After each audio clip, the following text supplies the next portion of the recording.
Բարի լույս։ Բարի լույս, բարի լույս։ Ինչպե՞ս ես։ Հրաշալի Դավիթ ջան, դու ո՞նց ես։ Լավ։ Մեկ ես հարցնեի առավոտյան որ խոսում եմ չասեցի դու անգլերեն ասում են early bird ես թե late owl ոնց է քո մոտ։ Kind of in the middle։ Հա, Տենց իրանիկ 7 ես։ անցկես 8։ Հա։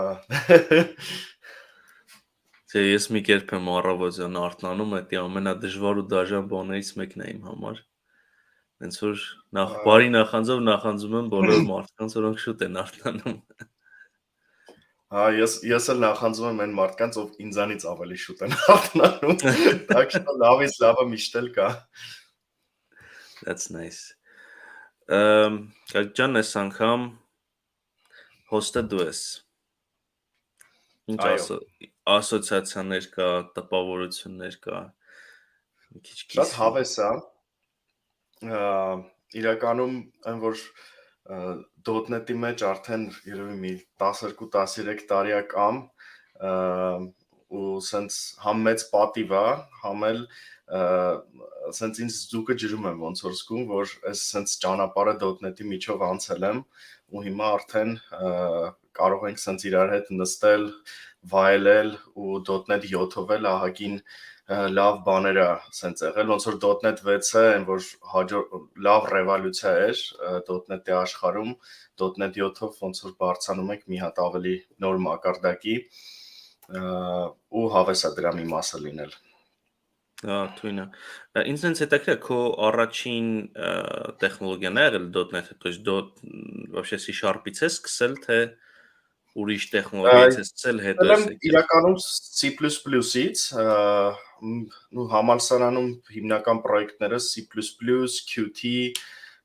MFC, տենց տեխնոլոգիաների վրա էին, ու հետո արդեն առաջի գործի տեղը, որ ընդունվեցի, այնտեղ արդեն սկսեցի .NET-ով աշխատել, այդ ընկերությունում ամբողջը Microsoft Stack-ի վրա էր, ու տենց ուզած-չուզած պետքա .NET-ով զբաղվեիր, ու տենց ոնց որ սիրահարվեցի էլի կարելի է ասել, մանավանդ C#-ը, իրականում առաջի լեզուս .NET-ով որ արել եմ, դա C#-ը չի եղել, Visual Basic .NET-ն է եղել, ու Visual Basic-ից եմ սկսել, հետո Visual .NET-ի որ անցանք, Visual Basic .NET-ն էր, բանը, ու հետո տենց իրականում շատ սիրեցի C#-ը, ու ահագին լեզուներ եմ ես ընթացքում փորձել, մեկը C# իմ համար ամենալավն է։ Ես այսօր իմ սեսիայի մասին մի քիչ բողոքեմ մեր տեխնոլոգիաներից, հələ կհասցնեմ։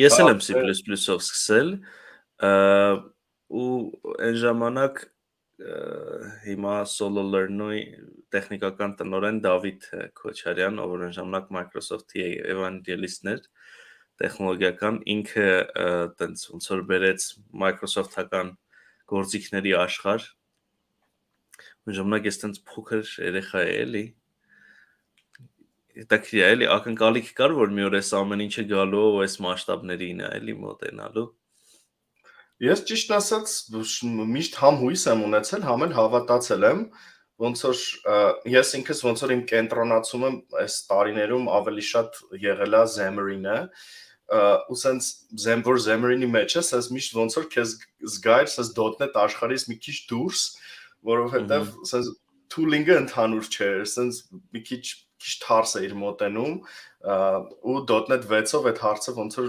լուծվեց արդեն, բայց հա, ոնց տեսնում ենք, արդեն .NET տեխնոլոգիայով դու ցանկացած պլատֆորմայի համար կարող ես լուծումներ ստանալ, ու ոնց որ ու հələ դեռ լիքը աճելու տեղ էլ կա, բայց արդեն այն որ համեմատում եմ հիմիկվա .NET-ու, այն .NET-ը որ կար, երբ որ ես սկսեցի, ուղղակի համեմատելու չի, էլի։ Միշտ մարդիկ տենց .NET-ը սենց փակ, բան, Microsoft-ական, դժվար, դանդաղ, պետք է անպայման Windows-ի վրա լինես, հիմա էլ տենց չի, հիմա ցանկացած պլատֆորմի վրա դու կարաս ծրագրավորես, եթե Mac ես սիրում, ծրագրավորի Mac-ի վրա, Linux ես սիրում, ծրագրավորի Linux-ի վրա, ու բոլոր տեղերն էլ լավ աշխատում է։ ինձ թվում է շատ լավ ժամանակներ են ու մի քիչ նախանձում եմ այն մարդկանց, ովքեր sense նոր են սկսում։ Կա Այդ տենց բան, հա։ դառը բաների մեջով ոնց որ չեն անցնի, ոնց որ մենք ենք անցել, բայց մյուս կողմից էլ որ անցած ես լինում ու տեսնում ես ինչ հիմա կա, շատ ավելի շատ ես գնահատում։ Ես հիշում եմ, երբ որ նոր էինք սկսում, այդ ժամանակ տենց Java-իստները հավաքվում էին, գալիս էին մեր վրա խնդում էին, ասում էին ձեր տեխնոլոգիան ինչ է, թույլ է, էս կողմ այն կողմ։ Հետո հիշում եմ եկավ մի պահ, երբ որ Microsoft-ը արդեն սկսեց ամեն տարի update-ներ ուղարկել ու սենց սկսեց այդ ինչ են ասում, կշեռքի նժարը թեքվել դեպի .NET-ի կողմ, հա, ու տենց ինչ որ մի պահ եկա, որ արդեն սկսեց Java-ն C# հետևից ինչ որ դելեգատներ մտցնել, ինչ որ այլ keyword-եր, operator-ներ մտցնել, հա, բայց ես անկեղծ ասած ոչ մեկի bullying-ի թեմա չեմ ենթարկել։ Ես ավելի շատ JavaScript սիրողներին չեմ սիրում։ Չգիտեմ իրենք ինձ ինչ են արել, բայց ես իրենց չեմ սիրում։ Ահա, չէ, եթե հիշենք իրականում սես .NET-ի տենց ռևոլյուցիաները, ինձ թվում է տենց ամենամեծ ռևոլյուցիան եղավ, երբ որ net standard ու net core-ը դուրս եկան, որ վերջապես .NET-ը դարձավ cross platform, երևի թե տենց ամենալուրջ բեկումնային կետը դա էր, ու երկրորդ բեկումնային կետը net 6-ն էր, երբ որ ամբողջ պլատֆորմաները միավորվեցին մեկ framework-ի տակ, էլ չկար net core, net standard, կա net 6 ու ոնց որ արդեն այն որ sense հավես ժամանակներն է, երբ որ դու ունես մի գրադարան, մի լեզու, մի tool, որով որ կարաս որ ուզենաս ամեն ինչ անես, web application-ներից սկսած, desktop mobile-ով, AI-ով եւ ամեն ինչով վերջացրած ու շատ հավես է որ կարաս գտնվես մի ոնց որ էկոսիստեմայում ու այդ ամեն ինչը ունենաս։ Հա, համաձայն եմ։ Իմ համար գործնական էլի պրակտիկ ամենակարևոր բաներից մեկը այդ .NET CLI-ն էր, որ լրիվ ազատ, դու պրոստը քո սիրած էդիտորով աշխատի, վերջում command line-ով ինչ որ քեզ պետք է ամեն ինչ կա ու կարաս աշխատացնես։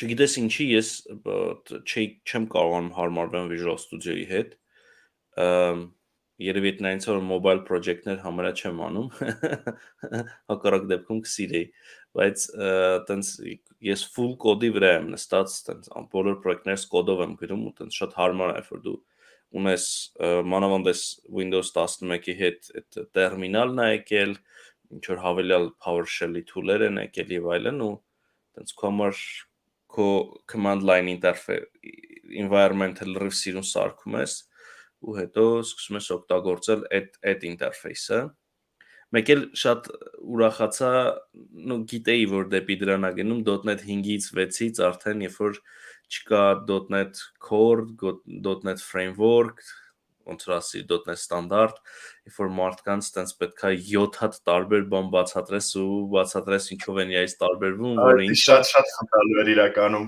Մի պահ կար Xamarin application, երբ որ սարքում էիր, Xamarin targeted net framework էր։ Library-ները net standard էին, իսկ տեստերը net core։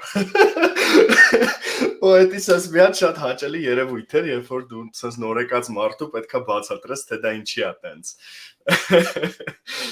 Հա, այդ դաժան ժամանակ։ Չէ, մենակ բացատրելը չէ, հետո օգտագործելն էլ ինքը ինչ որ համատեղելիության խնդիրներ էր անդադ առաջանում։ Մի պահ հիշում ես, կար իրավիճակ, երբ որ դու կարողանում էիր, այդ չեմ հիշում ոնց էր, կարողանում էիր .NET Framework-ով project-ը սարքեիր, բայց իր մեջ то есть solution-ը սարքեիր, բայց իր մեջ project ավելացնեիր core-ից ու համատեղելիության publishing-ի process-ում պրոբլեմներ էր տալիս ու տենց չէր կարում գտնել խիա տենց, հետո պարզվում էր create հանելուց մոռացել ես այնտեղ մի հատ ticker հանես, խոսքով դաժան ժամանակներ էր այդ անցումային։ Հա, չէ, իրականում իրոք դաժան էր, բայց ոնց որ արդեն լավ է։ Սենց որ գնա, իրա։ Հա, այս տարի իմ համար Blazor-ն էլ շատ հետաքրքիր update-ներ ունի, այսօր դեռ ոնց որ թե ծրագրով նախատեսված է ունենք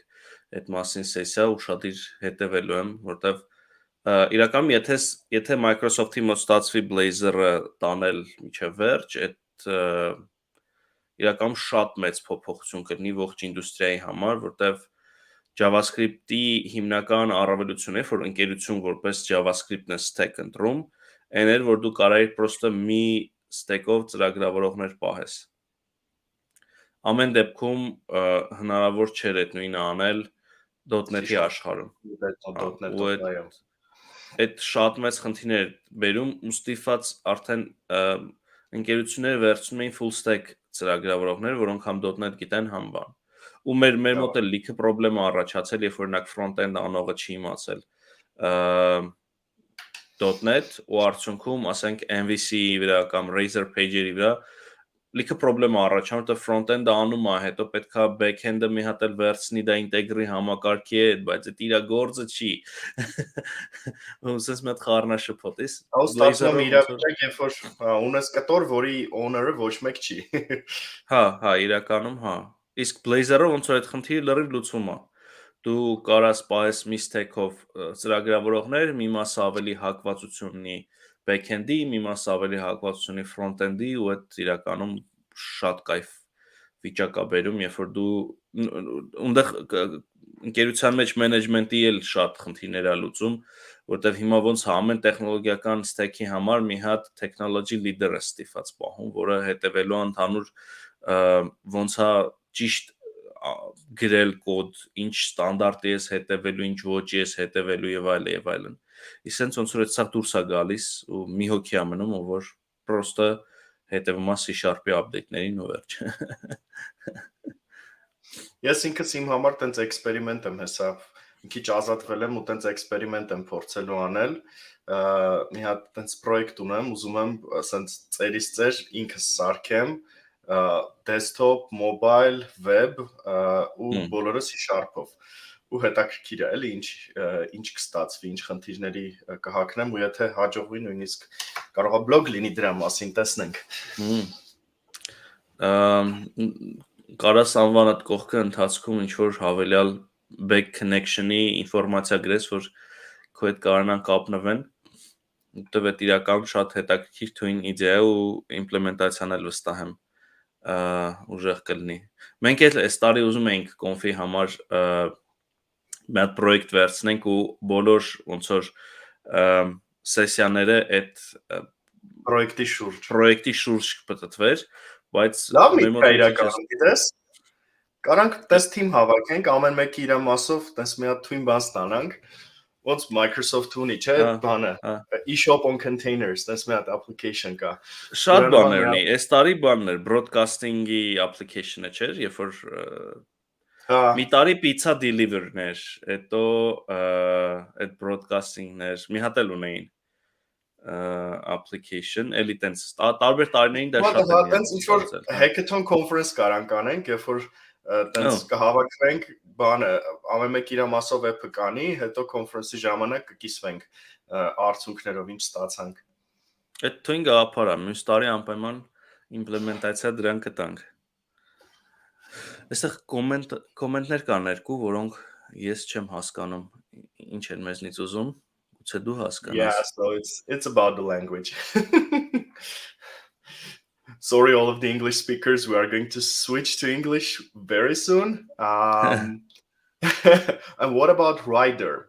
Yeah, so Rider is another idea. Actually, that's my favorite. I'm using Rider day-to-day basis. So as I do programming both on Windows and a Mac, probably a Rider is the way to go. But yeah, it's fast, but it's commercial, of course. So the beauty about Visual Studio that it has a pretty good free version, community edition, and you can do whatever you want with it. With Rider, it's commercial, but yeah, I know there are a lot of people who are fans of Rider. Rider is like another code editor? I'm not familiar with Yeah, it's the product of JetBrains. So if you know IntelliJ IDE, if you know like Android Studio, Rider is just the equivalent for .NET and C#.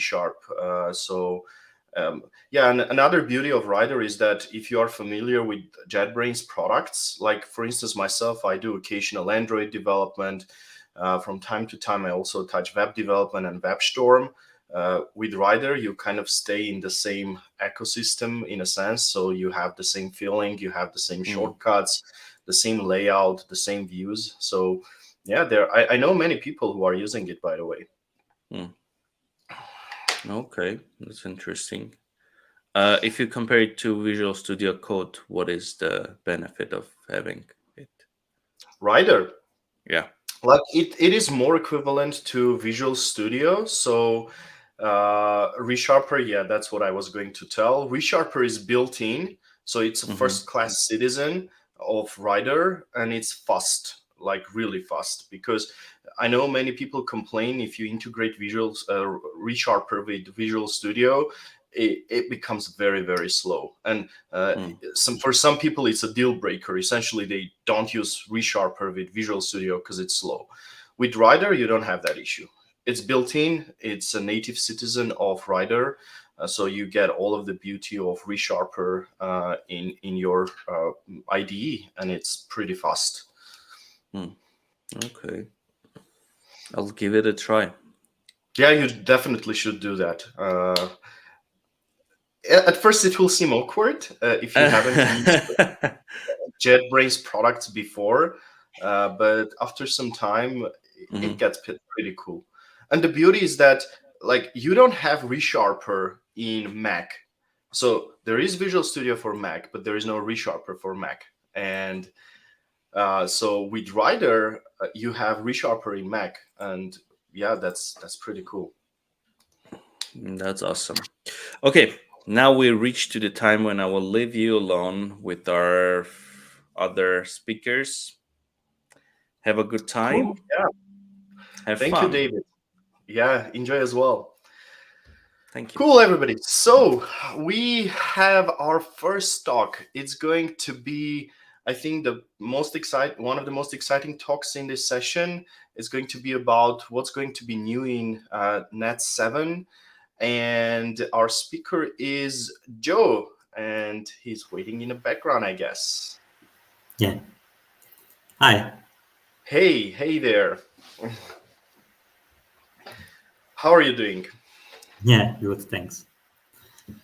Yeah, it's pretty exciting time, and thanks so much for joining us.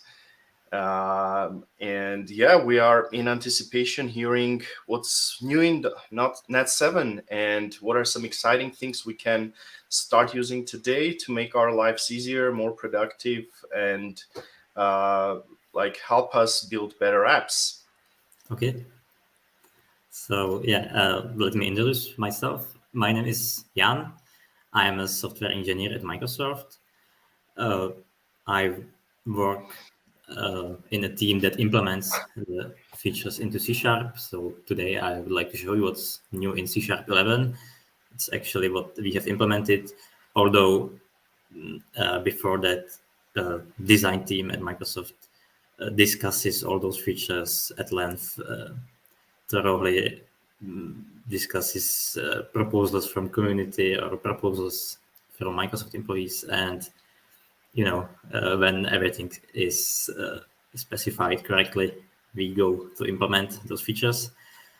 And yeah, I actually work from Prague, Czech Republic, but the rest of the team is based in Redmond in Seattle. So they are like -9 hours for me, which is somewhat funny to work with. Well, I believe the beauty of Prague makes up for it. So I have been there. It's a very nice city.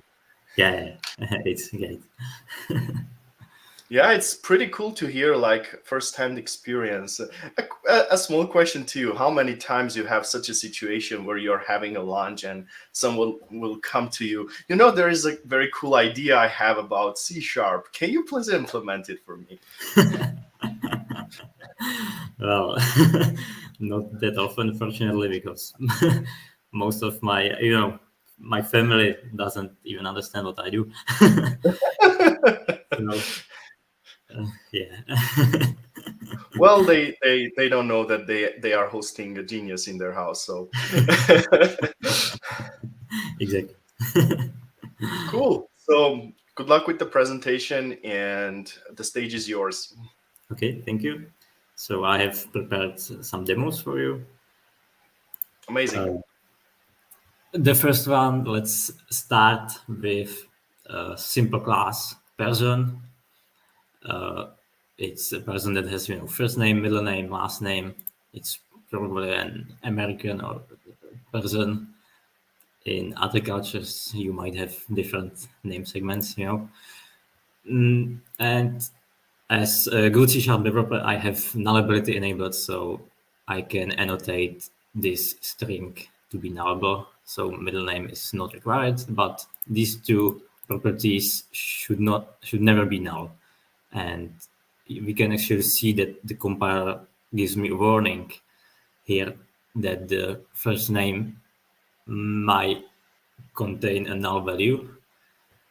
So it's not guaranteed that it will be non-null as I declared it. So for example, here, if I create an instance of the person, I don't set last name. So it will actually have last name as null, which is a violation of this null annotation, right? So that's a standard thing. Usually it can be fixed, by creating a constructor. For example, I could create a constructor for first name and last name, and then everyone creating instance of this class would have to fill in those things, and then they can, for example, optionally even include middle name or something. So that's one thing, that's one way, but it can be, it's not the best in all cases. For example, if I would have a lot of derived types, like, I don't know, a developer, which is a special kind of a person, I need to override the constructor, right? Call the base run, and imagine I have lots of derived classes and I add a new property and new parameter here. I would have to add it to all those classes. So it's another thing to maintain, even though Visual Studio can generate those constructors for you, you still have to maintain them. So, not having constructor and using this object initializer, which as a way to initialize the object is sometimes very useful. And so another way to suppress these warnings is, you could set some default value, for example, an empty string, but now that's also kind of a hack because this person will have an empty last name. We probably don't want that. Or we could even use null here, which just shifts the warning here. So we can use bank. And yeah, so that's another hack because now the last name will still be null and you will get a null reference if you try to use it, but there are no warnings. So yeah, let's get rid of this hack. And so this is where the new feature of C# of C# 11 comes in, which is you can mark some properties as required, right? You put required in here and here, and suddenly the warnings go away because now the person is required to have first and last name, and it's guaranteed by the compiler that it will never be null. And we actually get an error here that we saying we didn't set last name. If we do that, everything is fine, no warnings, no errors. And if we don't set one of those required properties, it says this error that property last name must be set in the object initializer. That's this thing where you can set properties, or attribute constructor. So that just means that if person was an attribute, for example, and I would use it like this, I would also have to set these properties here in attribute constructor. So this, like this, for example. So this required modifier applies both to object initializers and attribute constructors. And yeah, so that's a nice way to make your, it's nice with nullability mainly. And yeah, another thing I wanted to talk about is if you, for example, imagine, so let's fix this first. And now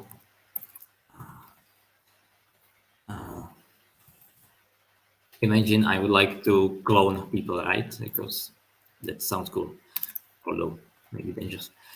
And so I could create a constructor that would take an existing person and just copy its first and last name, or I could copy even its middle name probably. Let's just do first and last name, the one required, right? And since I created this constructor, I still want to create people normally, so I have to declare the default constructor. Okay, and now I would like to clone the existing person. So I do that, but as you can see, the compiler still complains about first name and last name not set, even though I set them in the constructor. But the compiler doesn't know that. It doesn't look into method bodies or constructor bodies. The implementation could be in different assembly and so on. So you have to tell the compiler somehow, and it's possible to use attribute sets required members. The compiler that this constructor should set all required members, and the warnings, the errors go away. You could even, use some sort of reflection to set all properties.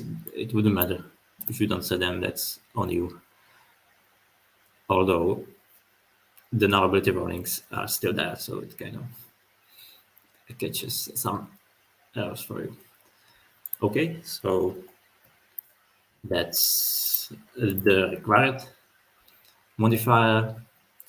And with that, let's move to another demo I have for you.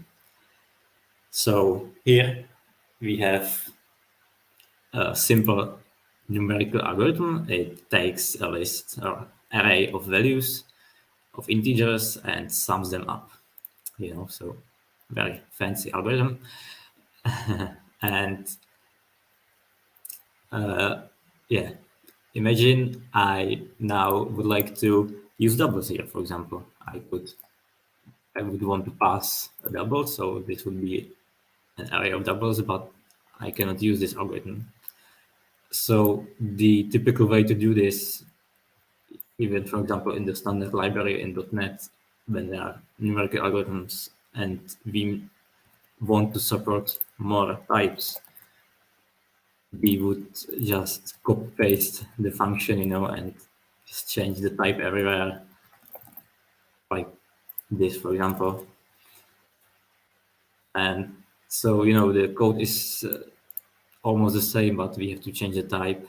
Now the plus operator works on doubles. Now this is actually converted to double, but otherwise it's the same algorithm, but we usually had to do that in older versions of C#. But in what we would ideally like to do is make this just generic function, where t would be any number, and we would replace all the types, all the ints with t. And yeah, ideally we would want this to work, right? But operator plus cannot work on t. And so 0 also cannot be converted to t. So we have constraints in C#, so we would like to say t is a number, and we actually can do that in .NET 7, like this. And now actually operator plus is defined on T because it's defined on I number. You can see that. It's defined on I number through some other interfaces, but we can see it's right here, and it uses the new feature, which is the possibility to have static abstract members on interfaces and also static virtual members. So, previously you could have only normal virtual members on interfaces, but operators are static in C#, so we couldn't have operators and we couldn't be generic like this. And so this new feature allows that. And one other way it surfaces here is we can just write T dot and use static members of the type. For example, 0, we want to use 0 here, right? So this will be integer 0 if T is integer, double 0. And, T can be even any custom type, like a matrix, for example, can behave as a number. So this would be a zero matrix, and we would sum matrices here. So this way we can write generic algorithms very easily in C#. And if you go back here, I can show you. If I go to definition of number, that's the new interface added in .NET 7. It's kind of complex. If we go to number base, we can see there is lots of interfaces it implements so that it accommodates every need. For example, there is this abstract member 0, and previously we were in addition operators, so we have plus, and there's actually also one new feature where you can define checked plus operator separately, which is a plus that will be used if you are in checked context. By default, it just calls the normal checked operators, unchecked operator plus. Sorry. So yeah, that's just another feature that was implemented as part of generic math in .NET and C#. And this is not about just math. We can even here we can see that the number implements one thing. It's always implemented, all numbers always implemented formatable interface, right? So you could call toString on an integer, double, and even other things than numbers, right? And now I have to go back again. There is a new interface, parsable, which is like the inverse of formatting, right? So it must be static because it creates an instance of the type. And that's also why the T-self generic parameter is here, because we don't want to return iParsable from parse. We want to return integer or double. So having this interface allows us, for example, if we had strings here, let's just cheat a little bit and say we have a string, we can now call t.parse. Parse the string. It also takes format provider. Let's put null. And now we have a generic way to parse strings into t's, which can be integer, double, whatever. So one thing I forgot is to show you that this algorithm actually works. So let's run this. It sums the numbers here and gives us 21.5. And this is now a double version of the algorithm. If we removed the double, we would have int version of the algorithm, and it would show 15. So this is a nice way to make your numeric algorithm more generic. And even if you yourself wouldn't want to use this, it's nice also for library authors. Like even .NET Standard Library can use this now, and it makes the library smaller, so your apps are then smaller and so on. And okay, now that's for this static abstract members and static virtual members. And let's look at another feature here of C# 11, which is a list pattern. So in recent versions of C#, we introduced different kinds of patterns, and the newest one is list pattern. So let's say I want to be more declarative here, like functional programming almost. So I will rewrite this into one expression, right? I will see what's in values, match on it. So do a switch. And let's say I would want to match on an array that has length 0, and in that case return a 0, right? So that's something I could do before in earlier versions of C#. But now if I wanted to match on array that's length 1, I would have to, just do this, for example. Like sum of array of length 1 is the first element, right? That's not very declarative. So what can we do with list patterns is just write this. This means an empty list. And here we can write, for example, 1. So that would match a list or array with element that has value 1. So you can do, for example, like this. But of course, we want to be more versatile here. So we would extract the first element and just return it, because sum of list of one element is just the element. Just as an example, I can show we can use more complex patterns here. All the ones that already existed. For example, we can match for number that is greater than 1 and less than 10, for example. Done something here. It's also quite smart. So, for example, now it tells me that I don't handle all possible values. For example, that the list of length or array of length 2 is not covered. And if I write a weird pattern like this, it tells me that it cannot be satisfied because no number is greater and lower than 1. So yeah, it's the analysis of this switch is quite smart, but let's fix this back into our sum function. And so we can continue, right? We can match list of 2 elements, which we would add, and we could continue, go on, right? But we can also be more recursive here. So we would add 2 dots, which would extract a slice of the array from us. So if I would want to write it like this, I could.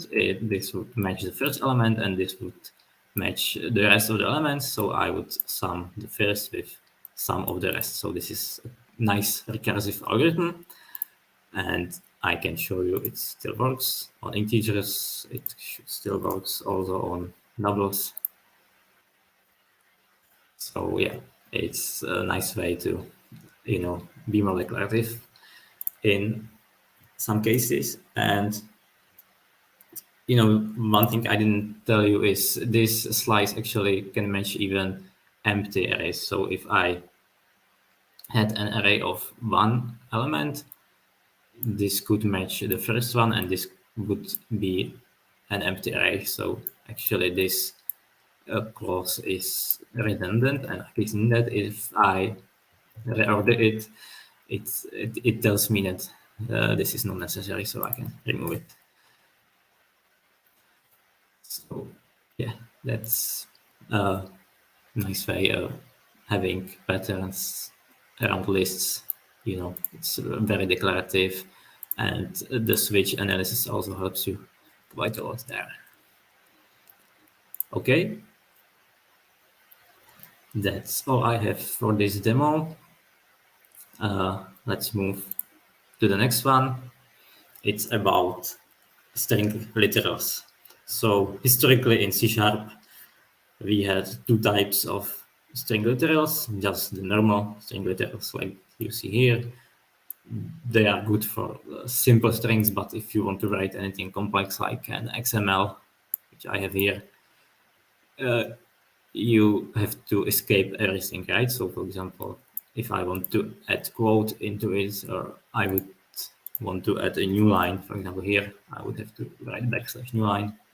Or if I wanted to write a backslash, I would have to write 2 backslashes. So for example, if I run this, I have to switch and run this, I see that the escaped quotes are there. There's a new line and 1 backslash, right?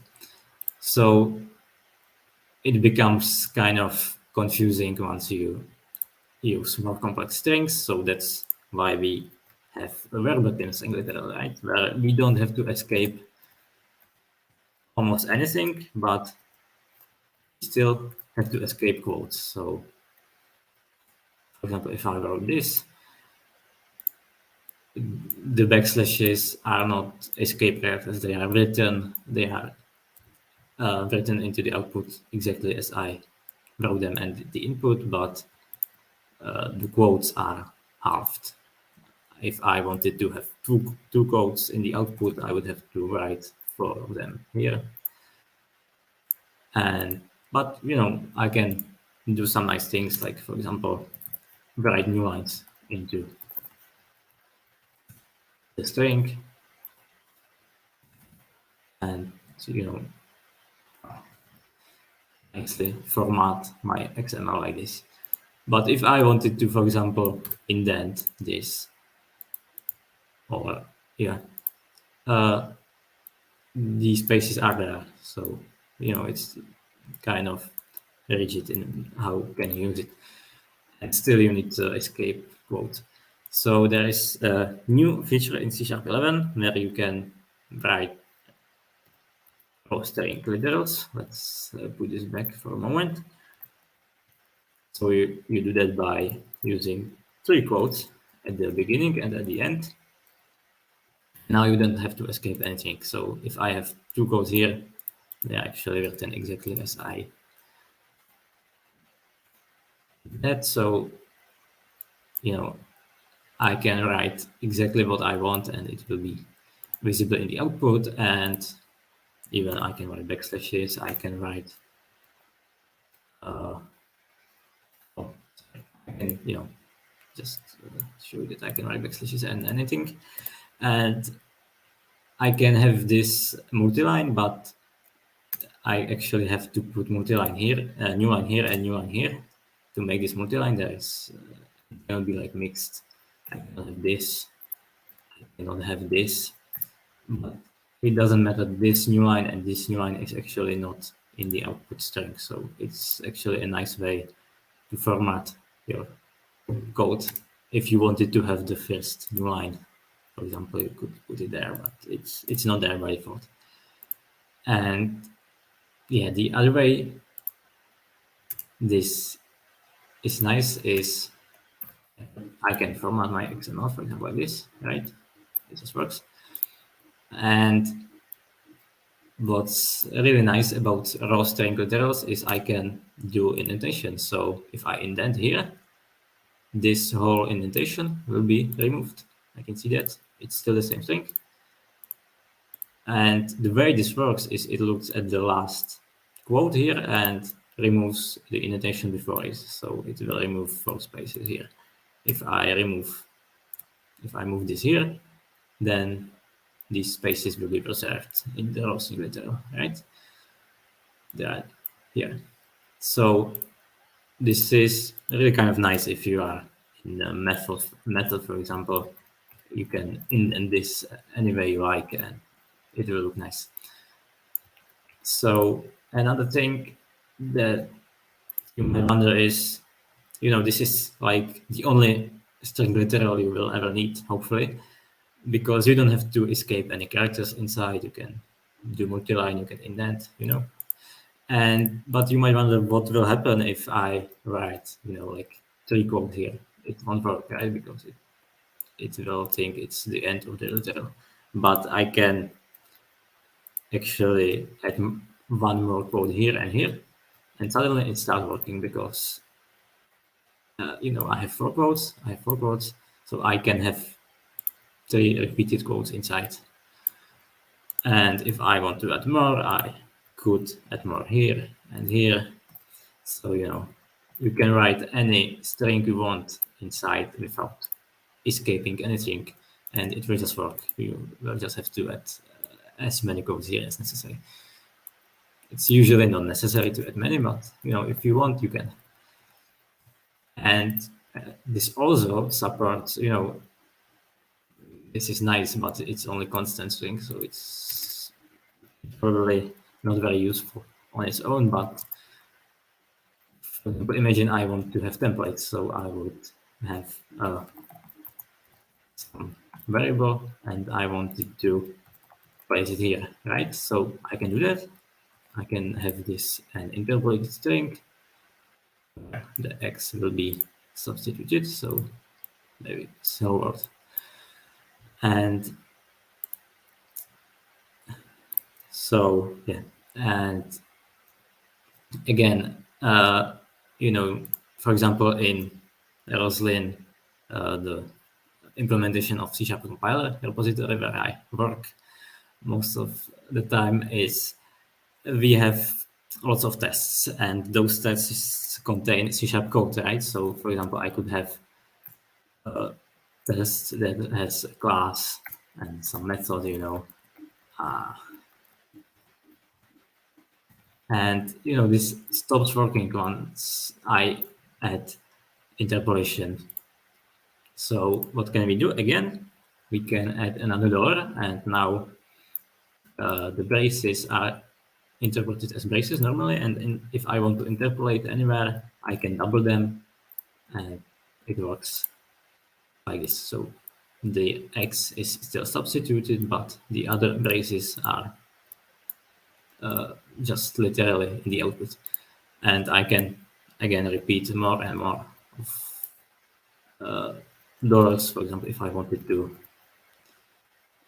have two braces in here, something like that. And I can even, have brace around the interpolation like this. So now the hello world is inside braces because I have 3 of them and only $2, and so on. So really versatile string literal where you can put any string inside and don't have to escape characters, except of course for interpolation, but that's obvious. And so one last tip or trick I wanted to show here is if you are in Visual Studio and probably also other IDEs and have some complex string literal, for example, you have your tests already written using normal string literals or even verbatim string literals. So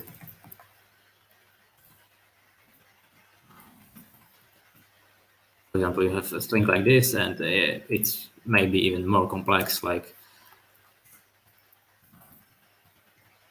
there can be many escape characters and so on, and you want to convert it to a string. So what you do is use a quick action. So for example, this light bulb or control dot, and use this convert to raw string action.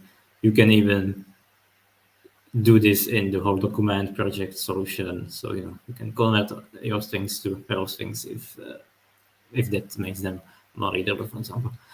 Although maybe it won't pass a code review, such a change, but yeah, you can do that. So, and it even nicely indents the string literal, removes the escape characters and everything. So yeah, that's raw string literals. Just use 3 quotes and do anything you like. And for one last feature, I have another demo here, which uses another new feature of .NET 7, generated regexes. So historically in C# you could have regexes interpreted at runtime. So you would declare a regex with some pattern like this one, and the regex library would parse the pattern and interpret it at runtime. Or it could be even compiled, but again, that would happen at runtime the first time you start the program, or not the first time, every time you start the program, the first time you use that regex, it would get compiled. So then the subsequent invocations would be more efficient, but still it would have to be compiled at runtime. So what's the new thing here is that we can generate regexes at compile time into a code. So, it should be faster and can be ahead of time compiled and so on. So how do you do this? You declare a partial method that returns regex, takes no arguments, and annotate it with this attribute generated regex. Put the regex here, and there is a source generator built into .NET 7 which generates code for you in the background. We can look here. It's actually really nice work because it even generates you a documentation command which explains the pattern, and even the implementation, if you look here, is really nicely generated so you can read it and understand it. There are even comments, you can debug through it. So, you can understand the pattern really nicely. It's a really nice source generator, but why I'm talking about this is a new feature in C#11, which is mostly useful for source generator, and that's a file modifier or file local types. So this source generator, needs to put this code somewhere. So it creates a class, my regex 0 in this case, and all the code that source generators create for you is part of the program. So it's it has to be, because this is, for example, implementation of the partial method, and so you can actually, without the file local types, you could see the my regex 0 type. And what's worse, you probably wouldn't use it by your own, but you could have a type of the same name accidentally already in your code, and the source generator would generate it again. That would be a conflict, right? So, and even if that wouldn't happen and you would think you can use it, and then depend on some implementation detail, that's also not good. So what does file modifier does is it declares this class as visible only in this file. So it can be used by the source generator here to implement the regex, but you cannot actually see it. So if I would declare a variable here of the type, it would be an error. It shouldn't actually be even visible in the IntelliSense here. It was visible before, but that was probably a bug. But it shouldn't be visible if there is a file modifier. So yeah, that's another feature of C#11, mostly useful for source generators. And that's actually it for my demos. I tried to select the most interesting features. There are a few more, and yeah, I hope you liked the features, you learned something new maybe, and I wish you happy using C#11, and actually look forward to C#12. We are already working on many features there. Thanks, Jan, so much for the presentation. There are two things I learned from it. Number one, I learned a bunch of new interview questions that we can ask. And the second is that the only thing that the new pattern matching is not doing is putting a very nice morning coffee. The rest of the things it already covers, So yeah, it was pretty cool and pretty interesting. I have learned a couple of new things for myself. And thanks so much for bringing this up. And by the way, regarding the generic number constraint, back in I don't know, like I believe 7 or 8 years ago, I was building like some kind of calculator and arithmetic operation parser and all of that. And I had actually to do this myself. Of course, it was much simpler version, and the interfaces would only implement the operations that I needed. But it's pretty cool to see that it is finally a part of the language, and people who are doing a lot of method operations, probably people from like finance world, would benefit from this a lot. Yeah. I mean, if you implement your own calculator, you will probably benefit. But even if you don't work with numbers, the standard library, uses this under the hood, so you will benefit transitively.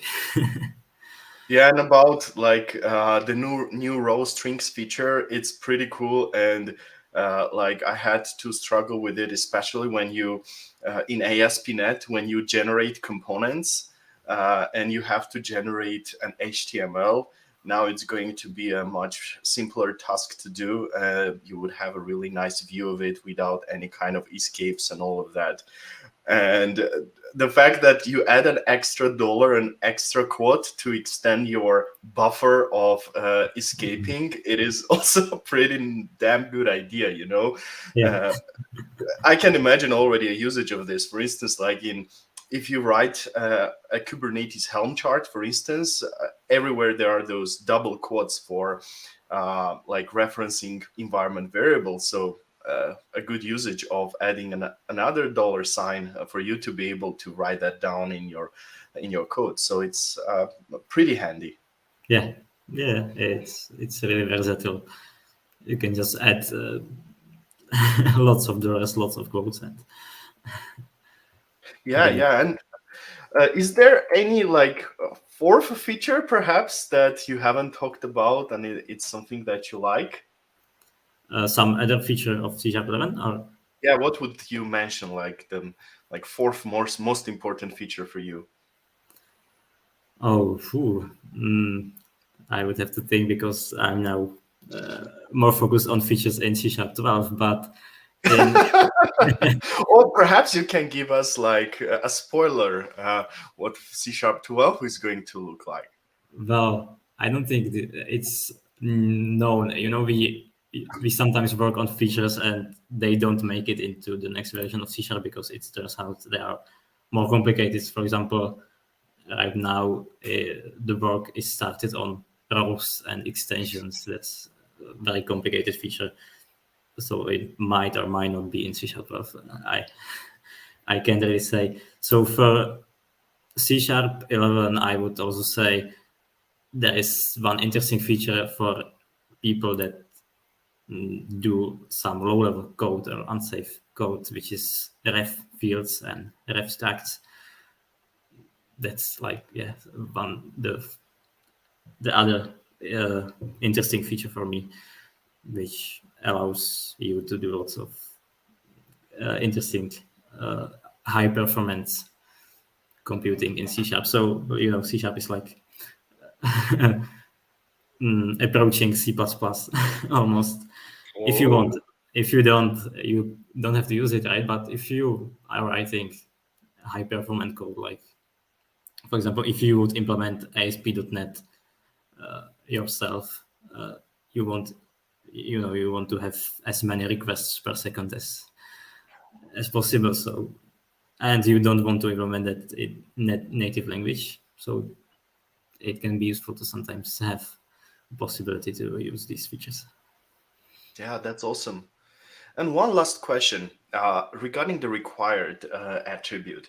Many of the times when I work with ASP.NET, you have those configuration app settings files, and you would have a mapping configuration object with all of those properties that you should specify in the configuration file. And of course, that configuration file is created on the fly with reflection, I guess.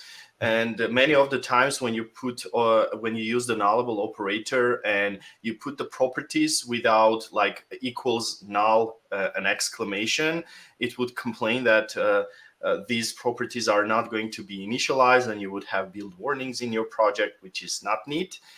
Anything you can suggest in those scenarios? Well, actually, required will work there too. It will shut up those warnings. You don't have to use equals null anymore. Perfect. It's it's still, the configuration will be still created by reflection, so it's actually possible that there will be null, because reflection can do anything it likes. It can even skip the constructor, But if the reflection code is implemented properly, it could look and see, this property is required.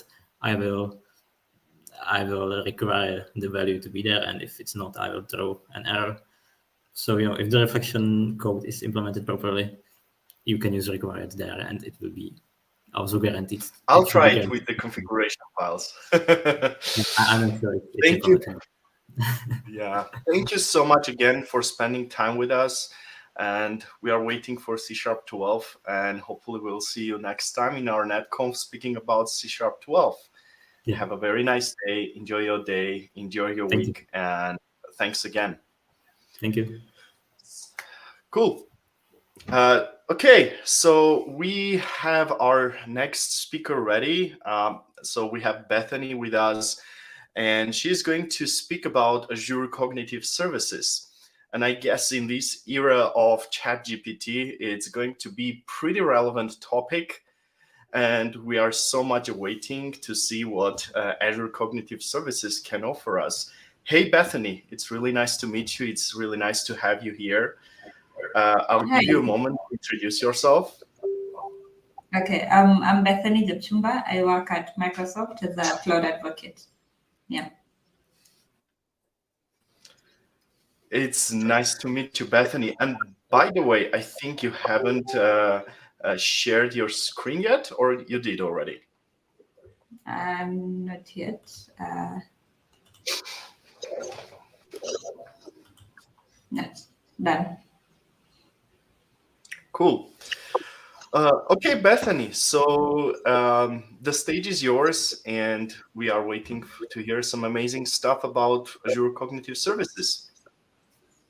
Sure. So my topic today is about Azure Cognitive Services, and I was wondering what exactly to do in terms of the demo.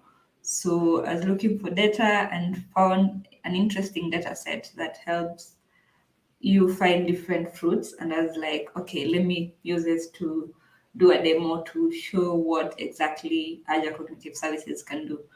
So I'll be doing a demo at the end, but for now, I've already introduced myself. I'm a cloud advocate at Microsoft, and I'll just go right into what we're covering today. I'll do a bit of background on image classification, because that's the main demo I'm going to do, give you a bit of background on what exactly is image classifications, and then get you started with Azure, get you started with the different Azure Cognitive Services, and finally do the demo before I conclude. So as I mentioned, the first thing is ensuring we first understand the basis of image classification, and then how does now Azure come in to solve this. So image classification is when you're trying to predict whether something belongs to one class or the other. So if you have different flowers, how do you distinguish that this is a tulip, this is a rose? Or in the example I've listed, how do you determine which iris class is it? So is it a setosa, is it vascular? And then you also have to determine, once you determine which classification it belongs to, that's what you will give us the output. So that's basically about classification in terms of classification in a normal classification criteria that you have. The second one is around image classification. So with image classification, since these are images, you will need to work with things such as pixels, which you can be able to determine. You can be able to determine which class this object belongs to from a photograph. So that's from the photographic view. And from the example here, you're trying to determine fruits belong to which group. So is it a banana, is it an apple, or is it an orange? Places you can use image classification include things like being able to identify different products. So is this person selling shoes? Is this person selling clothes? What are they selling? And then being able to help you in now visual searches. The other thing is being able to identify things like disasters. So with disasters, you're able to identify if there's something amiss in a place. So for example, if you've been observing different roads and an accident occurs in one of the roads, you'll be able to notice like there's more traffic on that road, and then you can also understand what exactly happened, and then from there go ahead and offer relief to the people who have been stricken by the disasters. The last one in my examples is in medicine. So for example, if you want to diagnose someone using different x-ray and MRI devices, you can quickly classify them, whether this X-ray shows this person is ill or this X-ray shows this person is healthy. And with Azure, as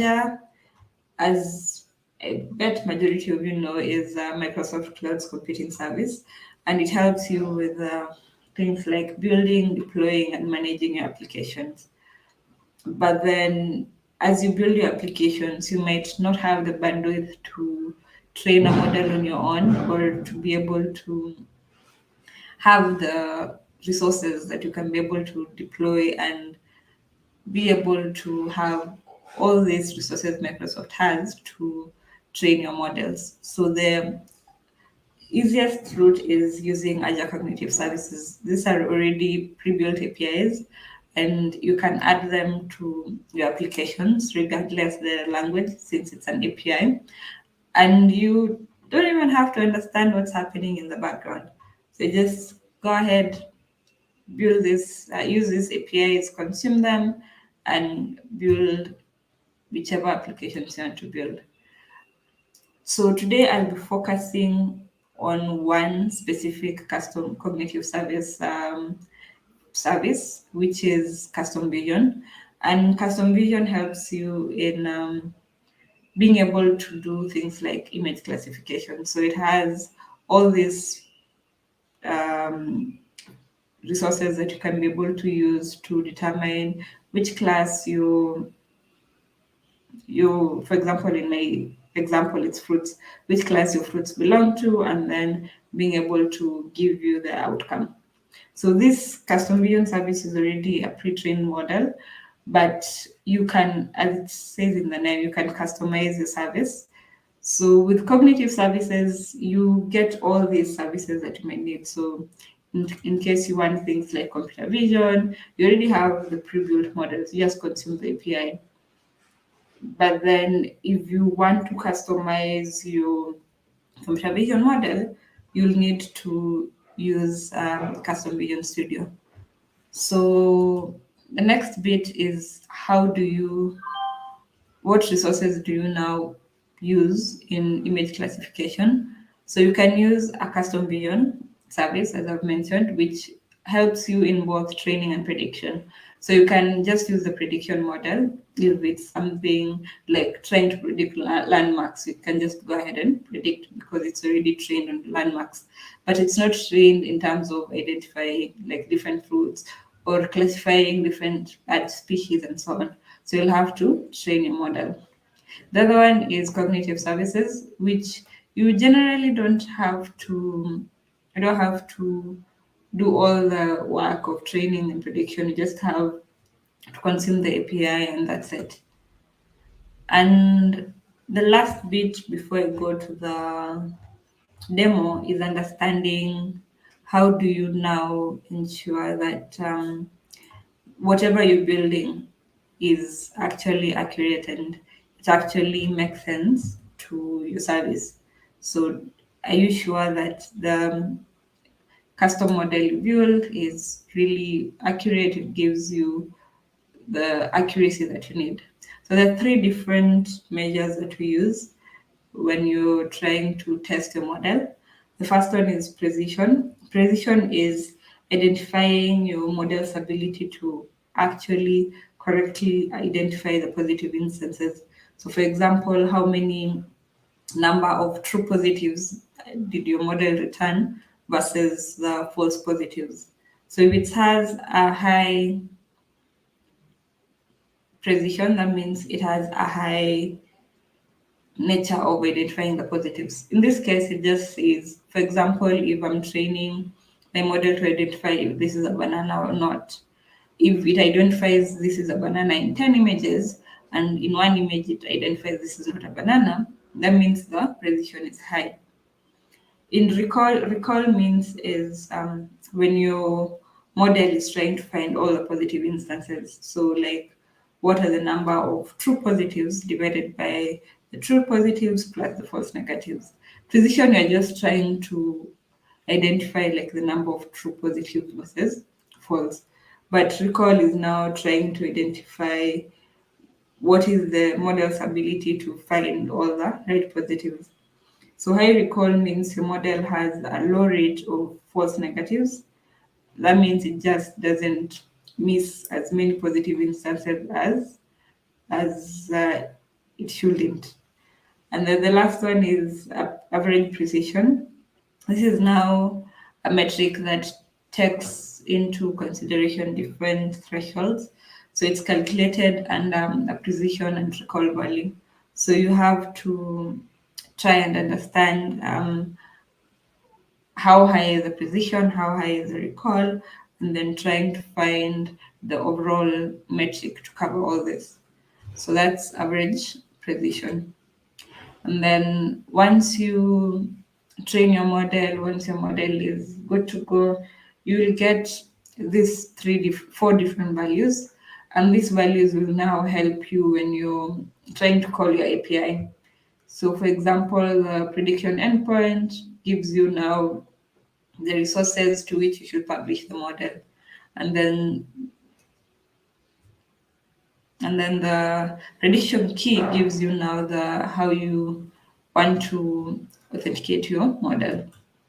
Okay, so let's go to the demo. I hope if there's any questions so far, you can just raise them before I go to the demo.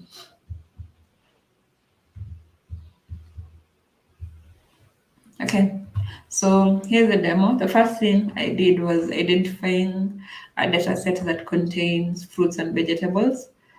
So this is the data set I identified, and you can, let me just drop the link on the chat. With this model, you can be able to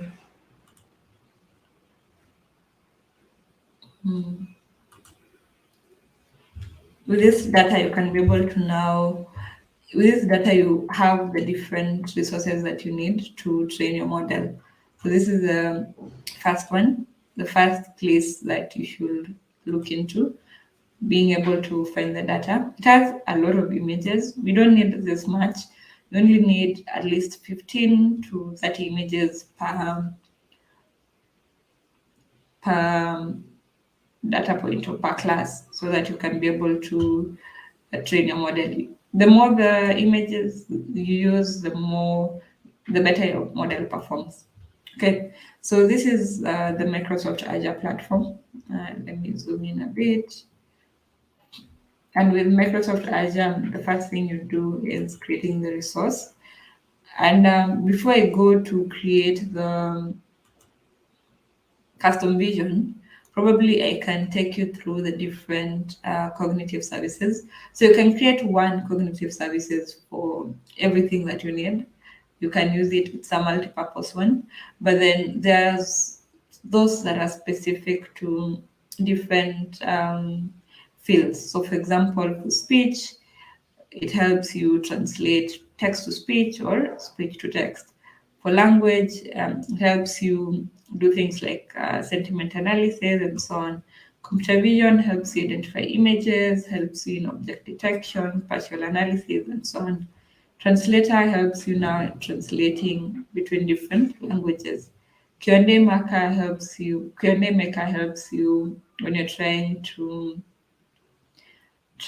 figure out how to make a bot and then have the bot ask questions, answer, repeat, and so on. Language understanding is similar to language service, so it does almost the same thing, helping you understand your language, give you things like sentiment analysis, and so on. Form recognizer is one that helps you identify the different fields in forms, and then custom vision is the one we're using today. So, for example, let me just do a simple illustration on like how the translator works. So if I create a translator resource, give me a second.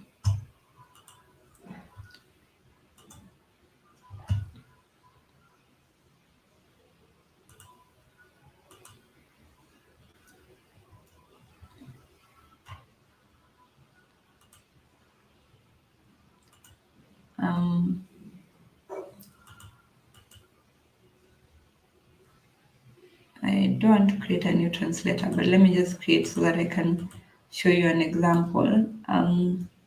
So if I create a new translator app,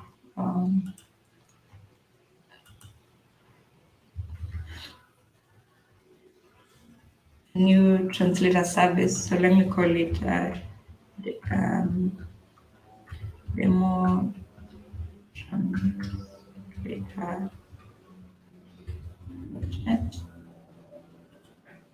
And it's a free service, review and create, and then after it runs the validation, I go ahead and create it.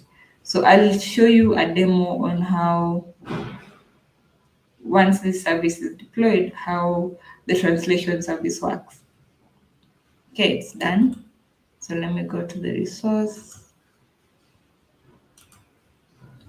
And you can see, for example, here it helps you try and see the examples of how your code will work. So for example, if I want to auto-detect the language and I want to type the quick brown box and check if it's translated.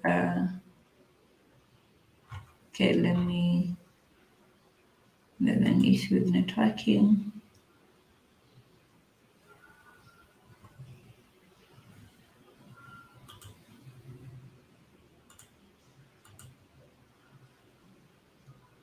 Let me see if it can translate. Again, still, I'm wondering why. Anyway, so since if I try and troubleshoot, it will take a long while.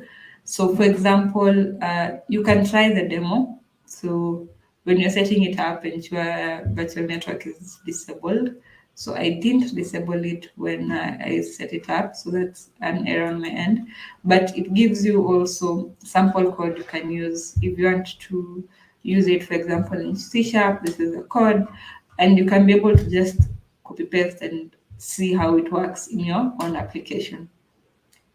And then in case you need more information on different languages, you need to look at more documentation and so on.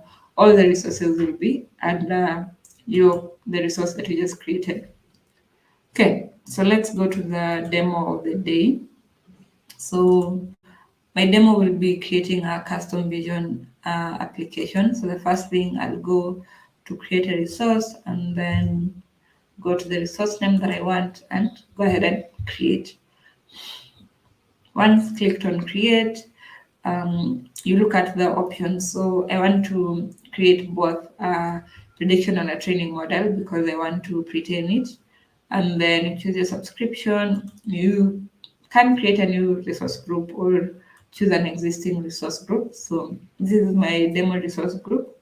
And then for region, you choose the one closest to you. So for me, it's West Europe. And then you give your demo a name. So fruits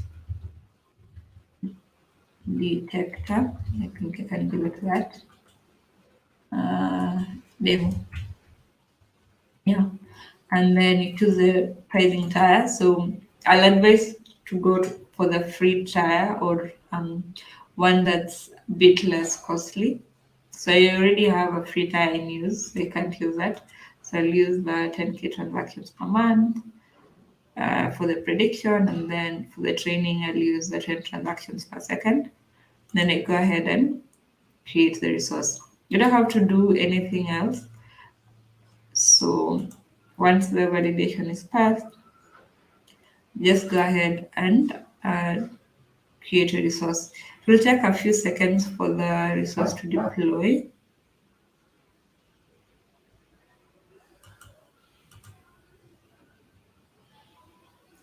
And then while it's deploying, you can just wait for it to deploy, and then I'll go to the next bit.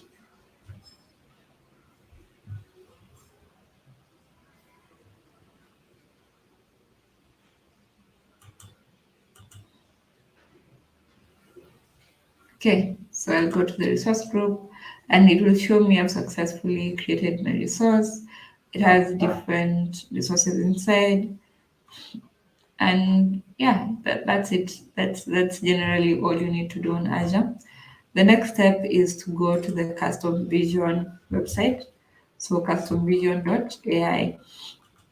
Once you are on customvision.ai,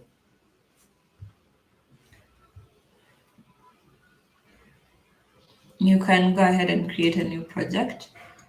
And for the project name, you can do something like fruits detector demo, and then for the description, detect fruits.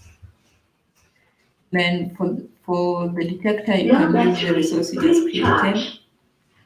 Give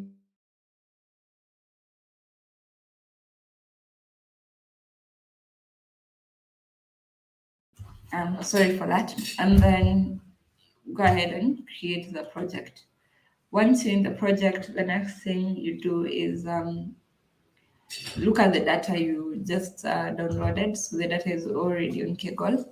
So add those data from that inside your project. So this is the data I downloaded, and it has very many fruits, over 9,000 fruits. So I just want to detect apples, oranges, and bananas. So I'll go on a training and look for, it's arranged alphabetically. So the first one I can look for is apple. So I want to see how the images look like. So, and you can see all of them are the same thing. They're just individual fruits on individual apples. So I can select just a couple of them, open, and then give them the label apple, and then upload the files. And then the other thing I want to train them on is bananas. So I come add images, and then go back to training and look for bananas. So bananas, let's see how they look like.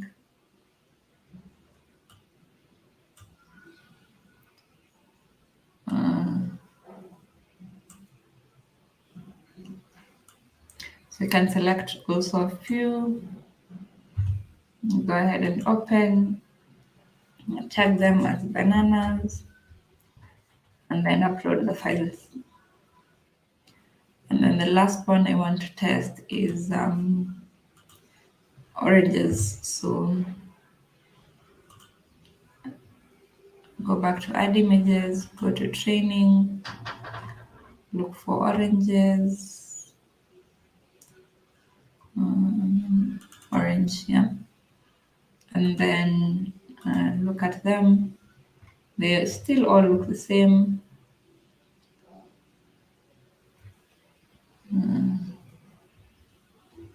Yeah, there's not much of a difference. But I think the only thing I wanted to note is the different, how it looks front and back. So I'll select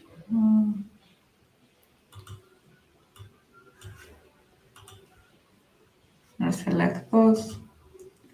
Go ahead and open, label them as orange,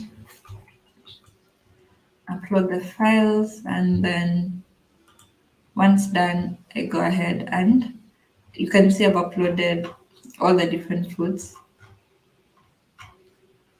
And that's oranges, bananas, and apples. But then you can see the format I've uploaded the fruits, it's just single fruits.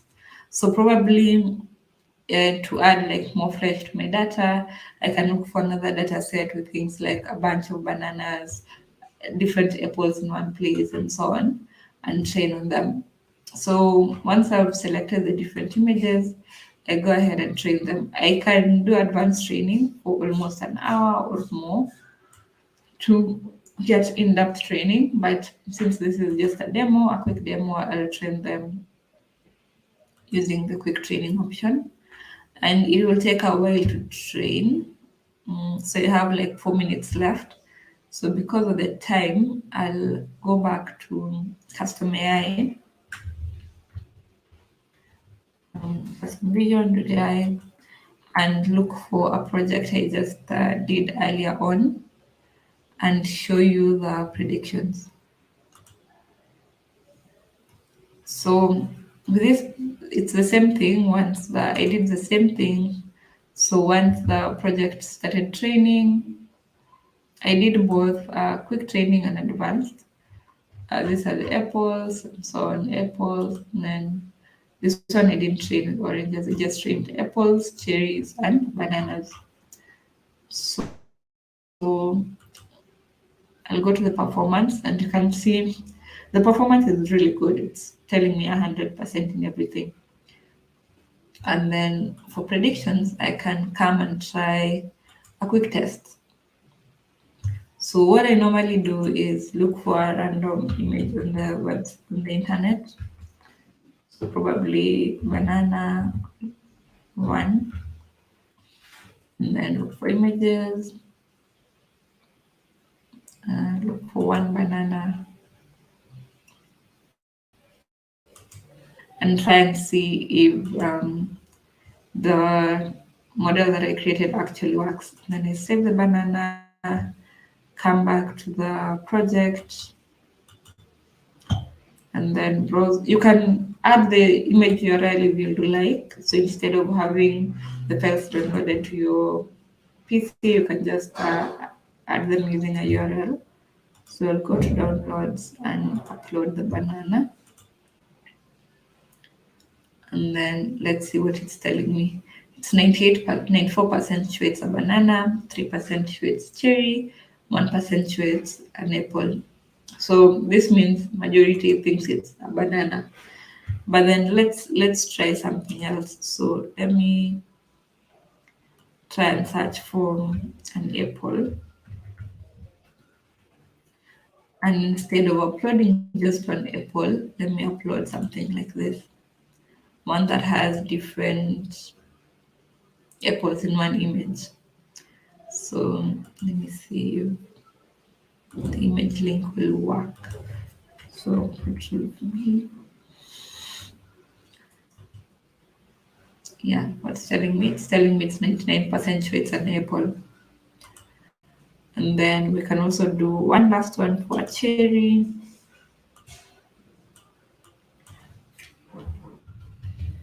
And see how the performance is. Can select this one.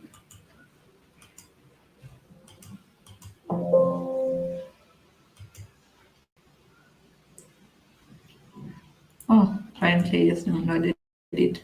So come back here, browse local files, and then upload the cherry bunch. So let's see, 90% sure it's a cherry. So this means our model is actually good. So you can go ahead and do the same for this model that you just created. Go ahead and test how good it is, do the precision, recall, and so on. Okay, so I think I'll conclude my presentation with one last thing. So once you are able to finalize on the project, it's a very good idea to, in case you're just using it as a demo like P, it's a very good idea to delete the resources because they can easily deplete your credits.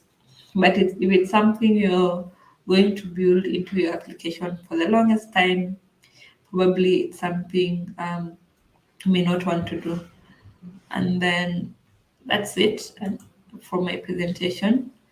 Using this custom vision service, it really simplifies the process of creating a custom image and deploying all the AI solutions. So you don't actually even need to be very good with Azure or very good with AI. Can just go ahead, deploy a resource, and use an end-to-end and deploy an end-to-end model. The last thing I'll end with is when I was being introduced, someone mentioned about ChatGPT, and while I was doing research for this session, I decided to ask ChatGPT, what can you do with cognitive services? Like, what are the different demos different things you can achieve with Azure Cognitive Services? So it told me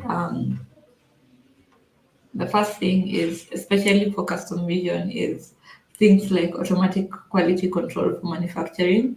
So how do you ensure that when you're building products, that those that with defects, scratches, dents are easily seen? Then the next one was identifying different types of animals, cats, dogs, lions, etc. Identifying different types of vehicles, different types of flowers. It also gave me some more wider types of ideas, like creating a classifier for security, for retail, for medical imaging, and so on. So probably those are ideas you can implement in your next project. Try and see if you can be able to use to create an app that probably detects different animals, or an app that helps you identify the type of vehicle.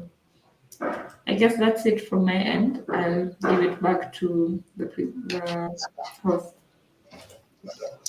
Hey Bethany, thank you so much for the demo. It was really cool to see what Azure can offer. Thanks for spending time to prepare and also having time with us. One question that I would like to ask. So there was like a default version of computer vision, and there was also the custom version. Yeah. So what are some of the standard tasks that the default can solve, and what are the use cases where you cannot use the default one and you will have to train your own model? So for the default, you can use it in very many things. So things like identifying if there are people in an image, identifying different landmarks. So landmarks like ooh, there are very many landmarks, but they're not coming to my brain at the moment. So landmarks, identifying things like famous people, people like Barack Obama. If you want to identify who that person is, you can use that. You can also use in identifying popular brands.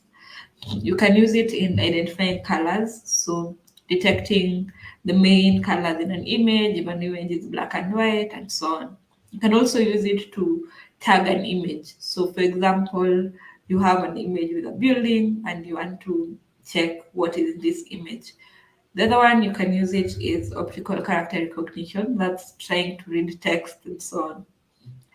The only thing that the only reason you need to build a custom model is if you want to customize it to your own project or to your own business. So, for example, for this, it can't really help you detect the different types of foods. It can detect food but not fruits. So that's one example you can use when you're trying to customize. Yeah. Yeah, cool. It makes sense. So there is a lot of things that it can do out of the box, and it's Yeah. pretty cool to see. Yeah. Cool, Bethany. Again, thank you so much for your time, and enjoy the rest of your day, and hope to see you soon again. Thank you. Thank you also. Have a good rest of your day too. Thank you. Bye.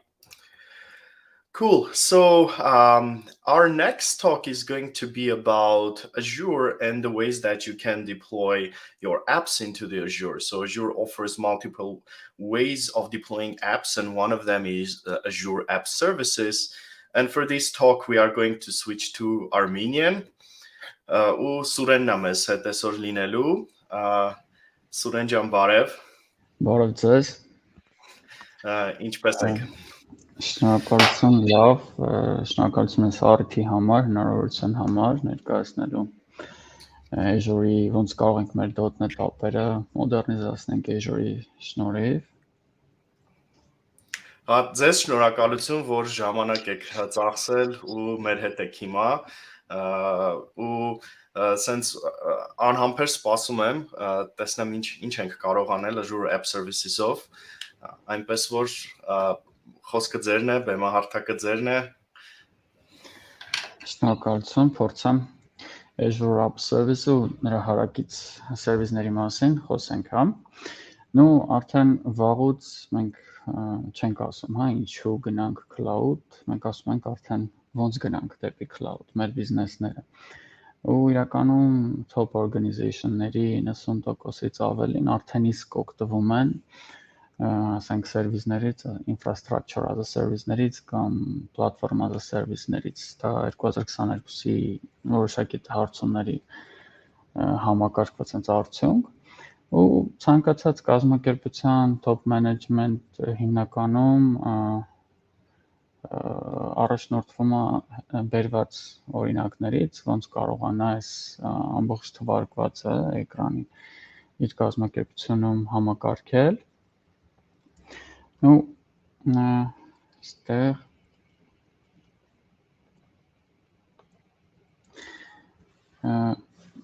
ու ամենակարևորը ստեղ ինչի ընտրենք հենց Azure, հա։ Իրականում դե չգիտեմ իմ մասին նախապես ասելուց պատմեցի իմ մասին, թե չհասցրեցի պատմել 2017 թվականից ինչ Microsoft Innovation կենտրոնում դասավանդում էի նաև, բացի իմ գործից, միշտ ասում էի, երբ որ դուք տեխնոլոգիա եք ընտրում, նայեք այդ տեխնոլոգիայի հետևը կանգնած լինի կազմակերպություն, որը ավելի այսպես հզոր կլինի, կհետևի իր թողարկած սերվիսներին, ու այս պահին Azure-ի հետևում կանգնած է աշխարհում, երբ Forbes-ի ցուցակով նայենք, top 1 soft արտադրող ընկերությունը, որը օրինակ Azure-ի հետ կապված cloud սերվիսներով արդեն բավական երկար կարելի ասել 14 թվականից սկսած, հա, փորձ ունի, որը եղածներից ամենաերկարներից մեկն է, ու development tool-երի արտադրության այսպես մեջ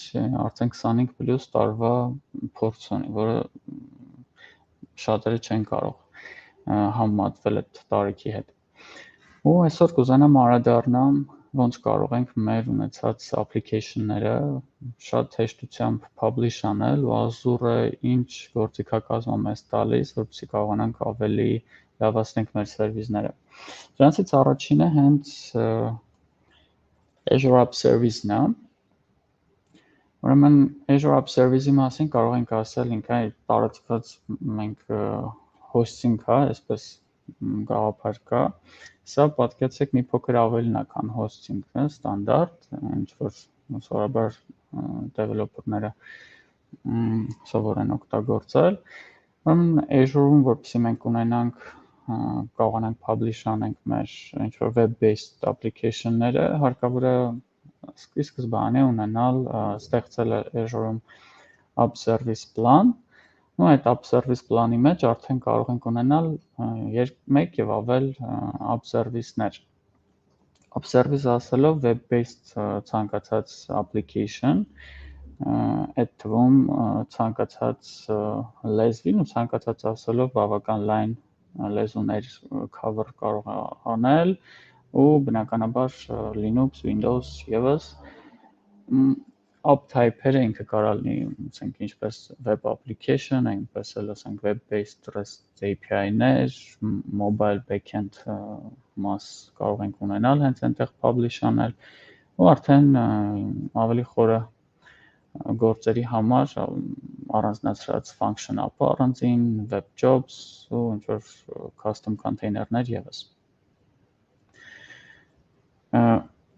Ինքը թույլ է տալիս, ինչպես ասացինք, ստեղծել, ղեկավարել, մեծացնել հնարավորությունները, օրինակ slot-ների միջոցով, ինչ բանա slot դեմոյի ժամանակ էլի կանրադառնամ, slot երբ որ օրինակ ունեք մի տարբերակ պատրաստած, որ ցանկանում եք փորձել նաև երկրորդը, այս պահին առաջինը publish եք արել, ձեր application-ը աշխատում է, user-ները գոհ են, ու նոր feature եք publish արել, ուզում եք հասկանաք այս feature-ը ոնց է իրեն դրսևորում live environment-ի վրա։ Դուք առանձին slot եք բարձրացնում, այդ slot-ի վրա եք publish անում, հետագայում հենց այդ slot-ի վրա test եք անում, ամեն ինչ լավ ալնում, slot-ների տեղը փոխում եք, որը շատ մինիմալ ժամանակ է ձեզանից պահանջելու, արդեն պատրաստած ձեր նոր feature-ի այսպես live տարբերակը։ Ու բնականաբար custom domain-ների շատ հեշտ ինտեգրացիա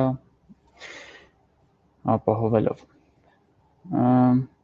Որպես այդպեսին app service-ը ինքը platform as a service է, հա, ինչ ենք հասում այս մեր թվարկածներից, հա, ինչա infrastructure as a service, platform as a service-ը, որ այդպես տարածում անդադ օգտագործվում է։ Սկսենք երևի on-premise-ից, երբ որ on-premise ասելով հասկանանք, երբ որ ամեն ինչը այդ development-ի layer-ները ամբողջը պետք է ապահովենք հենց մենք, սկսած networking-ից, storage-ից, server-ների հետ կապված աշխատանքները, վիրտուալիզացիան, server-ների վրա օպերացիոն համակարգերի տեղադրում, ապա middleware-ներ, ինչ որ runtime, data, application, բնականաբար application-ն էլ, այս ամբողջը մենք ենք ստեղծում։ Infrastructure as a service-ի պարագայում, երբ որ մենք ինչ որ cloud provider-ից, օրինակ Azure-ից խնդրում ենք ինֆրաստրուկտուրա, ինքը տրամադրում է օրինակ network-ը, storage-ը, ինչ որ server-ներ, virtualize, օրինակ virtual machine ենք վերցնում, իսկ այն մնացածը արդեն մենք ենք իր վրա համակարգում, այդ թվում maintenance օպերացիոն համակարգի, middleware ու դրանից բարձր layer-ները։ Իսկ platform as a service-ը հիմնականում software development company-ների սիրելի այսպես տարբերակն է, երբ որ մարդկանց գործն է հենց application development անելը, ու իրենք զբաղվում են իրենց application-ով ու բնականաբար իրենց application-ից data, հա, ինչ տվյալները ոնց են պահում եւ այլն։ Այդ ամբողջ ընդհանրապես դրանով զբաղվելով են մնացած layer-ները, ավելի այսպես ցածր layer-ները տեղադրում են օգտագործում են ինչ-որ մի cloud provider-ից։ Եվ այստեղ պետք է խոսել նաև SaaS-ի մասին, այսինքն երբ որ դուք արդեն վերցնում եք պատրաստ ինչ-որ software օգտագործում եք ու վճարում եք դրա համար։ Այդտեղ չունենք customization-ի հնարավորություններ։ Ուրեմն ինչպես ստացվեց, որ ասացինք մենք պետք է ունենանք app service plan Azure-ի վրա, այնուհետև app service plan-ը ցանկացած ժամանակ մենք կարող ենք scale up անել, ընտրել որ ռեգիոնում ենք ուզում, իսկ Microsoft-ի ռեգիոնները գիտեք գնալով շատ են մեծացել ու բավական cloud service ապահովող այսպես սերվիսների մեջ ամենամեծ երևի map-ն է cover-անում։ Ու դրանց արդեն ընտրված այսպես մեր scale-ի վրա app service plan-ի կարող ենք ավելացնել մեր ինչ-որ այն քանակի app service-ներ, ինչքան արդեն մեր տեխնիկական հնարավորությունները թույլ կտան մեզ։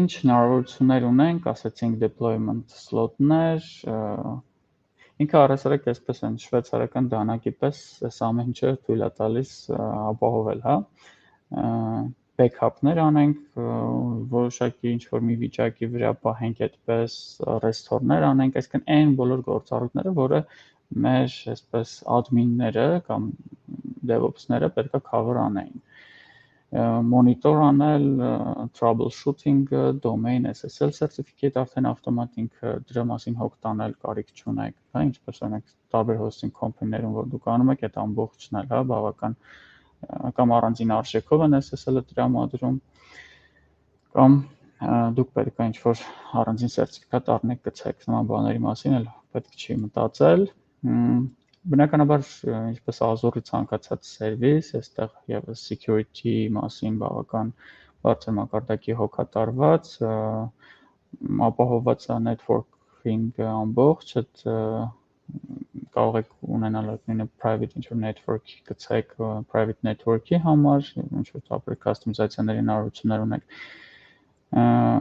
Ունենք նաև այստեղ հնարավորություն built-in authentication-ի, ու բնականաբար շատ հեշտ է սա ինտեգրվում, եթե արդեն ձեր application development-ը ժամանակակից CI/CD վրա դրված CI/CD ինտեգրացիա։ Այս գործիքը կազմից բացի շատ այսպես ժամանակակից տրենդ է տվյալների բազան պահել, ունենալ հենց Azure-ում, այսինքն app service-ը հոգ տարավ ձեր application-ի վրա համար, իսկ դե բնականաբար մենք պետք է մեր application-ները ցանկացած application ամենաժամանակակից ունենալու տվյալների բազա, ու եթե տվյալների բազան օրինակ SQL-ով է, առաջ լավագույն տարբերակը հենց ունենալ Azure-ում SQL server, ու որի վրա ունենալ ձեր SQL database-երը։ Այստեղ առավելությունները այն, որ դուք միշտ կունենաք թարմ SQL server-ի տարբերակ, հոգ չեք տանի update-ների մասին, միշտ հավերժի տարբերակն է, բավական հեշտ ինտեգրացիա կանեք ցանկացած եւ Azure-based եւ այսպես ոչ, ասենք custom ինչ-որ application-ի ընդհանրենք host արված ձեր on-premise-ի վրա, այդպես էլի շատ արագ ու հեշտ այդ ինտեգրացիաները կլինի ստանալ։ Մյուս լավ գործիքը, որը էլի application developer-ներին օգտակար ու հետաքրքիր, դա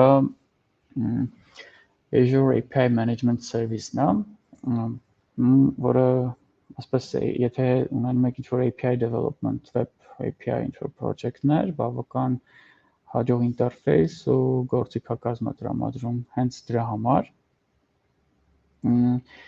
API centric ինքը application integration, multi-channel user experience ու B2B integration շատ էլի հարմար գործիքակազմով։ Դա բնականաբար օրինակ երբ որ ձեր application-ը սկսում է մեծանալ, պետք է գալիս ձեր այդպես data-ն, այսպես կախված օրինակ որ region-ում է user-ը click արել ձեր web-ի վրա օրինակ, հա, պետք կլինի ձեր ինչ-որ data-ն իրեն հասանելի լինի տեղից։ Օրինակ, քանի որ մենք ասացինք Azure-ի map-ը բավական մեծ աշխարհագրություն է, այսպես տարածված է մեծ աշխարհագրությամբ, օրինակ ձեր ենթադրենք ձեր web-based project-ին click-ը գալիս, հարցում է գալիս ինչ-որ Միացյալ Նահանգներից, մենք բավական մոտ ինչ-որ ռեգիոնում կունենանք ձեր նույն այդ content-ը, այսինքն մեծ վիդեոներ կլինեն, image-ներ կլինեն ու այդ content-ը բավական ավելի արագ իրեն հասանելի կդառնա այնտեղից, այնտեղ պահելով քան օրինակ ամեն անգամ ինչ-որ West Europe-ից այդ content-ը այսպես download արվի գնա այնտեղ։ Խոսքը գնում էր Azure CDN-ի մասին, որը եւս օգտակար է արդեն երբ որ application-ը մեծանում է։ Այստեղ ունենք հնարավորություն նաեւ Azure Maps-ի, երևի շատերը Google Maps ավելի շատ են ծանոթ օգտագործում։ Մեր իրականության մեջ արդեն այնպես են, որ հավելվածները real-time maps օգտագործելու կարիք են ունենում, հատկապես delivery application-ները, այսինքն taxi service-ները դրանց մեջ եկեք հասկանանք, հա, տեղափոխման հետ կապված ընկերությունները։ Նրանց համար բավական օգտակար է Azure Maps-ը ու real-time բեռնված ու մեծ API tools-ը ապահով traffic, search ու այն բոլոր հիմնական գործառույթները, որը այդ թվում weather, elevation ու բոլոր այդ գործառույթները, որը հիմնականում MOP օգտագործող software-ին հարկավոր է լինում։ Ու հիմա կուզեմ տեղափոխվենք demo, եկեք միասին պատրաստենք շատ primitive web app ու դա publish անենք։ Արդեն Azure Visual Studio, նոր application, ընտրենք մեր սիրելի ISP.NET ուղենք այսպես MVC տարբերակ ընտրել web app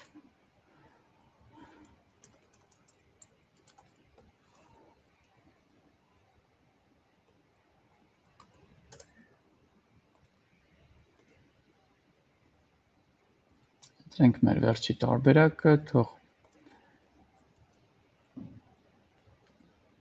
.NET-ի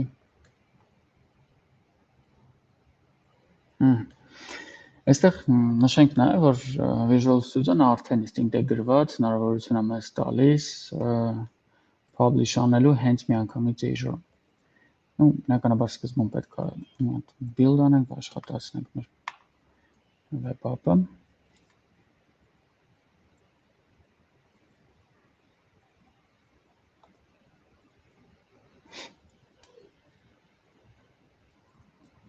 Սա մեր web application-ն է, շատ primitive։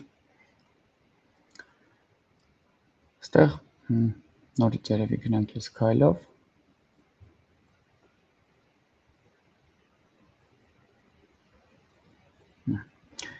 Մեր project-ի web project based project-ի վրա աչ կլիկ, publish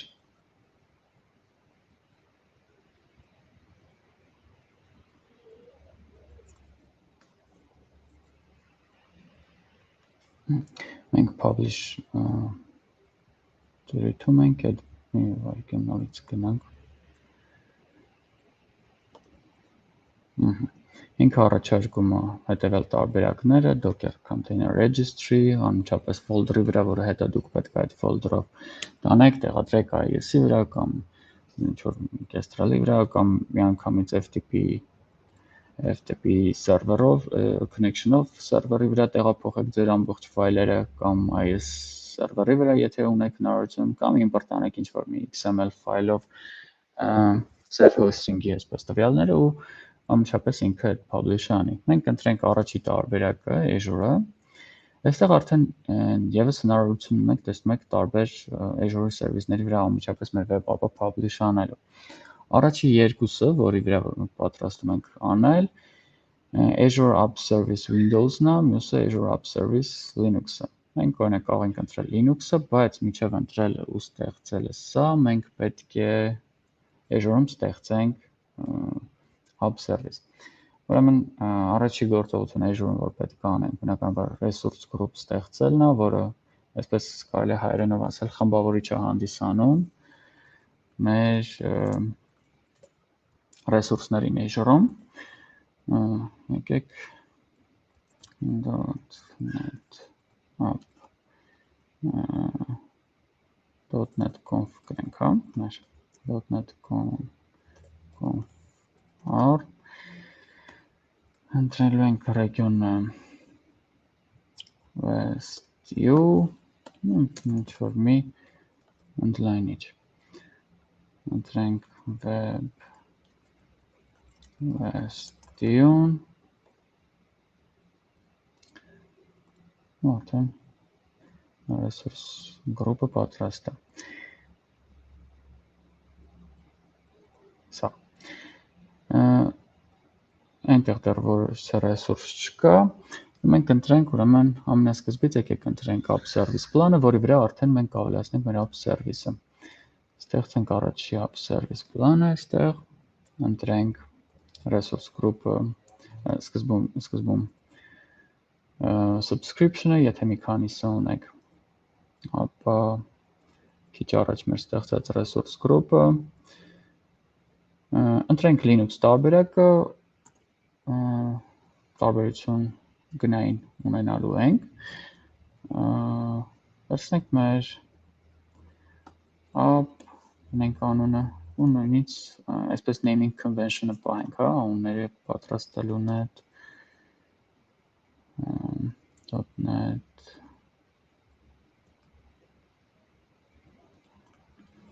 conf conform west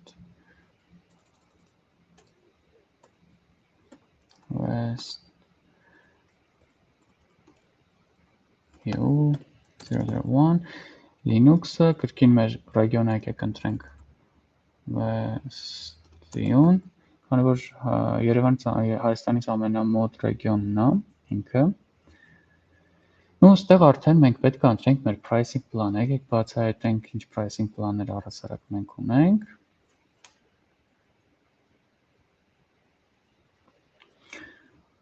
Տեսնենք առաջի տարբերակը, նույնիսկ մենք ստեղ ունենք անվճար տարբերակ, որ ասպես կարող եք վերցնել, փորձել, օգտագործել։ Սա օրական 60 մինուտ սահմանափակում է տալիս, այսինքն ոնց հասկանանք, երբ որ դուք publish կանեք ձեր application-ը, ընդհանուր call-երը, որ կարող են գնալ 60 մինուտի ընթացքում։ Կարծում եմ սկզբի համար բավական բավարար է development purpose-ի համար, բայց կարող ենք ընտրել basic plan-ը, որը կտրամադրի մեզ virtual մեկ CPU, 1.75 GB RAM, 10 GB storage ու բնավ SLA-ը արդեն 99.55%, որը մեզնից կգանձի ամսական, այսպես per month, այսպիսի մի cost։ Եկեք ընտրենք մեր default premium, քանի որ մենք չենք պատրաստում ռեսուրսը երկար պահել, ժամական մեզնից կգանձի այսպիսի մի գումար 0.115 cent, կարող ենք մենք select անել այս տարբերակը,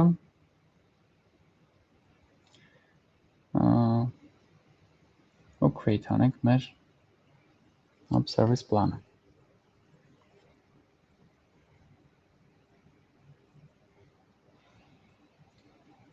Ընտրելուց հետո create,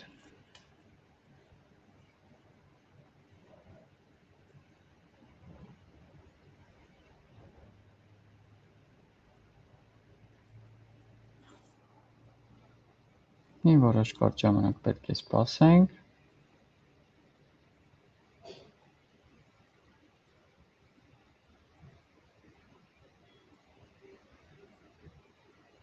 Այնուհետև պատրաստ է մեր ռեսուրսը։ Այստեղ տեսնում եք հնարավորությունները։ Դեք նորից գնանք մեր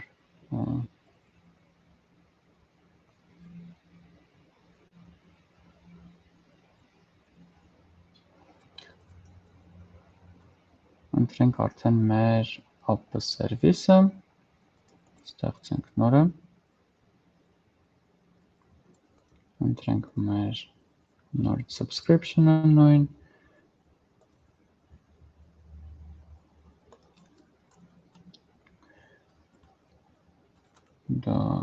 .net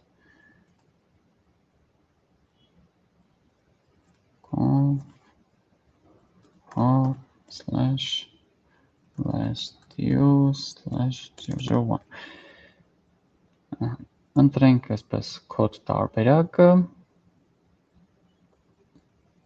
ընտրում ենք .net 7 տարբերակով ամեր, Linux տարբերակը, ռեգիոնը կրկին Westview,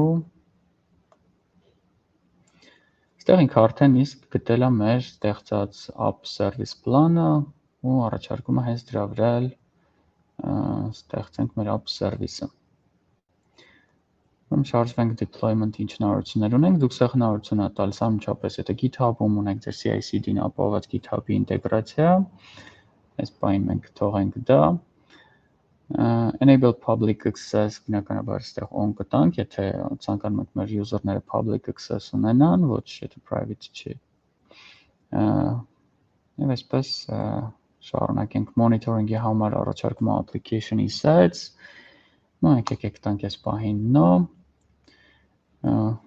tag եթե կուզենաք ավելացնել, եթե ոչ, միանգամից create եկեք անենք, խնայելու համար ժամանակը։ Մի որոշ կարճ ժամանակ սպասենք։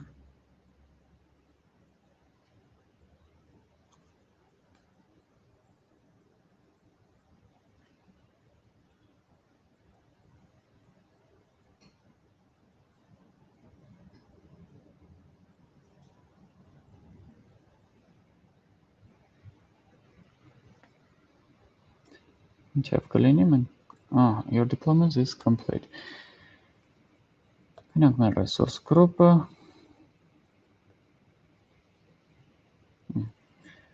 մի փոքր ուշացումով է այստեղ բերում, app service plan-ը արդեն կա, app service-ը եւս կլինի քիչ ավելի ուշ երևի արդեն update կանի, արդեն կա։ Հիմա գնանք վերադառնանք մեր Visual Studio-ն, ընտրենք մեր app service-ը, next անենք։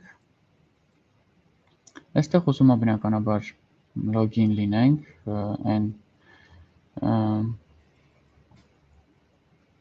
նույն account-ով, որտեղ ոնց որ թե ճանաչեց, տեսավ մեր app service-ը, մեր deployment slot-ներ դեռ չունենք ավելացրած,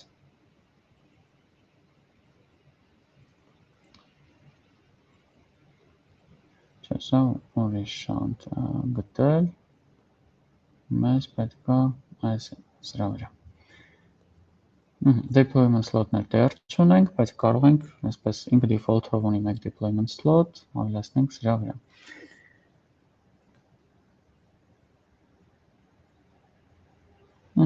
Automatically close կարող ենք հաջորդ անգամ համարտել։ Ինքը անմիջապես deployment-ի համար անհրաժեշտ բոլորս settings-ները միանգամից ընտրեց ու մենք կարող ենք publish անել։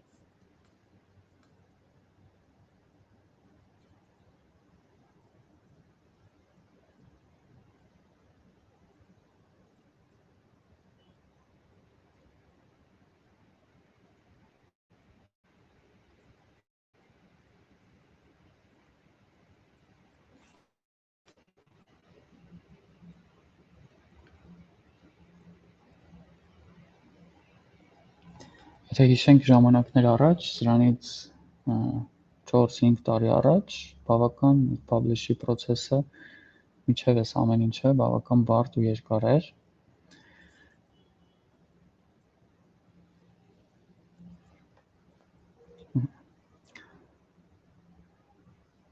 Publish succeed, քիչ հետո մենք այս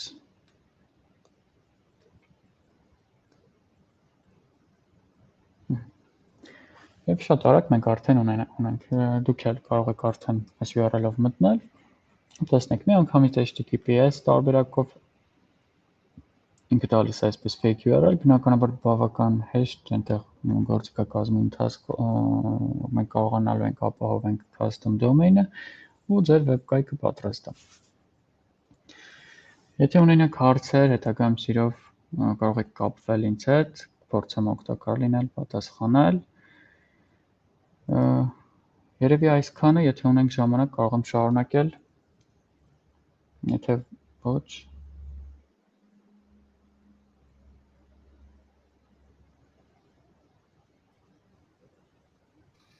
Շատ շնորհակալություն Սուրեն ջան։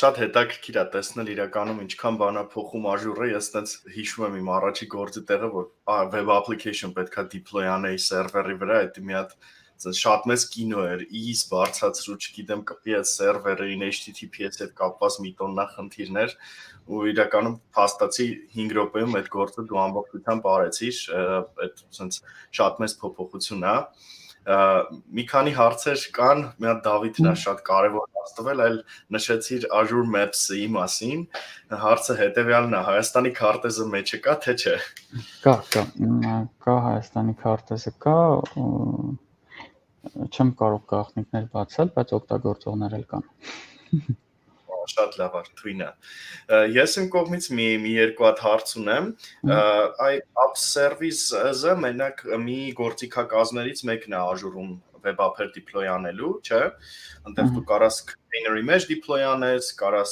ունենաս Kubernetes cluster-ի մեջ deploy անես։ Դու ում խորհուրդ կտայր deploy անել կամ ինչ ձևի application-ները խորհուրդ կտայր deploy անել հենց app service-ում։ Իրականում web-based ցանկացած application կարելի է deploy անել, որ հատուկ այսպես չառանձնացնենք, բայց նրանք ովքեր ցանկանում են այդ ամեն ինչը անել, ավելի ապահով ունենան, օրինակ տարեկան ընդամենը 8 ժամվա fail-ի այսպես 99.9 դա է բերում Azure-ը, որ տարվա ընթացքում 8 ժամ կկազմի այդպես անհասանելիությանը, հա։ Իրականում երբ որ այդ ամեն ինչը մենք ենք անում, այսինքն սերվերների անհասանելիություն, մանավանդ մեր հայկական իրականության մեջ հոսանքի տատանումներ, ինտերնետի խափանումներ, սա մի խնդիրներ է։ Մյուսը, երբ որ ընտրում ենք օրինակ մեկ այլ այսպես hosting provider, հատկապես օրինակ .NET ծրագրավորողների համար, այս մեծ հնարավորությունները ինչու՞մն է, որ շատ մեծ հենց Visual Studio-ի մեջ ունենք ինտեգրված գործիքակար, դուք ինքներդ եք տեսակ, որ շատ արագ, շատ այսպես կարելի է այդ ամեն ինչը անել։ Ու օրինակ publish անել live գնալը այդպես երկար ինչ որ ճոխ ժամանակներ մեզնից չի պահանջի։ Ցանկացած այսպես ասենք web-based application ու այն կազմակերպությունները, ովքեր ուզում են հոգ են տանում իրենց user-ների համար ու իրենց product-ի հասանելիությունը գնահատում են, երևի այդպես։ Շատ լավ, շնորհակալություն Սուրեն ջան։ Մեկ էլ app service-ների հետ կապված ինձ թվում է իրանք ունեն բավականին հզոր գործիքակազմ արագ scale լինելու։ Այ օրինակ շատ հաճախ լինում են տենց ծրագրեր, որ հիմնականում տես քիչ են օգտագործվում, բայց որ օր է գալի, չգիտեմ, Black Friday-ին պետքա մի միլիոնատ մարդ մտնի։ Այդ դեպքերում ինքը արդյոք օգտակար կլինի մեզ։ Շատ օգտակար է, շատ ճիշտ նկատեցիք, որ հենց օրինակ ինչ որ application-ներ, հատկապես e-commerce-ները, ոնց նշեցիք, ինչ որ հատուկ օրերի, զեղչային օրերի հետ կապված ունենում են այսպես աննախադեպ ուրեմն request-ների քանակ, բնականաբար կարելի է մտնել, manual ավելացնել ինչ որ կանխատեսելի կամ նույնիսկ մի քիչ էլ ավել, ու այս ամեն ինչը քանի որ գնում է pay as you go այսպես պլանով, scale up, scaling, դա ընդհանրապես ասենք 1-2 ժամ վճարելու համար ամենաբարձր պլանը նույնիսկ հասանելի է այսօր ստարտափների համար։ Շատ հարմար է այդպես։ Շատ լավ Սուրեն ջան, ձեզ շատ շնորհակալություն եւս մեկ անգամ մեզ հետ ժամանակացելու համար, ձեզ հաճելի օր եմ մաղթում, հուսով եմ նորից կտեսնվենք։ Ձեզ նույնպես շնորհակալություն։ Ստեսություն։ Ստես։ Cool. So we are going back to English again, and we have a pretty exciting topic that's going to come next. It's going to be about Blazor and particularly how to develop cross-platform applications with Blazor. And we have an amazing speaker with us today, Lauren. Welcome here. It's super nice to see you. Indeed. Very nice to see you too. And I'm very happy to be here. A little bit last minute because time zone, are very difficult and but I'm here, I'm happy, and the weather outside is horrible, so I'm super happy to be here and to show you some stuff about Blazor, which is really a very exciting technology. So I'm quite happy that we have a chance to talk about that. Yeah, and thank you so much for accepting and participating in our conference. And actually, for me, it's a particular joy because I myself am very into Xamarin development, and when I was kind of starting my career, you had a tremendous impact on that, and I have used MVVM Lite from old days, which kind of has already become a part of Microsoft stack. So indeed, it's very good to have you, and thank you so much for all of your contributions that you had so far. Yeah, absolutely. I'm really happy that I was able to help you with that, definitely, and hopefully this will be interesting. Blazor is kind of a different beast, but I have to say I have a lot of fun programming Blazor, and MVVM Lite. It's just not suitable for these kind of things, but the concept of binding and basically everything that I put into MVVM Lite back then to make programming easier. Was actually, Steve Sanderson, who is kind of the brains behind Blazor.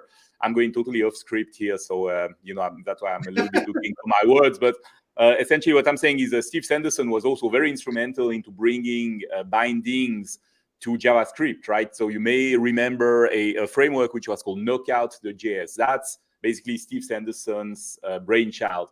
And later, Steve Sanderson was already working at Microsoft, and so later he basically put a lot of that knowledge and that good, that good stuff into Blazor.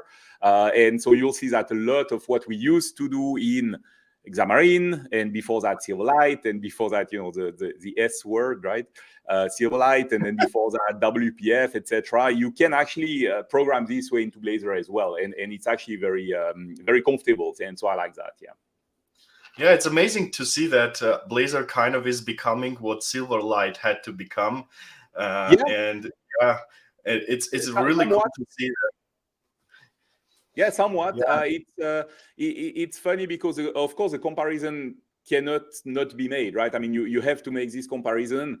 At the same time, of course, Silverlight was suffering from a lot of issues, and the biggest issue was definitely the fact that it was relying on a proprietary model, which needed a plugin to be installed. Yeah. Funnily enough, I stumbled on a page the other day which was still using Silverlight, and so I actually had to install the plugin. That was kind of funny. And of course, with Steve Jobs, not to name him, not wanting to have plugins on iPhones and iPads, etc., that pretty much killed the plugin model. It killed Flash. That's really what Steve Jobs was after. But as a side effect, it also killed Silverlight.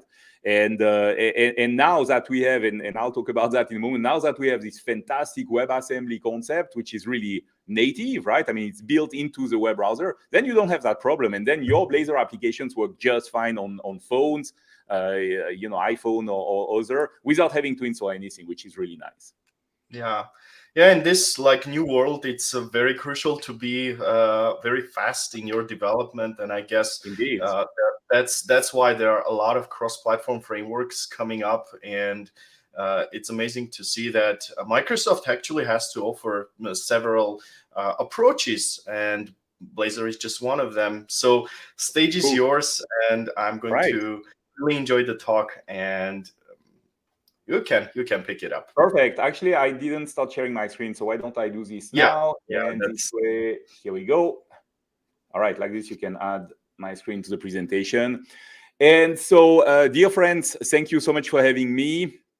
So we were talking about Blazor, and indeed, I'm going to talk about Blazor. And the organizers asked me to kind of put a specific focus on cross-platform applications.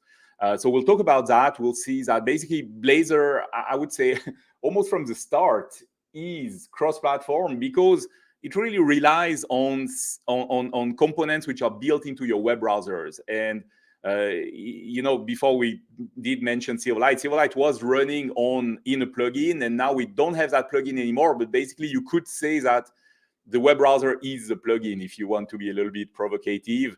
And this allows us, of course, to run those applications on pretty much any platform that supports WebAssembly, which is really a lot. Like all modern phones will support WebAssembly, iPads, tablets, these kind of things. Even some TVs who have Android operating system will run your WebAssembly applications. So of course that opens the door to a lot of things. All right, I don't have tons of slides because I really thought that I would show you some demos. Okay, so let's start by in Visual Studio creating a new project. Okay. And if you type Blazor here in the box, you will find a few things which are installed, notably a Blazor server application and a Blazor WebAssembly application, and then also the same one as empty. And we'll talk about that in a second. It's like an improvement that they made, where essentially if you create a Blazor server application or a Blazor WebAssembly application, you get tons of content which is already there. And I don't know if you're like me, but for me, when I start a new project, I kind of hate having to remove stuff. And eventually what I did is that I actually created a template, which was a Blazor empty application, which I was using for my projects. And now you don't have to do that anymore because they built that in. And so you can take advantage of that. So that's the only difference between a WebAssembly app and a WebAssembly app empty, is that in the empty one, you really have just like one page, which says hello world, and that's pretty much it, right? While the server app and the WebAssembly app have something. Now, maybe let's talk quickly about server applications, because I want to put the focus today on WebAssembly, because it's kind of where it's, for my personal usage, more exciting.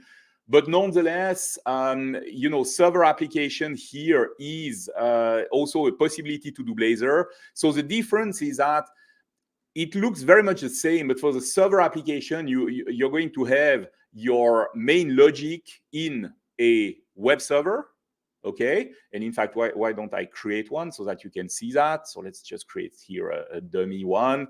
You can choose .NET 6. If you have .NET 7 installed, you can choose .NET 7. You know that .NET 7 has been officially released in November 22, so you can absolutely choose it.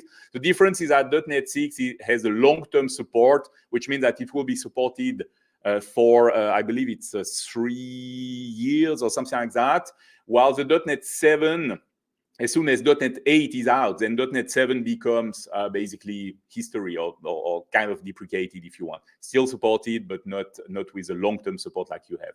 Let's take .NET 6 just for the demo. And essentially, what you're going to have here is that you're going to have you're going to deploy that to a web server, and then when you connect your client to the web application, to the web server, most of the rendering, or all of the rendering for that matter, is done on the server, and the rendering is communicated to the application via WebSockets, which is also a very fascinating technology, and we'll talk about that also in a moment in my demo.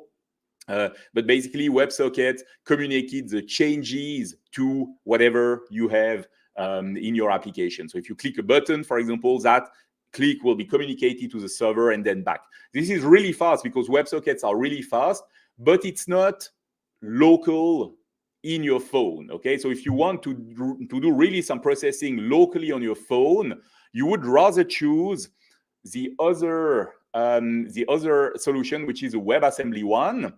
And so if I choose here a WebAssembly application, again, it looks very, very similar, okay? Here, again, you can choose .NET 6, .NET 7. Let's create this.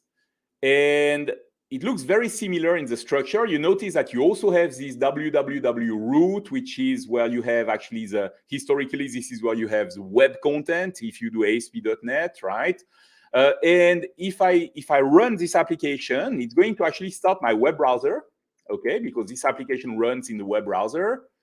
And here we go. We have the sample application. So like I told you, if you choose the empty one, you don't have all this. And so what you're going to have is that if you go to counter, for example, and you click, all right, this is all local. There is no traffic going to the server. While if you choose a Blazor web server application, then the button will basically do something on the server, and then the change, this new count here, will be communicated back to the application via WebSockets. So that's kind of the major difference between both. Originally, people were using the Blazor server applications more because they were more mature. That's kind of where they started, with the Blazor team started. But nowadays, the WebAssembly model is very mature, and personally, I prefer to use that because, again, I come kind of the Silverlight model, etc., in Xamarin, and I like to have my phones running locally. Or at least as locally as you can. Of course, you still need to serve this application, and we'll talk about that a little bit later. But essentially, it's what you would call a static web application, right? Where everything runs here in the app. All right, so let's take a look at the way that this is organized. You have here some web content. So you have some CSS, okay? You have an image, an icon, an image. You have an HTML file, okay? Interesting. And then you have some pages, and those pages are Razor pages. For those of you who are not familiar, Razor is a technology which is not directly linked to Blazor. It's actually linked to ASP.NET Core, where they started doing those Razor applications. Essentially, Razor applications are a page where you can mix HTML and C# code. Okay, so if I go to the counter, you see that I have here some HTML. And this is really standard HTML with some tricks, because here, for example, I have a page title. Now, page title is not typically something that you have in a standard HTML. So this is actually a Blazor component. So I can also add some well, in that case, it's actually an ASP.NET Core component. So you can add also some ASP.NET component to that. You can add some Blazor component that you create. Think about user controls when we had, user controls in Silverlight, etc. You can mix your HTML, CSS, and then suddenly there is this thing here. Now that's, as you may know in ASP.NET Core, that's typically how you add C# code, all right? So here we have a mix of actually HTML, and then there is an which says, oh, the next statement here is going to be actually a call to a C# method, okay? And the C# method is right there, so you can actually have your code directly in your HTML. That really reminds me of old school ASP. I don't know if we have some very old people on the call who remember classic ASP, where basically you are mixing your HTML and your VB, Visual Basic, okay, or JavaScript. Back then I was using JavaScript for these kind of things, and that was executed on the server. The difference here is that this code here will be executed on the client in the WebAssembly component, okay? Now, I don't like to have code in my HTML, or I don't like to have a lot of code, let's say. So what I usually do is that I will go to the pages here, and then the first thing I will do is add here a class, okay? And this class, I'm going to call it counter, that's the same name, counter.razor, but then in addition, I will say .cs, okay? And you see what Visual Studio does is that it's actually nesting those two components below each other. So it's a little bit like when we do XAML and we have the XAML and the XAML.cs, okay? Exactly the same thing. Now notice that I have a compiler error, and there is a reason to that. It's because when you have this counter.razor and you build your application, this code is actually going to end up into a class which is called, guess what? Counter, just like you have here a class counter. And so you cannot have two classes named counter in the same namespace in your application. That's why the compiler is not happy. But thankfully, we have the partial keyword in C#, which means that now I'm saying, I know that you, compiler, have already created a class called counter, which is hosting whatever is needed for this page to work. It's actually hidden in the bowels of your application. But nonetheless, I want to also have my own definitions here. And so this is the other part of this page. So it's a way to split the class between two files. So now I can take this code here. Okay, I'm going to remove that statement here. Notice that immediately the compiler sees that something is wrong, which is really the main advantage, or one of the main advantages of using C# versus JavaScript. JavaScript would never detect something like that until you actually run the application, right? While here I have a compiler warning. I didn't even run the application, and already it's telling me something is wrong. And so if I go here to the page and add this, few things that I don't like into this code, I would probably, first of all, I'm going to do this public, all right? I will probably say, well, that should be a property, okay? So let's do a get set property here, all right? And when we do a property, usually you want to have a name rule, right? You see, it should be uppercase character. So what I'm going to do is Control+. Then I'm going to say, well, actually, I cannot do that. I need to rename it first, okay, current count. Then I'm going to do Control+, and then I choose here rename. And the cool thing is that it renames here in the code, but it actually also went and renamed in the HTML code, okay, in the Razor code. So like this, you have a very nice way to basically use the Visual Studio refactoring tools, which is really nice. Another thing which you may notice is that here the on-click with, again, this at prefix, which means this is C# code. Here I don't need to change it because increment count, I didn't change the name, right? If it's down there in the code, or if it's down there in what you would call the code behind in XAML, essentially it doesn't make a difference, okay? The compiler is going to find it. So if I run this code now, and it always goes to the wrong window, sorry about that. If I run this code now, essentially, unsurprisingly, it works exactly the same, okay? Cool, so now what can we do to make things a little bit more interesting? Well, one thing we can do here is that we can add directives directly in the Razor application. So for example, I can say something like that. I can say here, if, oh, I'm on the wrong page. Sorry about that. Here we go. I need to go into the counter page. Okay. So here I can say, all right, if the current count is greater or equal to 5, I want to show here a title saying success.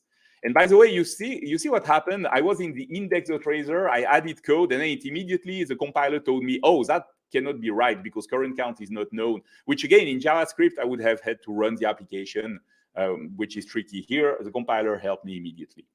So let's say if, and you see there is this attribute here at, which means this is going to be C# code, but oh surprise, I do have some HTML code, which is mixed there. And this is absolutely legit. You can absolutely do that. So now I can say, all right, if the current count is greater or equal to 5, I need to show success. Let's see that. Okay, 1, 2, 3, 4, 5, success. And this is how you can dynamically modify the content of your single page application by adding things like that. I'm not going to close the page here because I want to show you another feature which is nice. Here, I'm going to remove this code, and now I'm going to say something else. I'm going to make things a little bit more interesting, okay? You see, I can do some if then else. And here I say if the current count is greater than 10 or greater or equal to 10, I show another banner. And now I here modified the code. If I save and go back to my page here, well, in this case, it didn't work. You see, you have this button here, which is called Hot Reload, right? And Hot Reload is another feature which is really nice in Blazor and Visual Studio, is that you have basically a link between your application and Visual Studio. And if I click here, let me try to rearrange my window. If I click here on Hot Reload, it's actually going to reload. You see the small check mark which came up here, means that my code has been automatically reloaded. And now if I go to 10, you see, it changes. I didn't have to count back from 5 again because it kept the state, but it applied my code changes. Okay, so the Hot Reload button is really very useful when you work here in Blazor. Okay, now a few things you could do. You could say, all right, I want to do for var. Oops. Sorry, my IntelliSense is in the way here. For var index equals 0 to 5, index plus plus, and then say something like add, I don't know, let's say an H4 with, for example, with the index. And so you see, when I want to reference my C# variable here, I use the at prefix here, and like this, that's going to work. So now if I refresh, okay, in this case, it had to actually reload the application. So sometimes the hot reload requires to actually refresh the application. And here you see it does from 0 to 4. It counts from 0 to 4, like I said. So like this, you can build, I don't know, tables. Okay, we don't really use tables in HTML anymore, but nonetheless, we still use them. You can build, things with rows, right? You can add multiple divs, etc. You can build a nice grid if you want, all like this in HTML directly. Now, another thing which is really cool is that you can also interact. So you have to think about that as a component which is hosted in the web browser in an HTML file, which is the index.html that we have here. So one thing that you can do, which is very useful, is that you can actually even invoke some JavaScript, okay? So one thing here I can say is, I'm going to count, and then I'm going to say, if the current count is greater or equal to 15, I want to change the title of my HTML web browser. You see, that's interaction. That's what we call interoperability, right? I want to set the title to the count. So I want to change the title dynamically. Now, changing the title from here from Blazor is potentially possible, but it's really easy to do from JavaScript. So how do I actually do that? Well, one thing you can do is, first of all, I need this JS runtime component. And you see the compiler doesn't like it. It says, well, I have no idea what that is. Oh, also, in that case, I'm actually awaiting because this is an invoke void async. So I'm going to have to change this to async void. Okay, why async void and not async task? Because this is actually an event handler. Okay, so actually, I'm not sure if that would work. Interesting. Okay. Anyway, invoke void, async void, you should never use async void except when it's an event handler. So I'm going to keep it this way. So now the error change, it says JS runtime does not exist. And this is correct. Which brings us to how do you actually inject stuff into your page. And the cool thing is that you can do that here in your page directly. You can inject whatever components you need. It could be an HTTP client. It could be other things. So here, I'm going to say, all right, I want to inject, all right? And then this is going to be an IJS runtime, JS for JavaScript. So basically, I'm injecting the JavaScript runtime interoperability component, and I'm going to call that JS runtime. And now that I have injected it, if I go back, now the compiler is happy and knows about it. Still not happy totally because invoke void async is actually an extension method. So I'm going to add here using Microsoft.js interrupt, and this is going to make the compiler happy. Okay. However, this is going to call a JavaScript method or a JavaScript function, which at the moment doesn't exist. So I need this function called setTitle, and then I'm going to give it a parameter. Where do I actually define this function, this JavaScript function? Well, I'm going to have to define it in the host of this whole thing. And the host is this index.html. So if we take a look at this index.html here, now this is code that most of the time you don't modify or barely modify. You are going to have something saying loading. This is what's going to be shown when your application is loading, when the WebAssembly component is not there yet. And then when it's ready, you see it says div id equals app. The component of this app div is going to be replaced by whatever you have in your Razor page. Okay. Actually, it's a little bit more complicated than that because there is here a shared component with a main layout. So here you can also modify the layout of your application. And then where you have the @body, that's actually where the content of your Razor page is going to be shown. So you have this layout, and then inside the layout, you're going to have the code that you're working on. And here's the layout. Again, you can modify it if you want. Because it's shared, it's going to be applied to every page. Unless you want to change that, you can also modify that. I'm not going into the detail here because it's a little bit out of the scope of the presentation. And I have tons of things to show you, so I don't want to spend too much time on that. But basically, check out the layout system. All right, so now I have my injection. I have the call. So now I need this method called setTitle. So I'm going to go into my index.html. You notice also that this is where the CSS is included, right? And now I'm going to take my script and I'm going to put it here. And when this function called setTitle is called, I'm going to set the document.title. So basically, I'm here inside the HTML DOM, and then that's going to change the title. So let's see if this works out.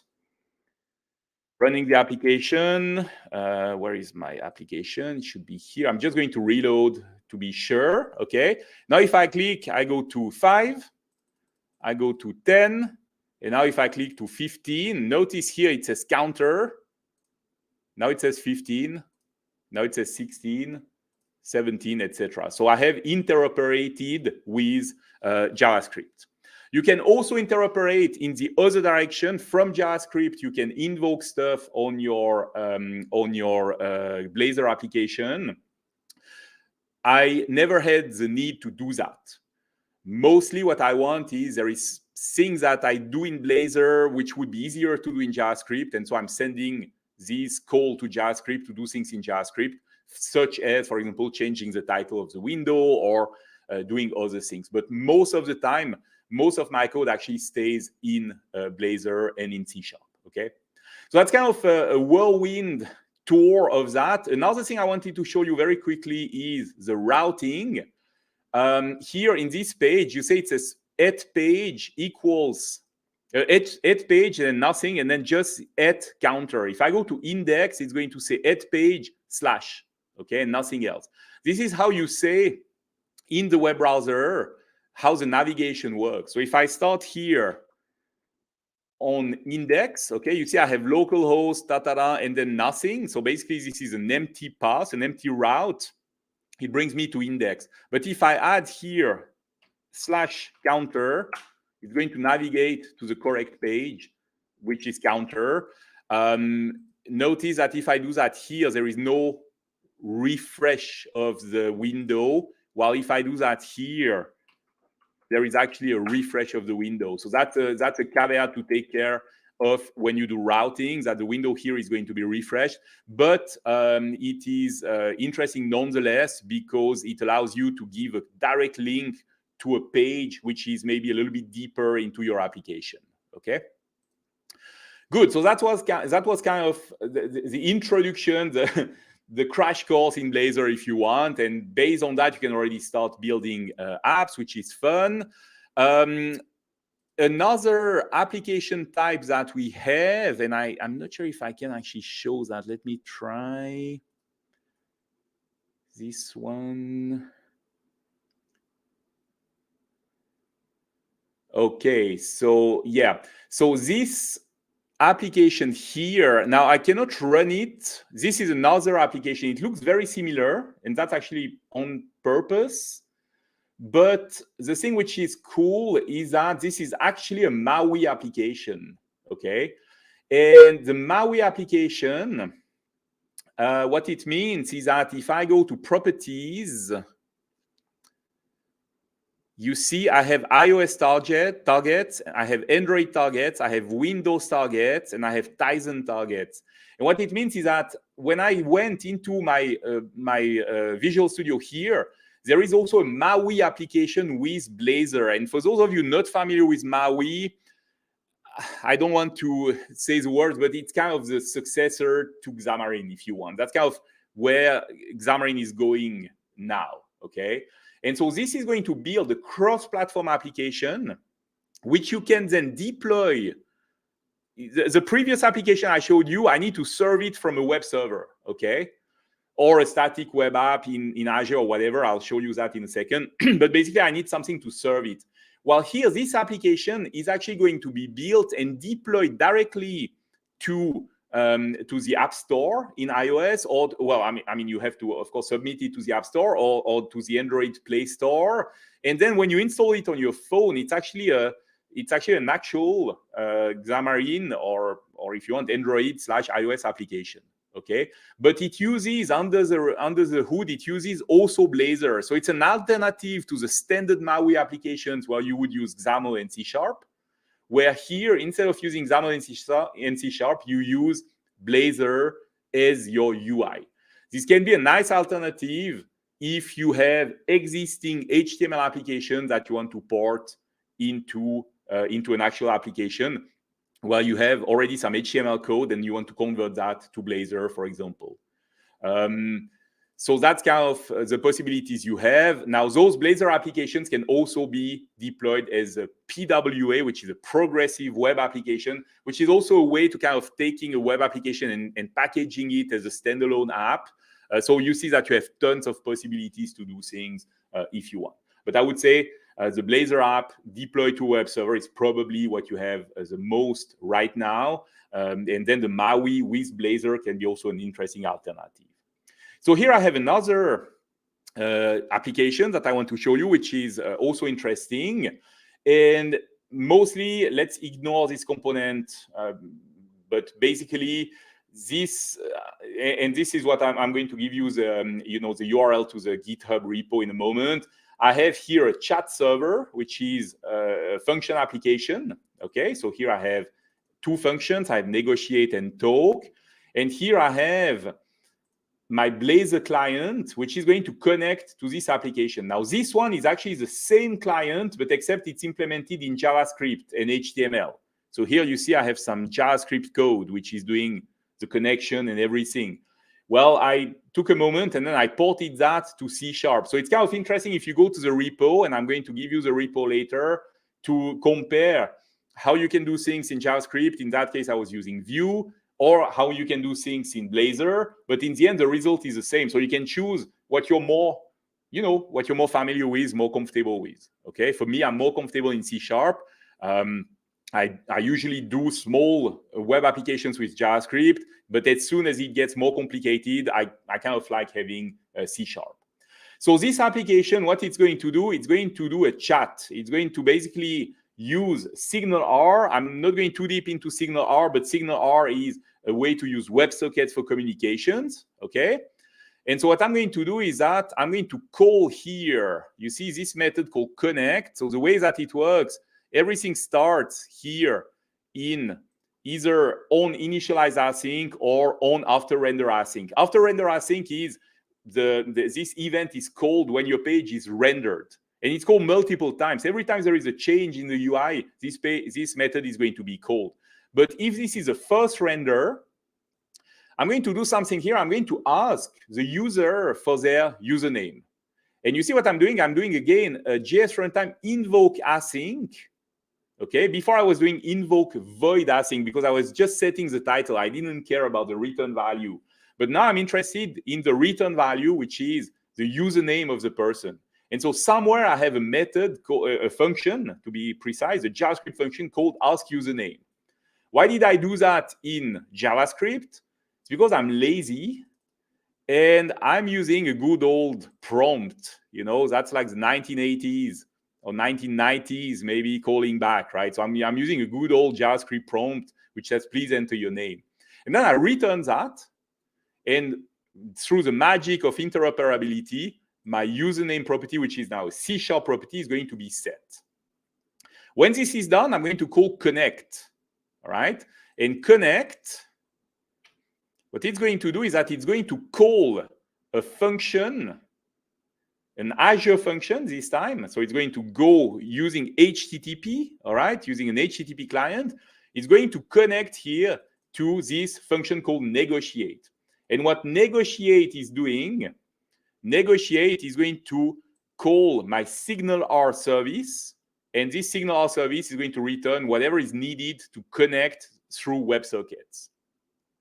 Then after that, when this is done, I have all the information I need to build a Signal R connection, a WebSocket connection. So I'm going to be listening to messages on the WebSocket. I need an access token, which is going to be given to me from the negotiate method. I have a URL, and then I'm going to say, every time that you receive something called new message, I want you to call this receive new message method, okay? And then I'm going to start the connection.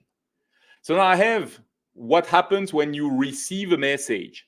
Now, in my index, I have a form, and you see that I'm using an edit form. It's not a conventional HTML form. If you want, it's a conventional HTML form, but with added feature. So I have this edit form, and basically my code here, I'm going to have here a title. I'm going to say, if I'm not ready yet, I'm going to show a loading message. This ready here, it's a property. If I use F12, I can actually navigate to the property, okay? Ready is going to be false when I start. So in the beginning, I'm just going to show this loading div. Else, when I'm ready, I'm going to show hello username, which I have collected from the user. Again, there is this at prefix here. Then I'm going to show here a form, which is going to say enter your message. And this is bound. You see, I'm using data binding here. This is bound to this property called model.newMessage. So model is an object that I have here. And within the model, I have this property called newMessage. So like this, I can data bind in JavaScript, sorry, in Blazor, in Razor here to something. Why did I use bind and not value equals? I could actually go and do value equals. Okay, is that the same? Let me see. I could do something like that. I could do model.newMessage, okay? Now, if I do that with a value, this is actually a single way binding. So it means that changes that you do here are not going to be communicated back to your property. When you use the typical way of doing things in Blazor is to call bind-value. okay, with a small v here. And bind dash value is going to do a two-way binding. But you use bind dash value so often that you can also do a shortcut like that. Then I have here a bind colon event. And what it does is this is an attribute or a property of the binding, if you want. You see, it's not bind dash something, which would be like, okay, this is an object per se. But here I have colon. The colon means I'm going to configure the binding to be on input. On input means every time that I type something, the binding is going to be updated. Okay. You could have also different things here, which is going to modify how the binding is updated. Okay. And then I have here this method, this event. You see, this is an HTML event on key press. Okay. But because I add the @ prefix, it means that suddenly I have here, I can enter some C#, and this form key pressed, that's going to be an event handler, which is going to check if my key is enter. And if this is enter, I'm going to send the new message. It's because I want to be able to type a message, press enter, and then it's going to be sent. So that's kind of my UI. And then after that, I have a for each. Very convenient to build HTML using a for each. I have here this messages, that's a list of message. So that every time I receive a message, I'm going to add it into this list of message. And then automatically my HTML code is going to be updated because Blazor is going to detect, hey, there is a change in this collection. Notice this is not an observable collection like we would have in XAML. This is a plain old stupid list. But again, Blazor does some magic and add all kinds of collection change attributes, etc., so that you don't have to do it yourself. So this is kind of nice in Blazor. So I can now basically loop through my collection, and for each message, I'm going to add a new row with an HR, and then with here the name, the message.names that's going to be the name of the sender of the message, and then the text of the message. Long story short, I can actually run this locally. So I'm going to start here my function application. This function application, I'm not totally local because I need the Signal R service. So somewhere in Azure, let me see if I can show you that. Somewhere in Azure, I have a Signal R service, which is sitting here and which is waiting for input. This Signal R service is a standalone service.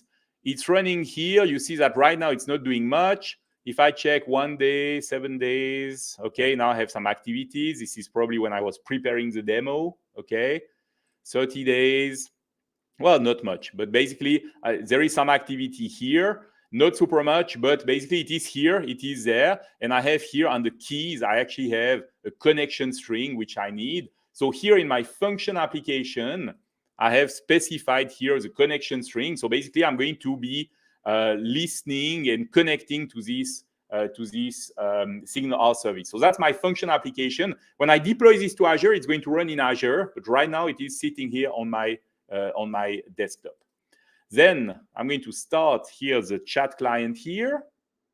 Okay, I'm going to start it. Now you missed. Okay, let me just refresh that so you see. You see, this is a prompt that is coming from JavaScript. Okay, I can enter my name, Laurent. And now it's going to, if I check in F12, what happened? This is probably not relevant here, but basically it connected to my function. So if I check what happened here in the network, let's do it again.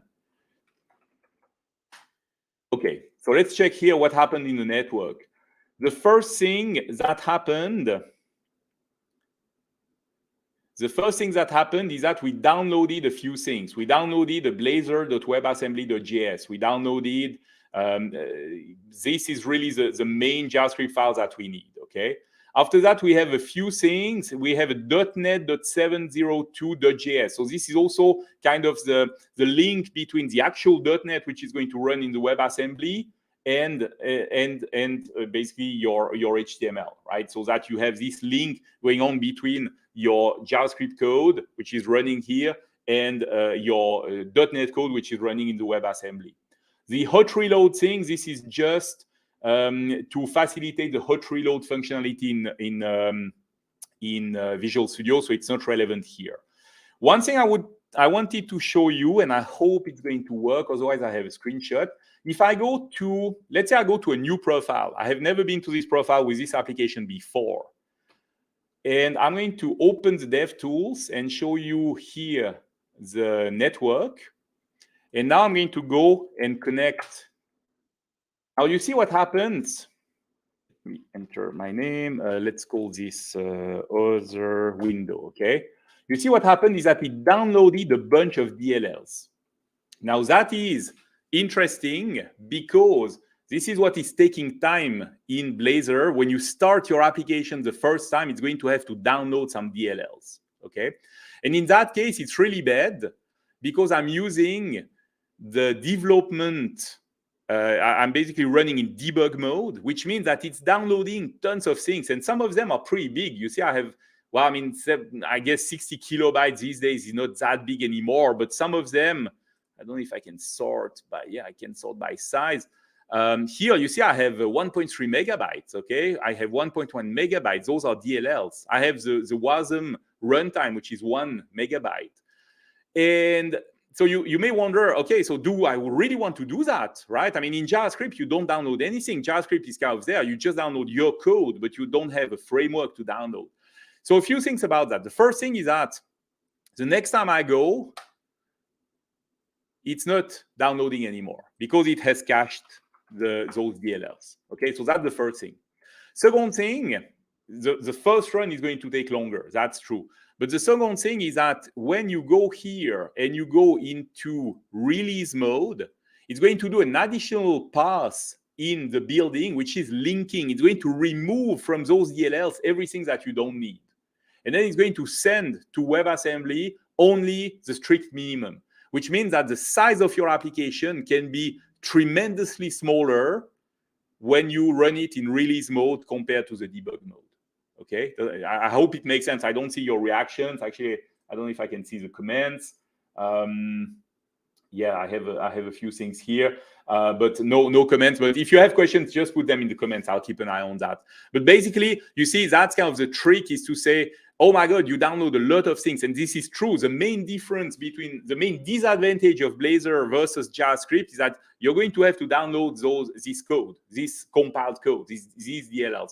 But again, the way that it's stripped down makes it actually acceptable for modern computing. Now, obviously, if you're in a place where you only have 3G or 2G network, there are still some places like that. I was recently in the mountains of the Philippines, for example. You barely have connections there. Then, of course, every byte counts, and maybe this is something you want to think about, okay? So keep that in mind.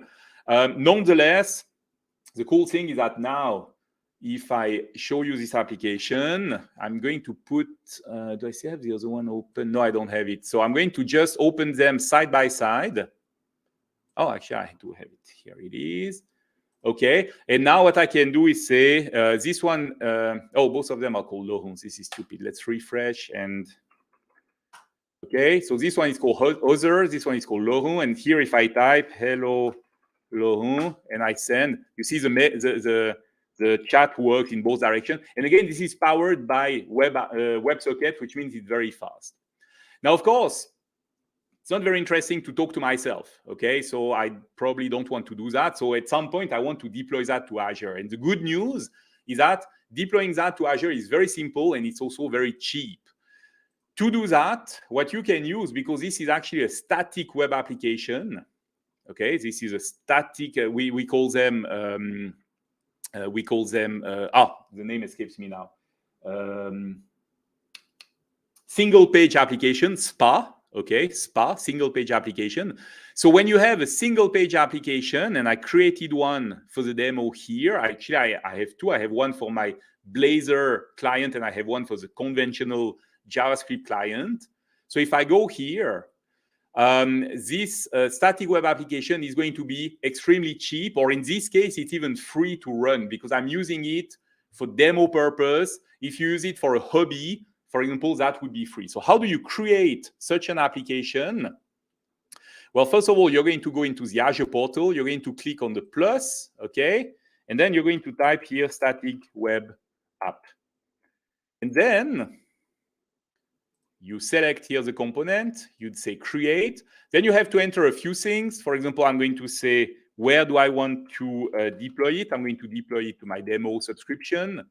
What resource group do you want to deploy it to? In that case, I have a resource group which is called chat server, or you could create a new one. This is just a grouping of the things. And then you need to enter a name. So I'm just going to call it .NET Conf, and then it checks that the name is available, okay? And then here, this is what I was telling you, you have different plans. You can say, if it's for hobby or personal projects, it's actually free to use. We give you that resource. If you want to have more performance or more features, you can use a standard one. If I compare the plans, the standard one is going to cost me for enterprise grade edge, right? Which is really like the best of all the tiers we have, only $6 per month, okay? $6 per month. If I go with the general purpose one, it's $3 per month, $3.3 per month. So the main difference is really that you can have more custom domains because we give you custom domain even in the free tier. SSL certificates are always free. We are not going to charge you for that, and we'll renew them ourselves. So it's running in HTTPS always. Here you will have custom authentication that you can use. So you can have basically, if you want your users to be able to authenticate, then you need the paid tier. But again, the paid tier is pretty cheap, right? $3 per month is not too bad. Also, the application size is going to be bigger. So you want to create your application. I'm going to choose free here. I'm going to choose Western Europe because that's where I'm based. And then to actually load your application, you're going to say, where is the code? So we support continuous integration straight from the box here. My code is in GitHub. It is into my own account. It is in the repository called chat server. No, it's called, what is it called now? Oh, sample dash function signal R, okay? And then the branch, if you have multiple branches, you can actually choose which branch you want to deploy. In that case, I want to deploy main, okay? And then you're going to say, how do I build the code? Because this code is going to be built by the GitHub action. So this is a very nice thing. Every time you make a change and you push to main, it's going to deploy automatically. So I'm going to choose Blazor here. And now I need to say, where is my code? So let's go to the repo. And this repo, you're going to get it in the last slide. Okay, so this is a repo here. In this repo, I have here chat client Blazor. And inside chat client Blazor, this is where I have the CS project, the C# file. So I'm going to take this and I'm going to say, that's where I have my client location, my application location. This is the client side.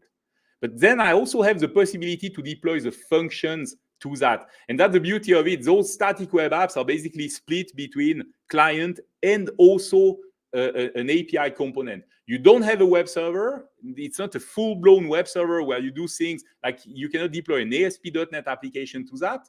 But Blazor being a client application, a single-page application, it can be served from here, and then you can have an API component. And so this API component, in that case, that the two functions that I had, which are into chat server.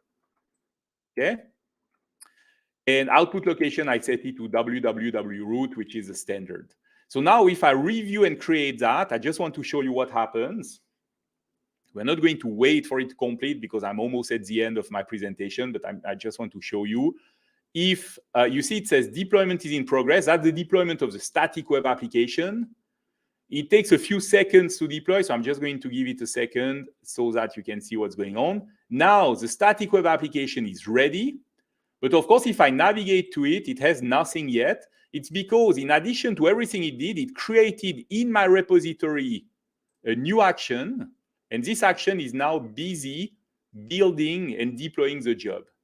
And the beauty of it is that every time I am going to make a change to the main branch, which is what I configured, it's going to build and deploy. So you have continuous integration directly built into that. Now, of course, I don't want to wait for this to complete. I actually already deployed this chat client Blazor application, all right? So one thing you can do, if you want to try it out, first of all, let's run it. Okay, enter your name. So I'm Loho, boom.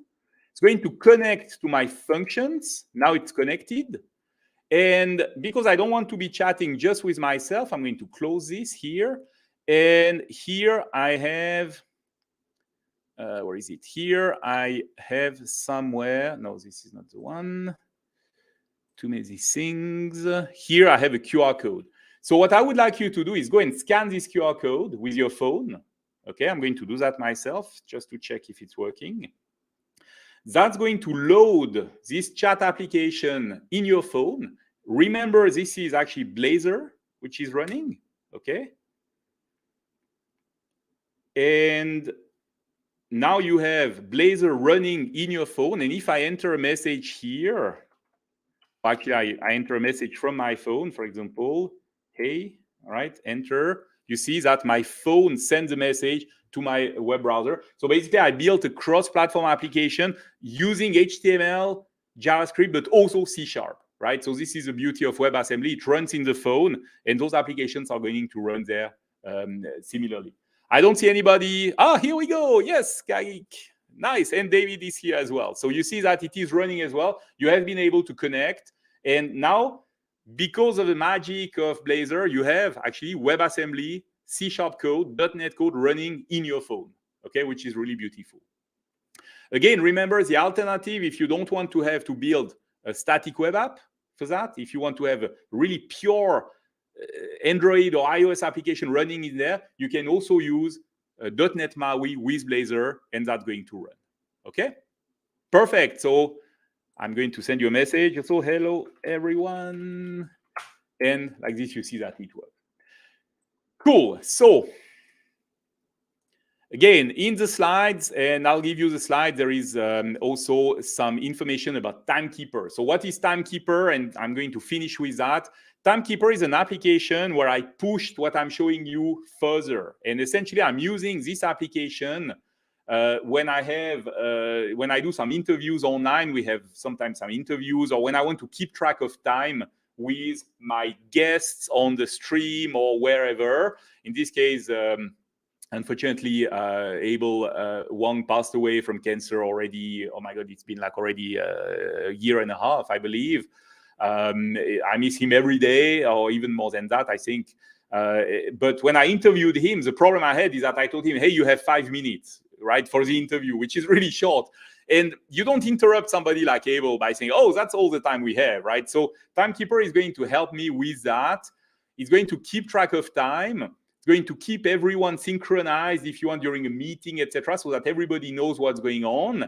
And the way that it works is that, again, this is a Blazor application using SignalR under the cover. And you see when I start the clock here in the host window, it's going to start the clock in the guest window as well. And the clocks are synchronized. If I stop one and start another one, that's how it works. Very, very nice application to use. It's, of course, under the cover, a little bit more complicated than that. Another thing you can do also is give a message to the guest. For example, if suddenly you say, oh, you're running out of time, right, which I think David is going to tell me very soon, then you can also send a message. The new version that we have now, you can also show some polls. So here, this is good when you want to ask something from your users. Here, the host can publish a poll, and then the guest can go and answer. And you see the host now sees who voted and if they voted correctly or not. And then they can close the vote when they are done. Also a very nice feature that we use. And finally, the last feature we have is a simple chat, which is, of course, super convenient when you want to quickly have a private chat. Like here, I'm actually talking to you through StreamYard. I can use the private chat in StreamYard. But if I go, if I don't want to use StreamYard, or if I want to have a different chat method, I can use the chat here. So Timekeeper is nice. And also the cool thing with Timekeeper is that this is using exactly the same features. And in fact, if you go to timekeeper.cloud, okay, timekeeper.cloud, I just noticed I didn't put that into the slide, so I'm going to put it now here, and then I'll give the slide to David so you can have it. If you go to timekeeper.cloud, it's going to show you a demo video. It's going to allow you to log in. There is actually no login. if you can actually also have authentication and everything, but here I disabled it because I want everybody to be able to use that. You see that it's taking a moment to load. It's because there are some functions behind. So of course this is serverless. A lot of people are already using it and doing some tests, and then you can go and do a new session. .NET conf create, and when the session is created, then you can go and define your clocks and, for example, say what happens when people are reaching the end of the clock, etc., etc. So basically, you can use Timekeeper for free to try it out, or even if you want to run a conference or run a demo or run something. So that's quite convenient to use. Okay, the code for Timekeeper, if you go to About, it's going to be on GitHub, of course. This is a public repo. Everybody can check it out. And in there, you have the code. The connection and everything is exactly like the code that I showed you. The other code that I want to share with you, and this is, by the way, the code which is here, all right? This QR code here. If you go to that address, this is where you have the chat application. And inside there, you're going to be able to see the chat server, which is the function application, the Azure function application. You have the chat client Blazor, which is a Blazor application. And then you have also the same code, but except it's written in JavaScript with HTML and with Vue.js. And this is what you have here. Okay. So hopefully this was helpful to you and you understand a little bit better what this is all about. Quickly and super quickly, because honestly, I didn't really have time to check it out much. You know that .NET 7 has been released in November, right? The way that .NET works, and also Blazor, is that we release a new version of .NET every year, always, like a full version of .NET, always in November. That's during the .NET Conf, which is taking place online, streamed from Seattle and all over the world, okay? So .NET 7 has been released in 2022. .NET 8 is going to be released in 2023 November. We already know that, okay? What we don't know is what's going to be inside it. .NET 7 has been released, okay? That's the current version. .NET 6 is a long-term support version, meaning that if you have really a project where you want to have this long-term support, you'll probably want to use .NET 6. But if you want to have the latest and greatest, that's .NET 7. In Blazor, there are a bunch of enhancements, new components. The hot reload is way better. You see the debugger has been improved. So all the code I showed you, you can actually debug. You can put a breakpoint, press F5 to run it. It's going to open your web browser, click on the button, and poof, you're into Visual Studio. So you can debug. This is very nice. Hot reload is improved. The binding. Oh, there's a grid component now, which is very convenient. Also, you know that data grids are always painful to build. Enhancement to the binding. For example, you can say you want to bind, you want to change the value, but only after a certain method has been executed. So it's kind of a pre-validation of your value if you want. You can also split the get and the set for your binding. So you can say, all right, I want to do something else. It's not just binding to a property, but I want to do something when the value is changed. So a bunch of things. And I'm just going to go quickly through that. Basically, if you want to know more about ASP.NET Core, and Blazor is a part of ASP.NET as a project. So if you want to know more, you can go there, ak.ms/asp.net/7. And of course, Steve Sanderson is a good person to follow on GitHub because he's the main project manager behind Blazor. So if you go to github.com/Steve Sanderson MS, that's where you will find him. For myself, if you want to find me, you can go on my GitHub, Elbunion, Twitter, Elbunion, LinkedIn, Elbunion. And this is, again, the repo where you have all the code. Thank you so much for your attention. I hope it was useful to you. I'm maybe a little bit over. Sorry about that. But I think we started a little bit late. So hopefully you have a fantastic day. I don't know if there are any questions or anything, but up to you, Gagi. Thank you so much, Lauren. It was so much information packed into 1 hour. Like, I don't imagine how you were able to deliver this. So thanks for that. I talk fast. That's the secret. Yeah. So I do have a couple of questions, actually. Yeah, so Blazor is actually a lot of things. So you can do like WebAssembly apps. You can have Blazor server, and now you can also have like Blazor MAUI running like native applications on your mobile.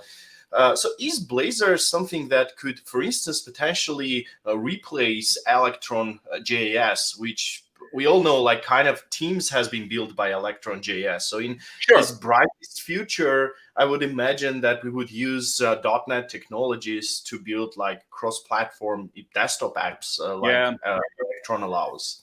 Well, I mean, it's always tricky with tech, right? I mean, first of all, nothing ever dies, right? Like I told you, I was the other day online and I saw the Silverlight page, okay?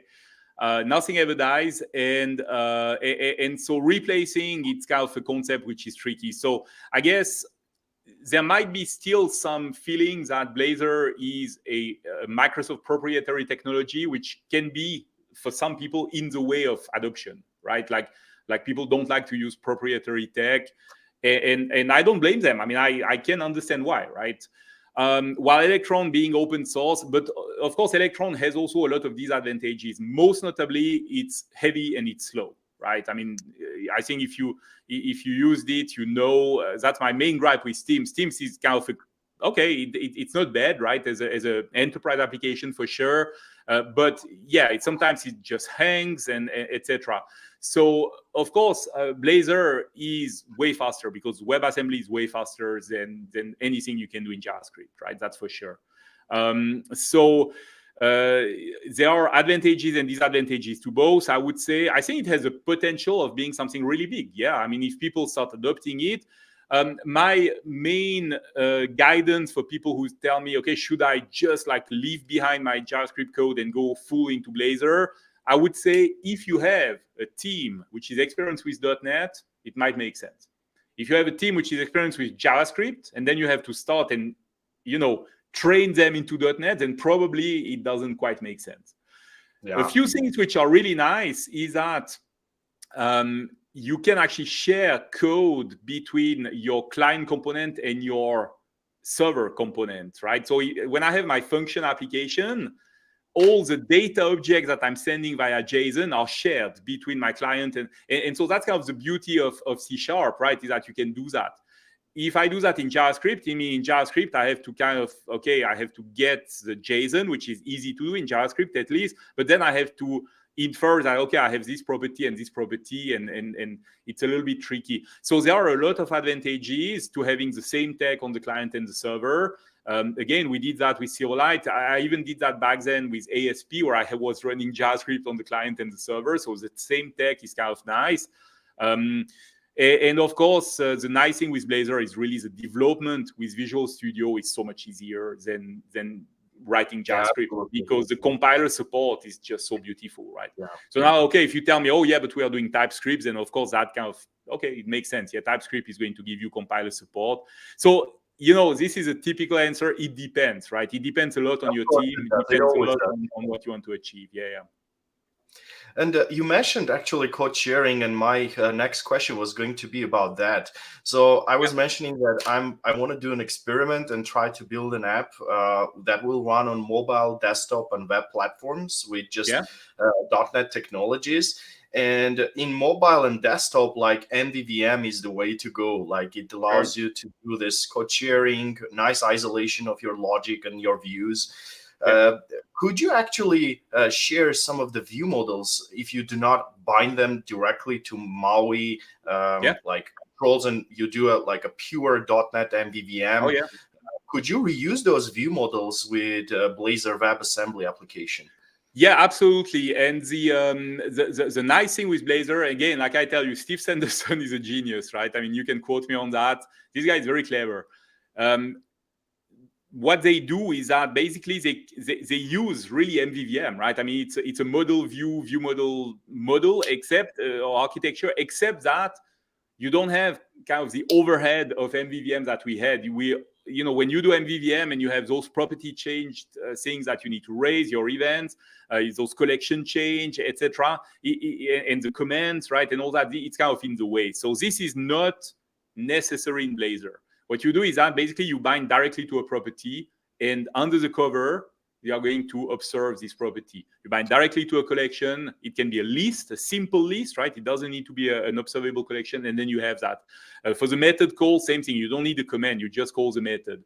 So it's kind of what a lot of what MVVM Lite and now the MVVM toolkit, etc., are trying to achieve are making it easier to use MVVM as an architecture, right? So here in Blazor, it's kind of built into Blazor, and when you use the @bind value, for example, then you have a two-way binding, which is already there, even if your property is not observable by default. So it's actually very, very convenient, and that means, of course, that your plain old, we call them plain old C# object, right? POC. So plain old C# object, your POCO, exactly. Basically, they can live in an assembly in a class library, and then you can share this class library between multiple places. My recommendation is always the same when you build cross-platform applications. Of course, in Blazor, since the front end is HTML, you can also use dynamic HTML. So you can use media, a CSS component to change the view, etc. But after a certain point, it kind of makes sense to have maybe a different UI. So I like to share as much as I can from my business logic, and then the UI, I'm going to decide, depending on the project, to maybe have a different project for that, and then just use the class library. Or if you do really advanced CSS and you're good with CSS, it can be also possible to use just dynamic HTML. Yeah, perfect. Thank you so much, Laurent. I really enjoyed the talk, and I believe everybody did. And thanks for allotting some time and helping us and being a part of Conf Armenia. We really hope to see you again. Have a really nice rest of the day. And next time in person. yeah, we hope so. That would be nice. Yeah, I would love to come and visit you. One of my very good friends is Armenian, lives in Zurich here. And every time he shows me pictures, I'm dying because your country is so beautiful. Yeah, so I really you definitely should come here. Yeah, it is a very beautiful place to be in. Yeah, I would love to come. So definitely we'll plan that for next year. All right. Thank you so much for having me. See you soon. Bye-bye. Bye. Awesome. So far we had so many nice topics and interesting discussions, and I'm personally learning a lot, and I believe everybody does the same. And our next topic is going to be hosted by our co-host, David. And we are going to switch to Armenian again. David-jan. Ոնց ես։ Դու ոնց ես։ Ես լավ եմ։ Քնի զգացումը վերջապես կարողացա հաղթահարեմ։ Ու հիմա պատրաստ եմ։ Իր տոպիկներից հետո անհնար է չհաղթահարել երևի թե։ Հա, համաձայն եմ։ Այս անգամ որոշել եմ էքսպերիմենտ անեմ։ Միշտ Microsoft տեխնոլոգիաների մասին եմ խոսել։ Գործնականում երևի թե սա առաջի անգամն է, որ այս տեխնոլոգիաների մասին պրեզենտացիա եմ անելու ու full Microsoft-ի stack-ի մասին չի։ Ոնց որ հետաքրքիր փորձություն է ինձ սպասում։ 90% վստահ եմ, որ դեմոն էսա fail եմ անելու։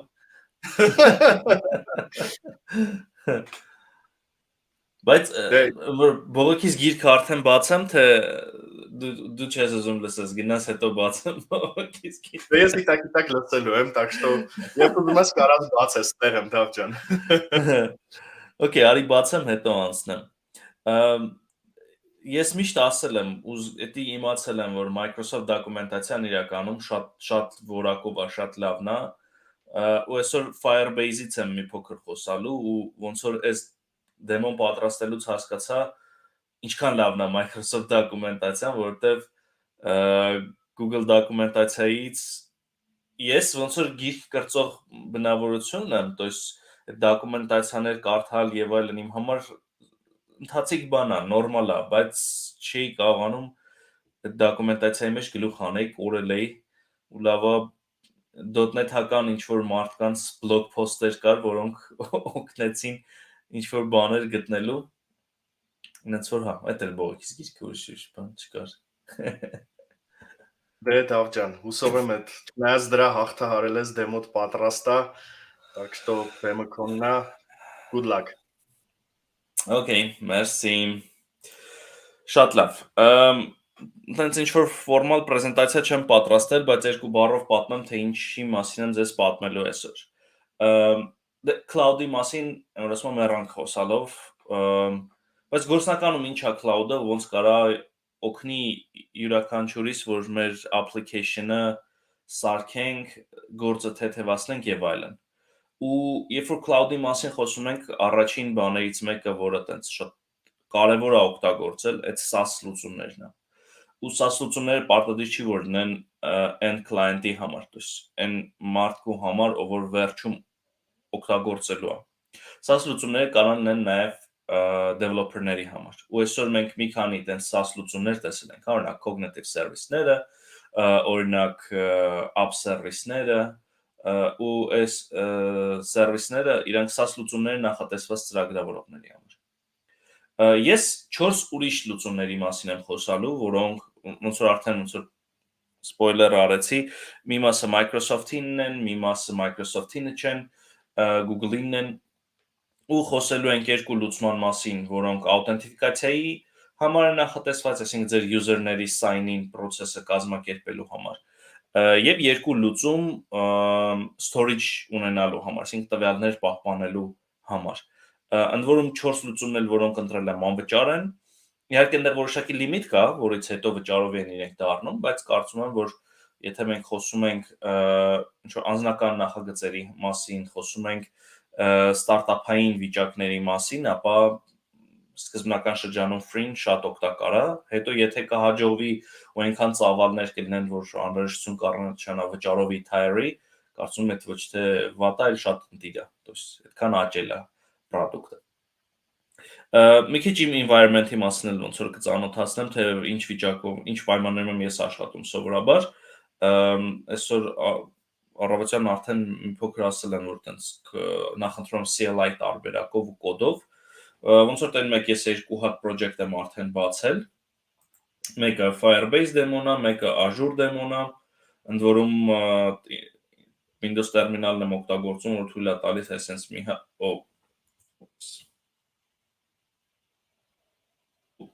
փակեցի Firebase-ի tab-ը, թույլ է տալիս tab-եր ունենալ, եկեք արագ մտնենք այն տեղը, որտեղ գտնվում է իմ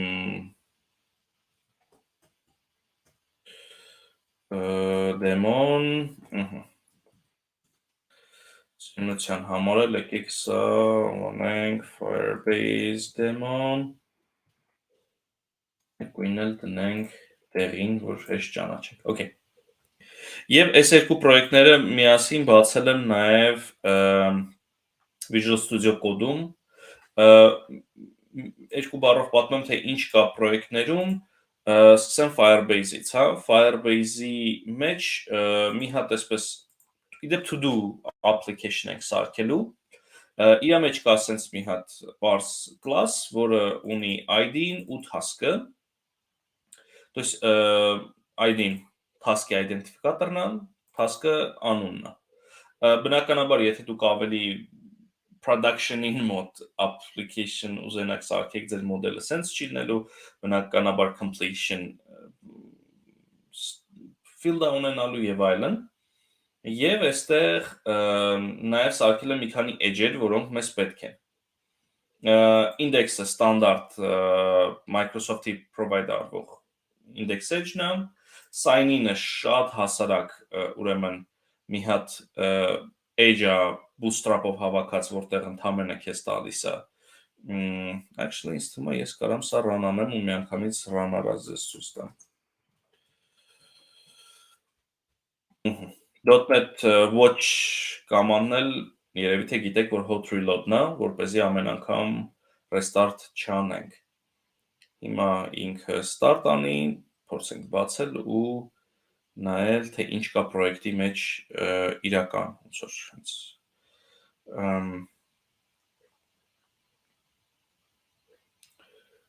փոքր սպասենք, մինչև ինքը run կանի։ Համարյա, okay։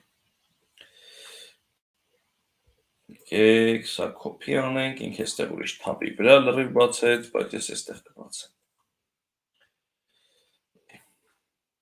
Ահա։ Այս մեր application-ն է, այստեղ փակենք, վերադառնանք այստեղ։ Դե home-ը տեսնում եք ստանդարտ է, մի հատ sign in edge եմ սարքել։ Հիմա ճիշտ գրեմ։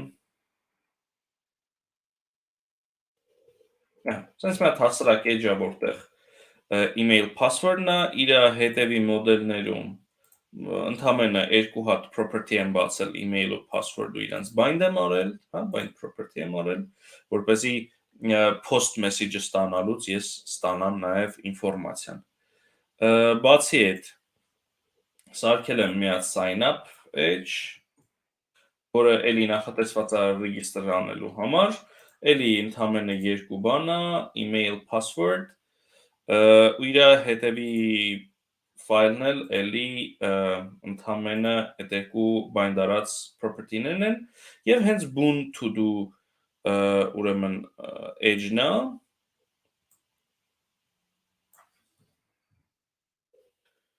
որ էլի շատ պարզ ինտերֆեյս է bootstrap-ով հավաքած, այսա գրելու եմ task-ս, սեղմելու եմ add, ինքը ներքևում ավելացնելու է այդ task-ը։ Եվ այստեղ էլ եթե նայենք հետևի ֆայլը, այնտեղ շատ բան չկա, ուղղակի to-do-ս եմ մի հատ ավելացրել, list-ը, որ էլի bind արած։ Հիմա առաջին հերթին մեզ պետք է կպցնել այս ամեն ինչը աուտենտիֆիկացիային։ Ինչ է առաջարկում Firebase-ը աուտենտիֆիկացիայի համար։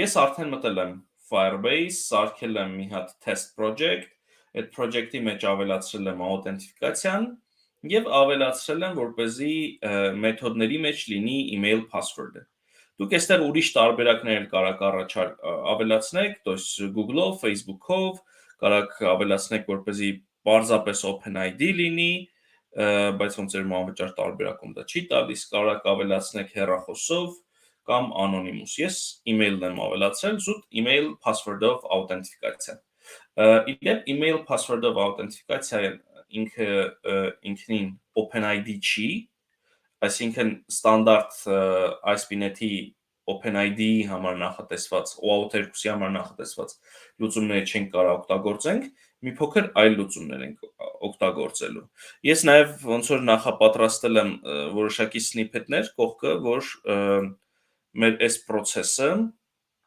ավելի արդյունավետ լինի, արագ լինի ու շատ ժամանակ չխլի, որտեղ արդեն ահագին ժամանակ խլել ենք։ Ես սիրում եմ աշխատել ուրեմն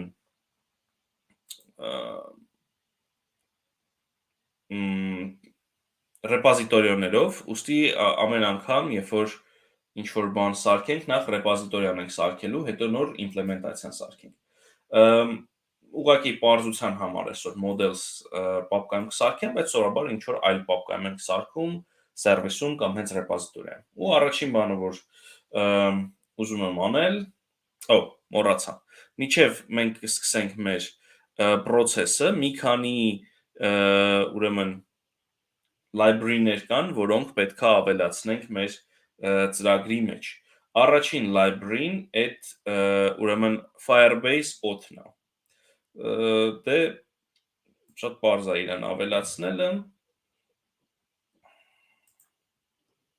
Մի հատ էլ բան բացենք, tab բացենք։ Տեսեք, այսպես դեպքերի համար այս տերմինալը իդեալական է, то есть ես այստեղ run եմ իրան արել, բայց հիմա ինձ պետք է որևէ բան ավելացնել, մտնում ես կողմ։ Command-ը, որը գրելու ենք, պետք է իհարկե ճիշտ directory-ի մեջ մտնենք .net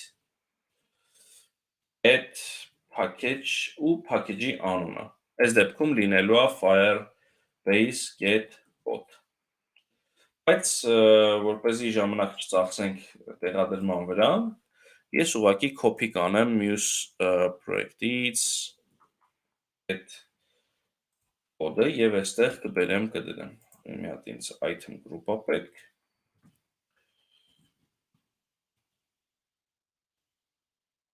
Եվ այստեղ կտեղադրեմ իմ package-ը։ Okay, բացի սայից նաև մեզ պետք է ալնելու տեղադրել մի հատ էլ package, որը built-in չկա, այդ ուրեմն Microsoft get ASP.NET get session-ն է։ Դեմ անենք։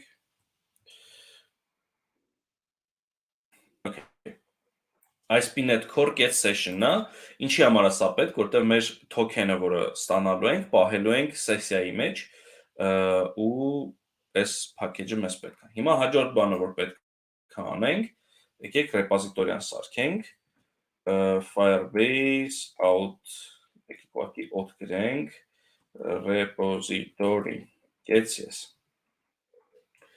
Եկեք ստանդարտ բաները արագ ավելացնենք, models, public class,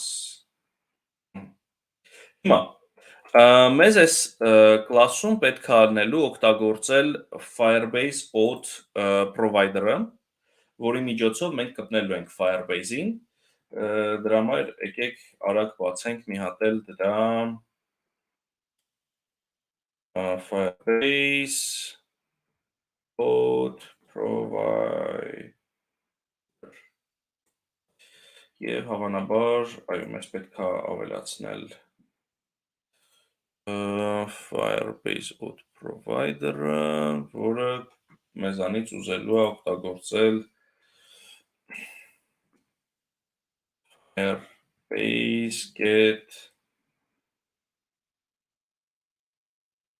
auth-ը։ Ենթադրում եմ, որ restore չի եղել մեր պրոյեկտը։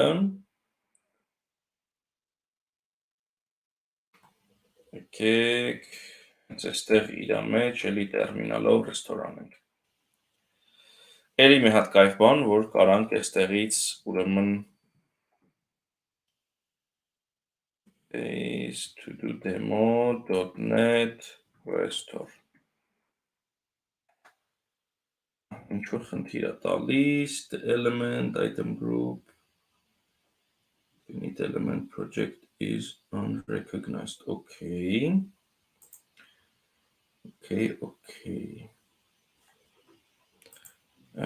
ինչն եմ սխալ արել, փոքրատառով եմ գրել, մեծատառով գրել, okay, let's restore անենք,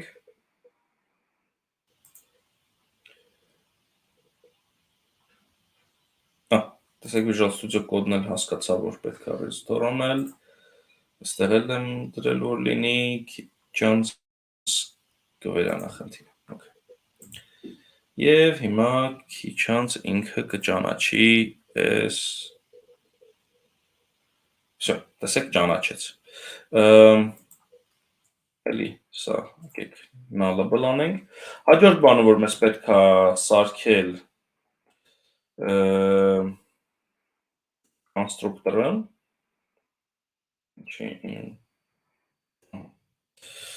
և այստեղ ինձ պրինցիպի ինչ-որ մի բան պետք չի գալու, դրա համար պարամետր չեմ գրի, բայց auth provider-ը ստանալու համար ինձ պետք է ալնելու սարքել կոնֆիգուրացիա, auth provider-ը initialize անելու համար ինձ պետք է Firebase config-ը, որ ուզելու է API key-ն, բնականաբար ոչ մեկը տեսպես սենց միանգամից key-ն չեք գրի կոնստրուկտորի մեջ ինչ-որ այլ տեղ գուցե key vault-ում կամ ինչ-որ մի secure տեղում կպահեք իրան, այդ key-ն գտնելու համար մտնում ենք այս bolts-իկը, project settings, և այստեղ տենալու ենք web API key, որը կարանք դնենք ընդեղ և ինքը կաշխատի, ես դրել եմ, սրանից բացի մեզ պետք է ալնելու ստուգել մի հատ ֆունկցիա, որը կստուգի արդյոք մենք աուտենտիկացիա անցել ենք, թե չէ, եկեք մի անգամից ես դա copy paste անեմ, ոնց որ տեսնում եք, ինքը գնալու է մեր context-ի session-ների մեջ, գտնի underlying user token-ը, եթե token-ը կա, եթե չկա, վերադարձնելու է false, այսինքն աուտենտիկացիան չի եղել, հետո եթե կա token, ինքը փորձելու է auth provider-ից այդ token-ի միջոցով user-ը ինֆորմացիան ստանա, եթե user-ը null է, էլի false-ը տալու, այսինքն ինչ-որ token պահված է, բայց այդ token-ը կարող է session-ն ապրծել, կարող է մեկ այլ խնդիր կա, ինչի պատճառով չի անելու։ Բնականաբար դուք այստեղ exception handle-ը կանեք, որը ես չեմ արել, բնականաբար դեմոյի արագության պատճառով, թե չեմ 2 ժամ մենք այստեղ կդիտարկեինք այս կոդը։ Հաջորդ բանը, որը մեզ պետք է, այդ user-ի մասին ինֆորմացիան ստանալն է, որտեղ ամեն դեպքում ուզում ենք տեսնենք, թե ով է user-ը, էլի շատ նման է այստեղ, ստուգում ենք session string-ը, իրականում այստեղ կարող ենք փոխել ու այս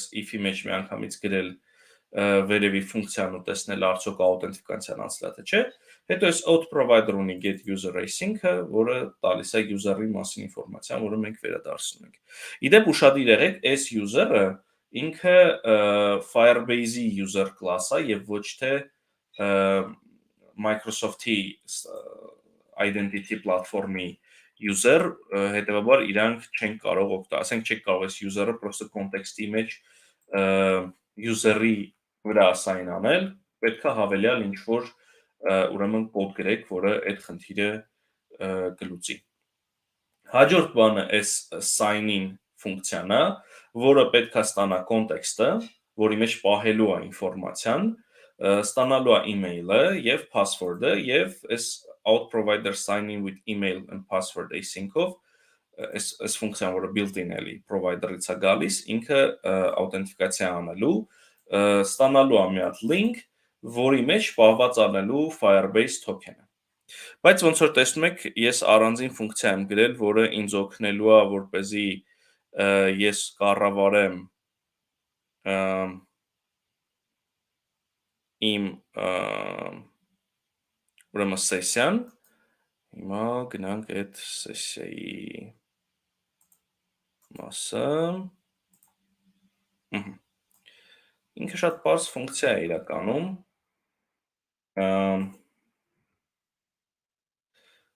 Որտեղ ես տալիս եմ կոնտեքստը, տալիս եմ token-ը եւ ինքը ուղղակի գրում է։ Էլի, եթե մենք նայում ենք ճիշտ տեսանկյունից, ապա մի հատ էլ պետքա այստեղ ստուգում լիներ արդյոք token-ը եկել է դատարկ, թե եկել է իսկական token, եւ եթե եկել է դատարկ, ոչ թե set հարվեր, այլ remove արվել, delete հարվեր, բայց էլի արագության համար ես ուղղակի ասում եմ արել ու հետո նաեւ ստուգելուց ստուգում եմ արդյոք ինքը վերևում որ տեսնեք, այնտեղ ես ստուգում եի, արդյոք ինքը null or white space-ա։ То есть դատարկ, white space կամ null-ա։ Երեք տարբերակն էլ ստուգում եմ, դրա համար այդ խնդիրը լուծված է։ Եվ վերջին բանը, որը նախավերջին բանը, որ պետք է անել, այդ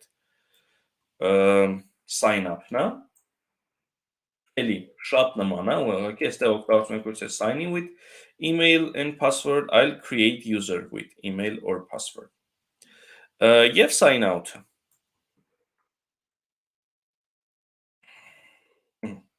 Մեր աուտենտիֆիկացիայի ռեպոզիտորիան պատրաստ է։ Հիմա եթե գնանք ու փորձենք sign-in-ին ու sign-up-ին կպցնենք այս համապատասխան տվյալները, ես էլի կօգտվեմ իմ snippet-ներից, ապա մի հատ on post ֆունկցիա պետք է գրենք, որը վերադարձնում է iAction result։ Ահա։ Sorry, սխալ տեղում փաստարեցի։ Այստեղ ես պետք է անել։ Ինչ եմ անում, ստուգում եմ, եթե email-ը կամ password-ը դատարկ է եկել, error message եմ հետ ուղարկում, email and password are required։ Եթե ճիշտ է ամեն ինչ, այդ դեպքում օգտագործում եմ իմ ռեպոզիտորիան, որի անունը ստեղ սխալ եմ գրել, Firebase out ռեպոզիտորիա, նայ models-ը պետք է ավելացնեմ, sign-in ֆունկցիան եմ օգտագործում, եւ եթե վերադարձված user-ը null է, այդ դեպքում email or password are incorrect եմ տալիս։ Բնականաբար ճիշտ տարբերակը sense չի, բնականաբար դուք այս ձևով չեք գրի, ես այնտեղ ուղղակի եթե աուտենտիֆիկացիան fail է եղել, հա, sign-in-ի ժամանակ, եթե exception է առաջացել, վերադարձնում null ու դրանով կարծես համոզվում եմ, որ աուտենտիֆիկացիան չի անցել։ Բայց խի չի անցել, ոնց չի անցել, չեմ ստուգում ու բնականաբար դուք սա այդպես չեք անի։ Sign up-ն էլ արագ գրենք, նույն տրամաբանությամբ sign up-ում պետք է ունենանք էլի on post մի հատ ֆունկցիա, որը շատ նման ալնելու sign-in-ին, Միակ տարբերությունն ալնելու, որ ես իմ աուտենտիկացիայի մեջ օգտագործելու եմ ոչ թե sign in, այլ sign up-ը։ Ու էլի նույն տրամաբանությամբ registration didn't work, please try again, ինչ որ error message եմ տալու։ Okay. Հիմա եթե ես նայեմ իմ application-ը եւ գնամ նախ այստեղ բացեմ իմ աուտենտիկացիայի մասը գնամ եւ users։ Տեսեք, ես երեք թեստային մի հատ user ավելացրել եմ։ Հա? testexample.com։ Հիմա եթե ես գնամ եւ գրեմ sign up եւ այստեղ գրեմ test.get.com password-ն էլ գրեմ test 1 2 3 4 Gate անեմ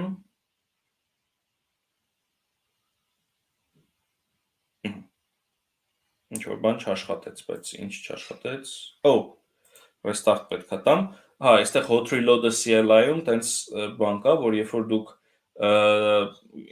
հիմնական ֆայլերն եք փոխում, ինքը այս հարցը տալիս է, ու այստեղ կա տարբերակ always 8R-ն եք սխում, ուղղակի ինքը արդեն restart-ա գնալու ամեն դեպքում անկախ ամեն ինչից։ Հիմա թող ինքը նորից run անի, նորից փորձենք ռեգիստրացիան անցնել։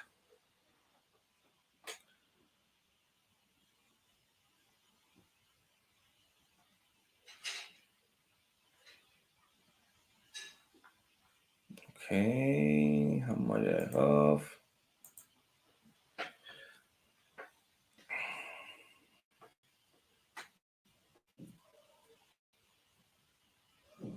Okay, լավ, ինքը միջև, всё լավ աշխատեց։ Հիմա եթե սա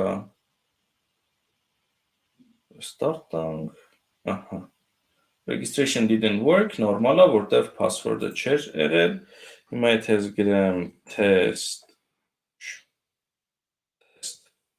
1 2 3 4 registration didn't work, խիտ չաշխատեց։ Ես խոստացել էի, որ fail եմ անելու։ Так, եկեք հասկանանք։ Ամեն դեպքում ինքը registration-ը արել է, հավանաբար երբ որ ես երկրորդ անգամ եմ փորձել նույն mail-ով ռեգիստրացիա անեմ, արդեն չի թողել։ Okay, հիմա վերադառնանք մեր կոդին եւ գնանք sign in եւ փորձենք test sign in լինենք, ինքը պետք է որ դոկտոր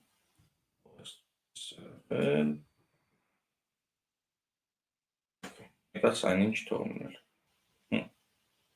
Դոկտոր չի թողում լինել։ Ինչ որ պատճառով exception է գալիս եւ այդ exception-ը չի թողում վերացնել։ Եկեք մեր user-ին ջնջենք։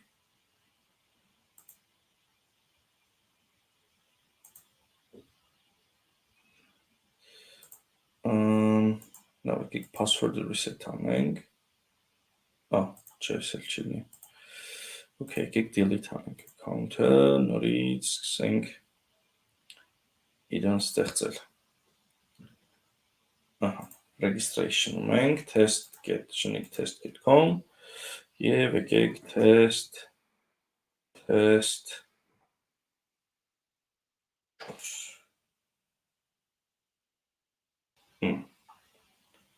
Բայց ես երկեմ ստացությունն է, որ ռեգիստրացիան անցել է։ Okay.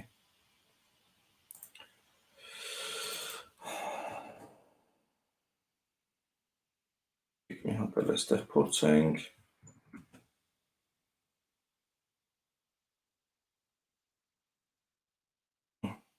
Չաշխատեց։ Ամեն դեպքում հիմա debugging անելու պատճառը գտնելու ժամանակ ֆիզիկապես չկա։ Հաջորդ հարցը, որ այստեղ առաջանում է, հետևյալն է. ոնց ենք մարկ անելու, որ ինչ որ edge-եր ինքը անպայման պահանջի աուտենտիկացիա։ Ստանդարտ տարբերակում authorize attribute-ն ենք դնում, բայց այս դեպքում դա չի աշխատի, որտեղ ոնց որ ասացի, OpenID չի այս տարբերակը։ Դրա համար ես մտածեցի, որ գուցե լավ տարբերակ է գրել սեփական ատրիբուտը, որը կզբաղվի դրանով, եւ base out attribute անունը կդնեմ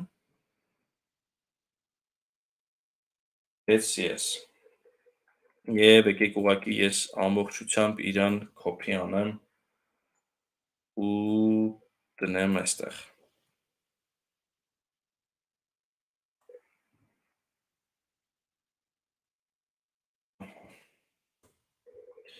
ինչ եմ արել, ուրեմն, այստեղ էլ պետք է օդը անունը ճիշտ գրել։ Ինչ եմ արել, ասել եմ, որ կլասերի ու մեթոդների վրա կարա կիրառվի, multiple չի կարա լինի, inherit չի կարա լինի։ Attribute ու unauthorized filter-ն եմ օգտագործել ու տենց մի հատ բազային ֆունկցիա կա onAuthorized, unauthorized filter-ում, որը վերցնում է authorization filter context-ը եւ այդ կոնտեքստի մեջ դուք կարաք անեք ինչ ուզում եք։ Ու ես հետեւյալն եմ արել, ասել եմ այս repository-ի is authenticated ֆունկցիան կանչի եւ իրան տուր մեր HTTP կոնտեքստը, եթե authorization-ը, տեսեք is authenticated ֆունկցիան վերադառնա false, այդ դեպքում իրան ուղղակի redirect արա sign-in-ի վրա։ Եվ եթե ես հիմա, տեսեք, միջև այս բանը փորձեմ ինդեքսը մտնեմ, ինքը կբացի։ Հիմա ես փորձեմ այնտեղ փակել էդի, ուղղակի այստեղ գրելով այդ ֆունկցիայի անունը։ Firebase out.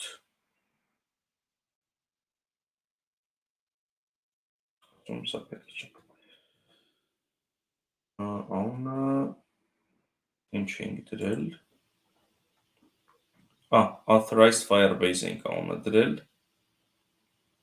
Ես կոդերի մեջ կորեցի։ Okay, այսպես անենք, model-ը պետք է բնականաբար ներառենք, համոզվենք, որ ինքը նորմալ աշխատում է։ Եվ գնանք այստեղ։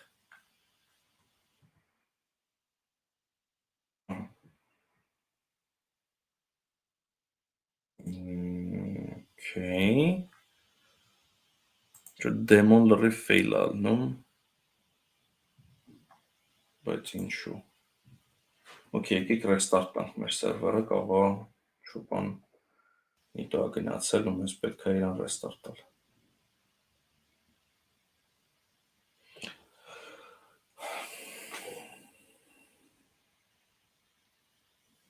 Okay, ժամանակներն փոքր անցնում ենք արդեն, բայց Okay, եկեք մի հատ էլ restart տանք։ Միանգամից տեսեք ինչ որ error տվեց։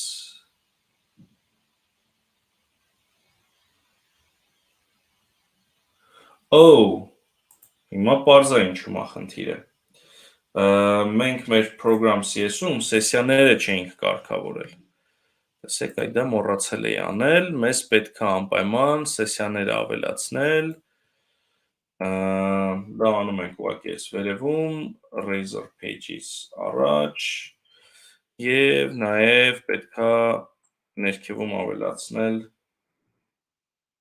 այստեղ սեսիաները։ Okay.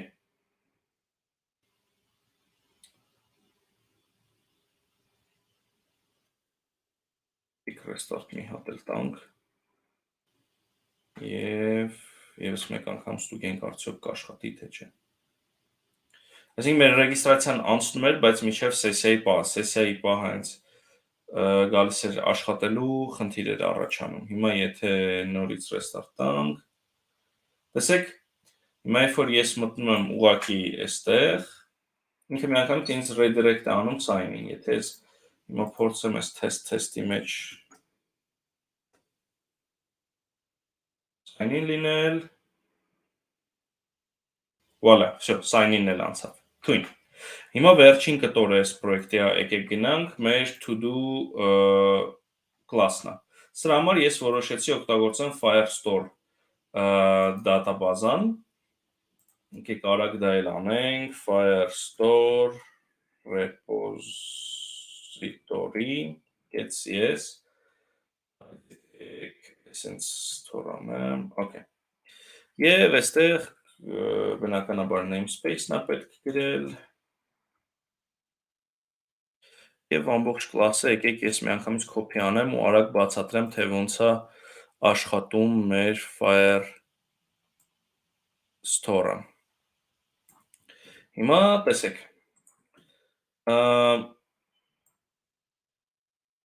Firestore-ը որպեսզի աշխատի, մեզ մի հատ էլ է package պետք, ու այդ package-ը կոչվում է Google Cloud Firestore։ Եկեք դա էլ ես copy անեմ։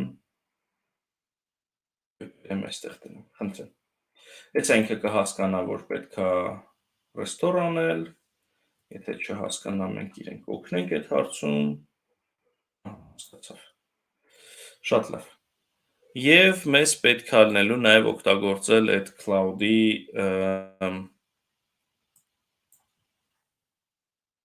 using-ը։ Հիմա ինչ է այստեղ կատարվում։ Մենք ունենք մի հատ Firestore DB, որը ներկայացնում է մեր ուրեմն Firestore-ը։ Այստեղ իրան Firestore DB builder-ի օգնությամբ run ենք անում, մեզ դրա համար պետք է առնելու project ID-ին եւ պետք է գալու մի հատ JSON file, որը տալիս է ձեզ հենց Firestore-ը։ Եթե դուք այստեղ Firestore դատաբազան ակտիվացնեք եւ հետո գնաք project settings, այստեղ service accounts, ապա կարող եք download անել այդ JSON file-ը այստեղից generate new private key ու հետո այնտեղ կտա ձեզ հնարավորություն դա download անելու։ Ես արդեն արել եմ ու JSON file-ով այստեղ պահել եմ, եկեք արագ դա էլ անենք։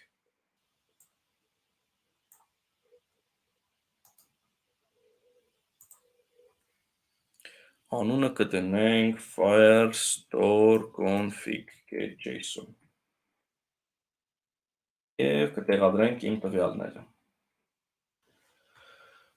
Եվ վերջին բանը, որը պետք է անենք, ես app settings-ում նաև այսպիսի մի հատ տող եմ բացել, որը ինձ կօգնի արագ access ունենալ իմ project ID-ին, որ այստեղից արագ կարդամ։ Բնականաբար էլի դուք այսպես չեք անի production-ում, ավելի լավ տարբերակներ կան։ Ներքևում ունեմ ընդհանրապես 3 հատ ֆունկցիա, add, get all եւ remove։ Իրանք նախատեսված են 3 ֆունկցիաների համար, որպեսզի ավելացնեմ tasks, ստանամ բոլոր task-երը եւ հանեմ task-եր։ Դե ասացի, որ completion եւ այլն չեմ իմպլեմենտացրել։ Եվ այստեղ էլ պետք է 2 հատ ուրեմն նախ պետք է այս property-ին բացել, այս repository-ին եւ բնականաբար պետք է իրան configuration-ը տալ, որ ինքը initialize անի եւ այսպես 2 հատ ֆունկցիա եմ ես գրել, post handler-ներ եմ գրել, որոնք բնականաբար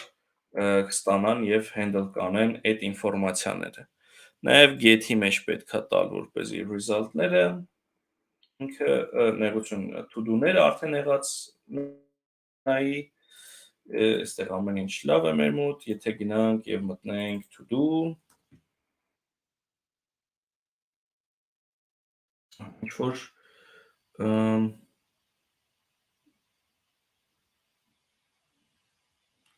multiple constructions to-do model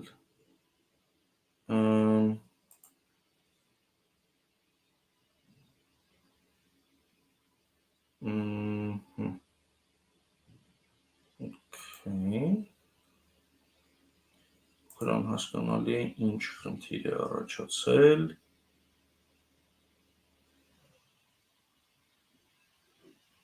pages to do model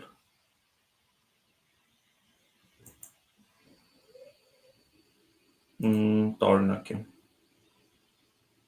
Roger երկրորդ constructor չունեմ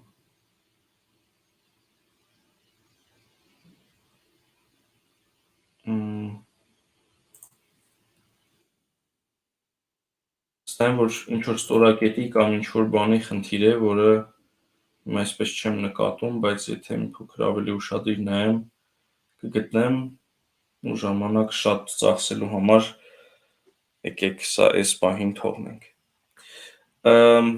Սա այն ամեններ, ինչ որ ձեզ պետք էր ուրեմն Firebase-ը ավելացնելու համար, եթե Azure-ի մասը գնանք, Azure-ում ավելի հեշտ է ամեն ինչ անել, պետք է Azure B2C account ավելացնելու համար մտնել App Settings ու լրացնել ձեր Azure-ի տվյալները։ Azure-ի տվյալները Azure-ից պետք է ստանաք, հայտնագործություն առաջ չեմ լինի։ Ես մի հատ արդեն գրանցել եմ ու արագության համար հիմա չեմ ցույց տա այնտեղ ինչ եմ գրանցել, ոնց եմ գրանցել։ Լրացնում եք այս կոնֆիգուրացիան, մտնում եք program.cs ֆայլը եւ տեղադրում եք այս կոդը։ Նախ տեղադրում եք մի հատ կոդ, որը cookie-ներն է կառավարում եւ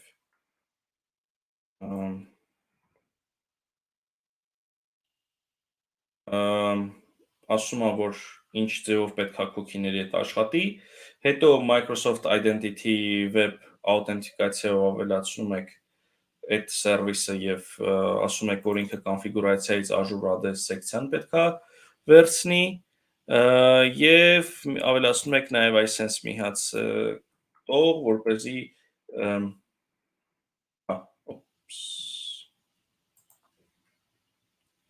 ավելացնում եք այսպես մի հատ կոդ, նախ սա պետք է տանել ներքև։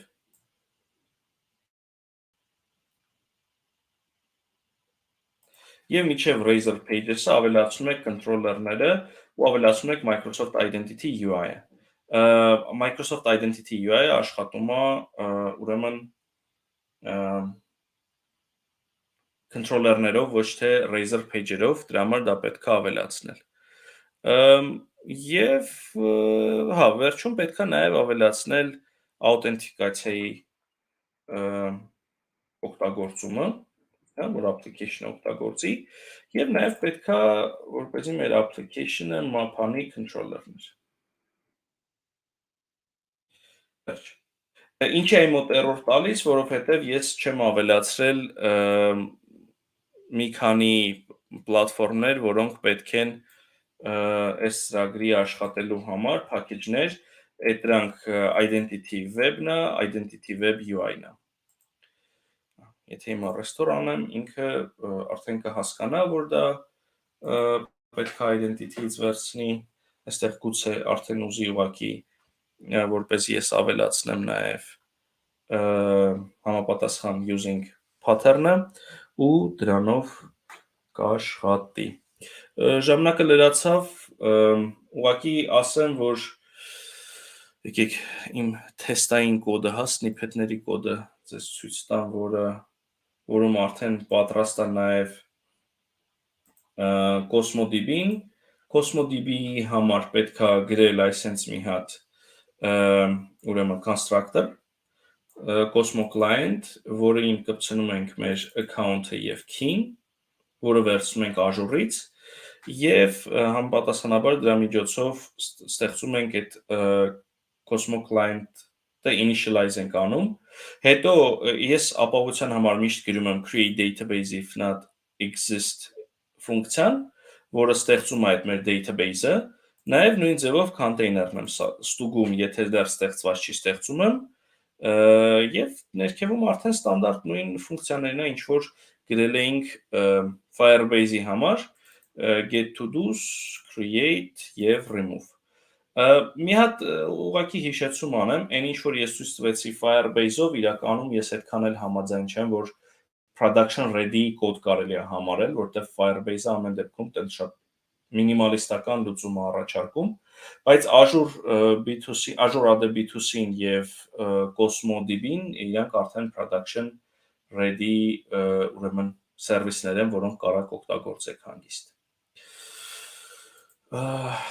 Շատ անցած է ժամանակը։ Լավ ջան, այդքան էլ ահա որ չի, մերսի շատ, տենց լավ մեծ սկոպ էր իրականում վերցրել դեմոյի համար, սենց խիզախ սկոպ ես կասեի, так что մի քանի տենց ֆեյլերները ընդունելի են, Շատ շնորհակալություն կիսվելու համար։ Ինձ թվում է կլինեն մարդիկ, ովքեր Google-ի սերվիսներից են օգտվում ու իրանց համար կարա օգտակար լինի, ոնց ինտեգրալ Firestore-ը որպես authentication։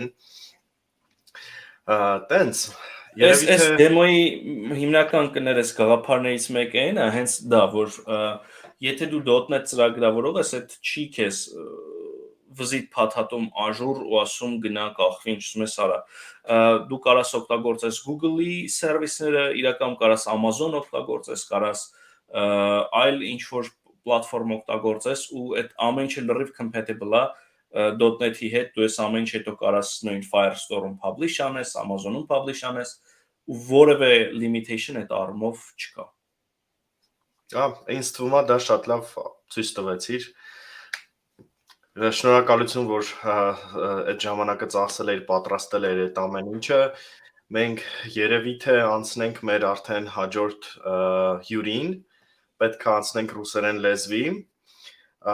Ну, наш следующий гость будет из России, но я знаю, что он переехал в Армению. Так что рад вас видеть, Сергей. Спасибо, что приняли наше предложение участвовать в конференции в Армении. Извините за немножко опоздание. И дам вам минуту, чтобы представиться. Здравствуйте, меня слышно? Да, слышно отлично. Ага, отлично. Так, мне сразу представляться. Обычно я это делаю в рамках моей презентации. Ну ладно, раз так, давайте сначала представлюсь, потом, собственно, про тему. Меня зовут Сергей Чубаров. Я являюсь... Как это лучше объяснить? Ну, я занимаюсь безопасностью, причем я больше фокусируюсь на каком-то вот таком больше атаках. Ну, то есть моя обычная цель – это сначала скомпрометировать, а потом показать моим заказчикам, тем, с кем я работаю. Сейчас, секунду, идет свернуть кнопка. То есть в чем проблема, и дальше как ее решать уже в дальнейшем. Я выступаю на конференциях довольно часто. Последняя была это Black Hat в Европе, в Лондоне. Выступал на конференциях и в штаб-квартире Microsoft, и много еще где. И на Microsoft-конференциях, и на международных конференциях по безопасности. Если вдруг кому-нибудь хочется со мной связаться, помимо вот этого мероприятия, я есть в LinkedIn, то есть я стараюсь минимизировать свое количество социальных сетей, поэтому нет Твиттера, в Facebook захожу, раз, может быть, в несколько месяцев.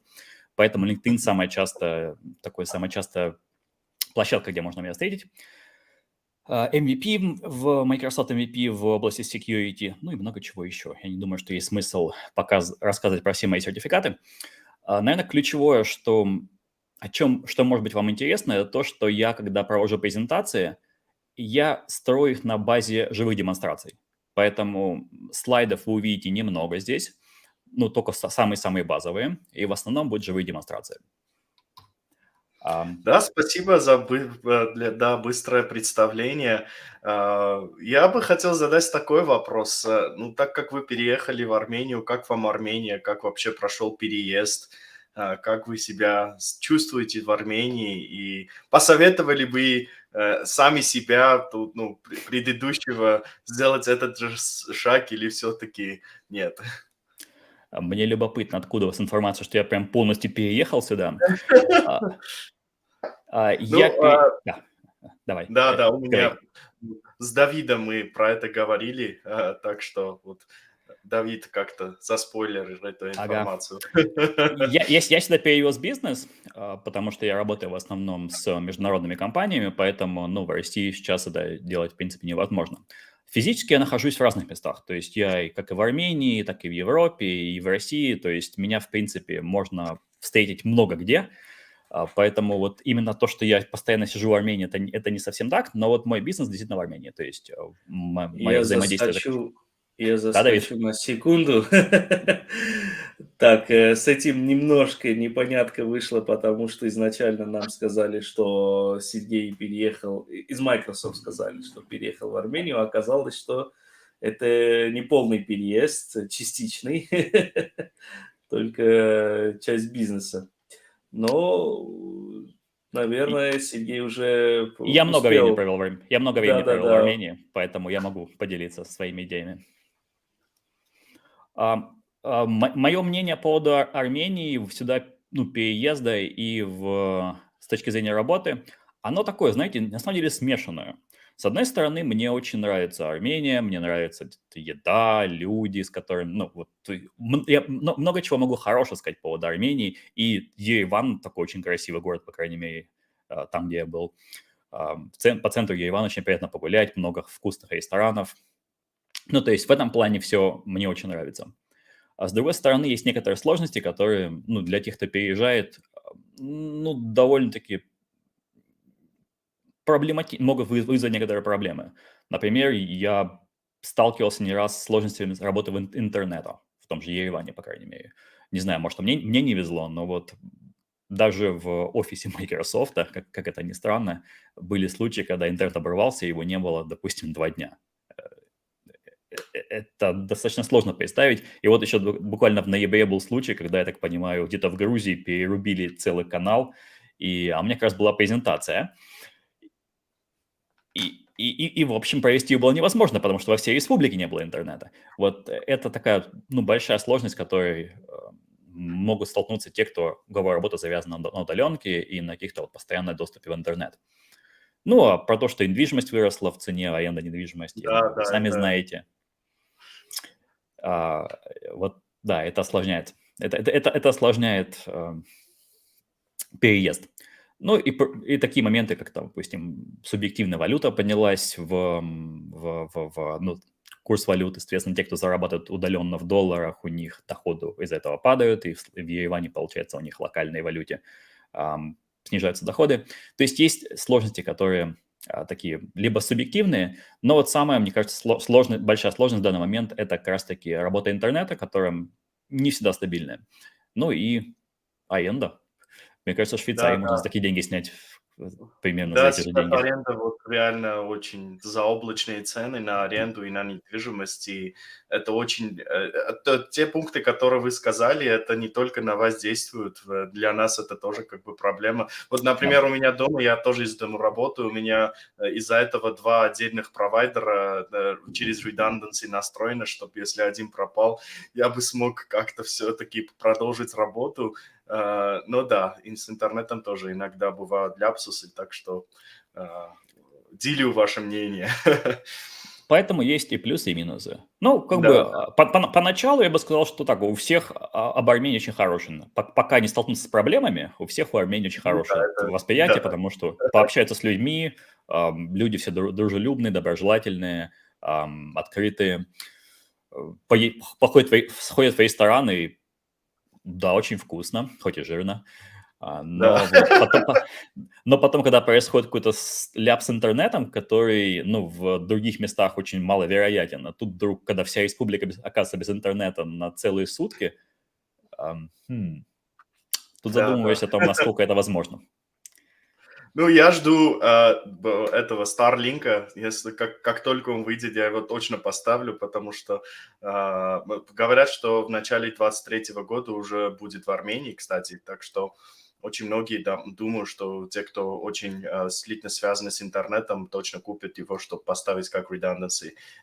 Потом из-за этого все уже никак ты не связан с кабелями и с перерезами кабелей на границе, так что эта проблема тоже, думаю, решится в какой-то мере, да. Да, лишь бы спутники летали. Хорошо, Сергей, спасибо. Я передаю слово вам и с очень хорошим чувством буду следить и думаю, что очень многие очень много нового узнают про Azure Container Services с точки зрения security. Вам слово. Хорошо, спасибо. Последний вопрос. У меня сколько времени? У вас, будет, думаю, час, потому что у нас, все у нас идет на 10-15 минут вперед, так что 50 минут, 55 минут, может быть, вот так. Хорошо, я попробую, чтобы сделать так, чтобы следующему спикеру не было сильно большого сдвига, но час есть час. Если вдруг нужно будет, я буду использовать час. Ладно, спасибо. Если честно, теперь уже для всех телезрителей, я эту сессию, вообще, в принципе, язык русский мой родной язык, но в основном выступаю на английском. Поэтому с некоторой терминологией могут быть вопросы, поэтому некоторые термины я не буду переводить на русский, потому что я даже не знаю, как они переводятся. Ладно, про контейнеры. Вообще, в чем смысл этой сессии? Дело в том, что когда мы занимаемся разработкой, и в том числе и разработкой под облако, контейнер является одним из ключевых элементов, где разработчики, которые могут разработчики использовать либо в процессе разработки, либо в том числе уже как один из микросервисов. Какие-то микросервисы могут быть использованы в контейнерах. Поэтому большинство компаний, которые все-таки используют стратегию микросервисов, они так или иначе контейнеры эксплуатируют. И знаете, с чем я столкнулся? Я работал с некоторыми компаниями, которые контейнеры не используют по причине того, что служба безопасности не готова. То есть, разработчики хотят контейнеры использовать, но безопасники говорят нет, потому что мы еще не готовы их защищать. Или обратная ситуация. Компания уже использует контейнеры, но безопасность не была готова, и поэтому контейнеры не до конца защищены. В общем, моя цель здесь показать некоторые возможности по неверным настройкам безопасности в контейнерах, которые могут привести к возможным утечкам и взломам. Как обычно, будет демонстрации, все это будет основано на именно живых демонстрациях возможных мисконфигураций и, соответственно, как результат взлома инфраструктуры.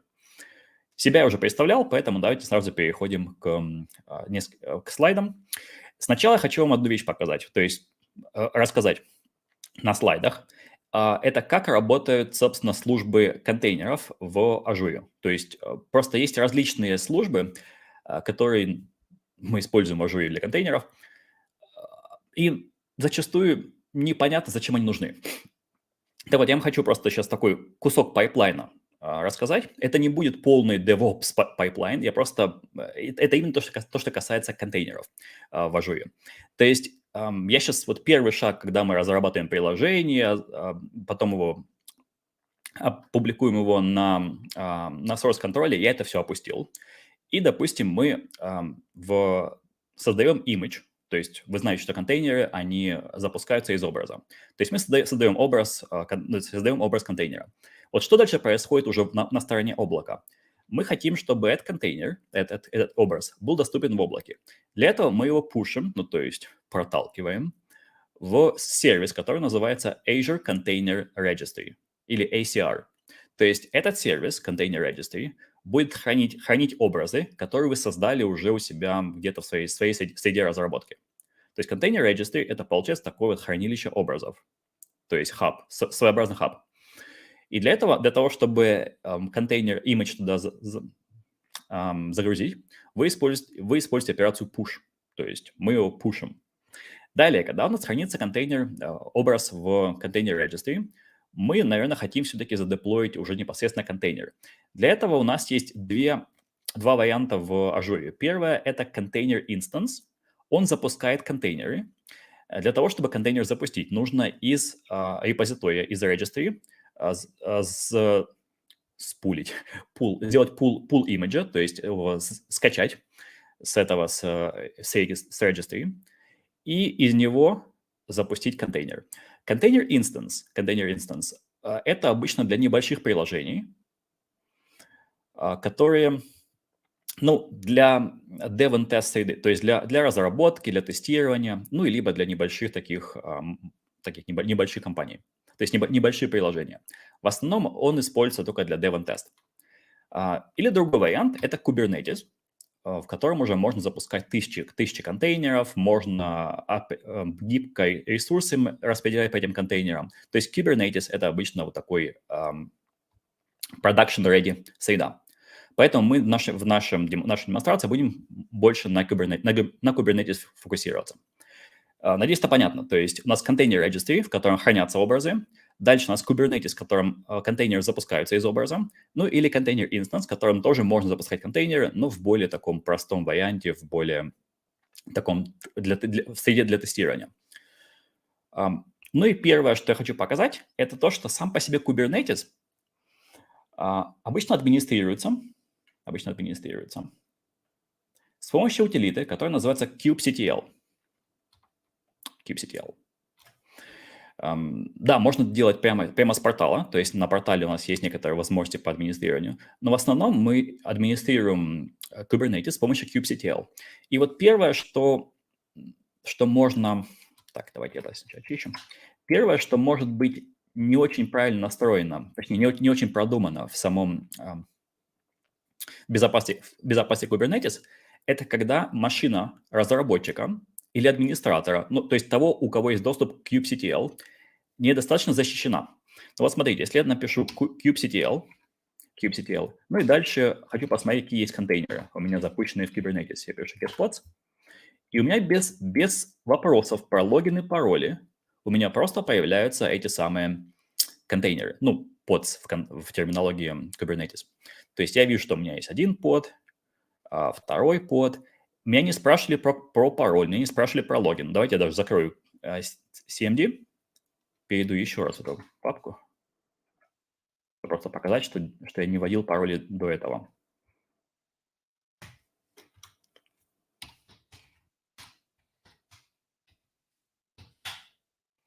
Работает.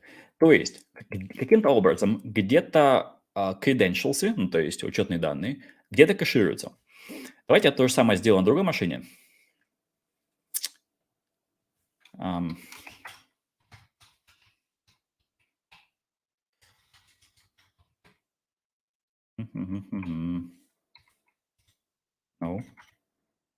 Easy.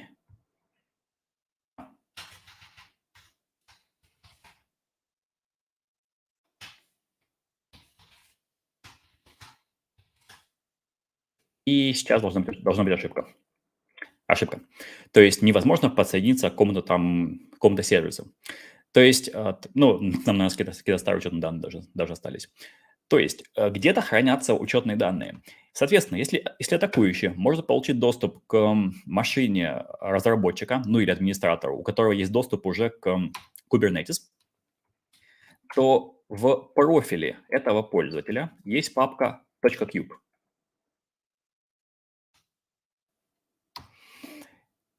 В ней хранятся как раз-таки конфиг, в котором в том числе содержатся учетные данные. Если я сейчас возьму вот эти данные, файлы, перенесу его на другую машину. Упс, нет, браузер не нужен пока. Ну, давай. И нет, не сюда. Мне нужно в профиль пользователя.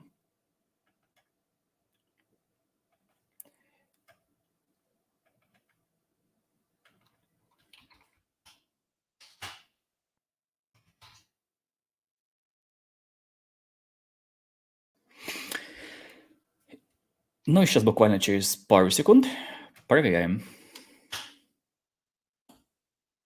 То есть я теперь получил доступ к Kubernetes просто по факту того, что есть доступ к машине администратора или разработчика. Ну, то есть того, у кого уже есть существующий доступ. То есть можно легко скопировать конфиг и получить быстрый доступ.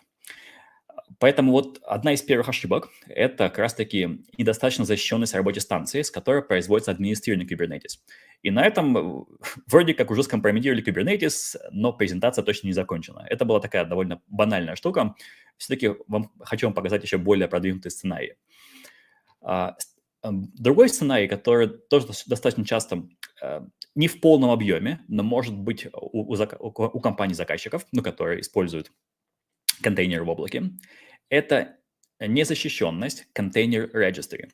Вот что я часто встречал, это то, что компании больше фокусируются на Kubernetes. Ну, то есть они понимают, что там контейнеры, там приложения, их нужно защищать. А вот контейнер registry – это вроде как просто хранилище образов. Поэтому, ну, как-то вот не очень тщательно его защищаем, не очень внимательно за ним следим, и там зачастую происходят достаточно странные конфигурации. Так вот, если у нас контейнер registry, полномочия к нему есть у какого-то рядового пользователя, то рядовой пользователь может скачать существующий образ. И далее этот образ, в него можно загрузить троян и загрузить обратно в контейнер registry. После этого компания уже будет легитимно деплоить приложение в Kubernetes, но деплоиться они будут с образа, в котором уже есть троян, и как следствие этот образ, эти контейнеры будут уже с трояном. Это может быть в Kubernetes, это может быть в контейнер instance. Вот этот сценарий как раз-таки будет ключевым в моей демонстрации, его я вам хочу сейчас в демонстрации показать. Ладно, тогда давайте в демонстрацию. Я сейчас на машине нахожусь, на которой у меня инсталлирован докер. И в моем докере у меня, в принципе, контейнеров нет. И образы только базовые, типа Ubuntu и Redis. То есть самих образов приложения у меня тоже нет. Образов с приложением у меня тоже нет. Давайте мы сейчас пройдемся по всей этой схеме. Давайте обратно. И первое, что хочу сделать, я хочу скачать с registry образ Хочу скачать образ с registry. Для этого я открываю CMD и перейду в отдельную папку, которая называется AZ Container Pen. И первое, что хочу сделать, я хочу скачать образ. То есть, что я буду делать? Я сейчас с помощью команды docker pull из registry получаю доступ, то есть скачиваю образ и потом сохраняю его в виде файла. Будет называться он hello.org.tar. Давайте это сделаем. И мне сообщают, что здесь должна быть авторизация. То есть мне нужно сначала авторизоваться каким-то образом. Еще раз повторюсь, что все-таки контейнер registry не поддерживает неавторизованные запросы. У меня должен быть какой-то уровень доступа для этого. Это может быть какой-то пользователь скомпрометированный перед этим. Или, может быть, я уже легитимный пользователь, там, типа инсайдера. Еще у меня есть отдельная сессия про Managed Identity, поэтому, может, как-нибудь я про нее покажу, как можно их использовать. Но давайте сейчас я быстро авторизуюсь.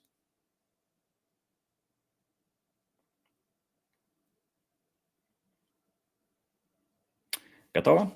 И теперь еще раз повторяем предыдущую команду. Так, еще не дошло до него. Давайте еще раз. Кажется, дошло. Теперь перейдем в папку. Диск D. Ну и видите, у меня уже временный файл есть, поэтому скоро будет уже полноценный. Готово. То есть теперь у меня скачался в размере 262 мегабайта образ, собственно, контейнерный образ. Что с ним дальше можно сделать? Дальше я хочу его разархивировать.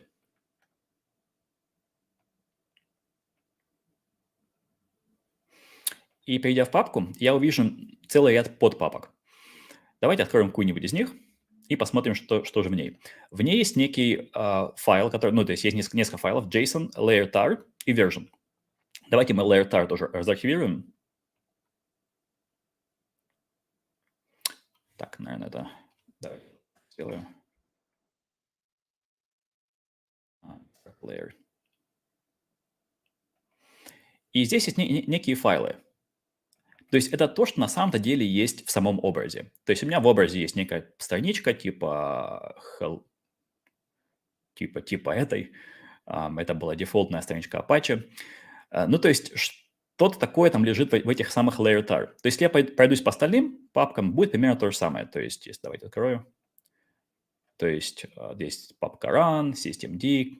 То есть набор, естественно, файлов, которые находятся в этом образе. Что я хочу сделать? Я сейчас хочу поместить в данную папку своего трояна. Я заранее его уже сделал.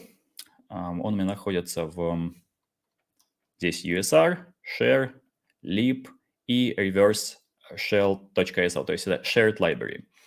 Соответственно, я скопирую его. И давайте скину сюда. И далее я хочу снова это заархивировать в формате tar. Все правильно. Так, перед тем, как я здесь сделаю следующий шаг, мне нужно проверить предыдущий хэш layer.tar, который у меня был до этого. Скоро увидите, зачем это нужно. То есть сейчас сначала это сделаю, потом покажу, потом увидите, зачем это нужно. То есть я перейду в эту папку и найду файл hash layer.tar Layer. Нет. Layer. Это хэш оригинального. Давайте я его скопирую. Временно вставлю его в блокнот. И далее я заменю предыдущий на новый. То есть предыдущий layer на новый. Выезжу отсюда. Ставлю сюда. И сейчас хэш должен поменяться. Да, хэш уже новый. Я его скопирую тоже. Если непонятно, зачем я это делаю, скорее всего, непонятно, вы скоро это все увидите. То есть скоро, потерпите. Удалю это. Почти все. Но теперь мы поменяли... То есть, с одной стороны, я добавил трояна физически. То есть он теперь находится у меня физически в файл. Но теперь надо его еще запустить. Для этого, чтобы он запускался при загрузке контейнера, мне нужно подредактировать манифест. То есть это мой... Нет, не здесь. Не здесь. Вот здесь, да. Мне нужно подредактировать, соответственно, настройки моего контейнера. Первое, что хочу добавить, я хочу добавить строчку для запуска моего трояна. Это будет выглядеть примерно так. То есть я использую команду ld preload, собственно, загружаю этот самый shared library, и дальше мой shared library принимает два аргумента. Первый аргумент – это remote address. Это будет адрес моего command control сервера, то есть на который я буду контролирующая машина со стороны хакера. Если кто не знает, кто не в безопасности, command control center – это, то есть, тот центр, который используется атакующими для того, чтобы принимать reverse shell запросы от пользователей, от жертв. И порт, который я буду использовать для приема, это будет 4444, то есть 4 четверки. Так, это первое, что я сделал. Второе, посмотрите вот это внизу. У меня есть внизу информация о лейерах, о слоях. И где-то здесь должен быть старый хэш. Давайте посмотрим. Мой старый хэш – это 9b, 3d, ну и так далее. Заканчивается на 91. Мне нужно его найти. 9b, кто-нибудь видит его? Я не вижу. Вот он. Вот он. Мне нужно его найти и поменять на новый. Только единственное, тут есть нюанс. Когда я использовал getFileHash, он был в uppercase, ну, то есть большими буквами. Мне нужно, чтобы они были все маленькие. Поэтому для этого я поменяю мой хэш с крупного на мелкие и его вставлю сюда. Все. Теперь я могу его сохранить. Я ничего не напутал, конечно, но вроде бы ничего. И теперь я могу сделать новый архив в формате tar и назову его hello proj. Готово.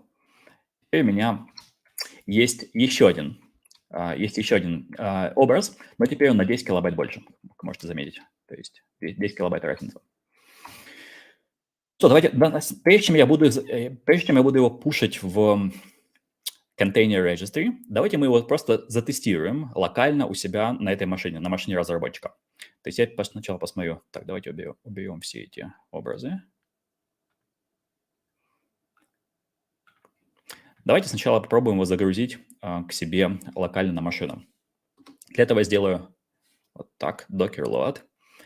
И, чуть не уверен, что это правильная команда.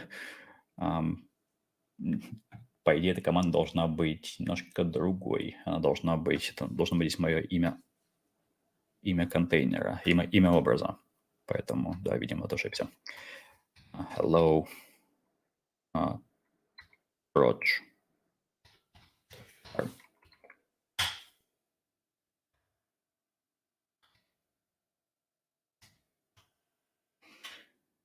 И проверяем. Ага, появился. Теперь мы загрузили образ. Он и теперь есть локально. Давайте пробуем его запустить.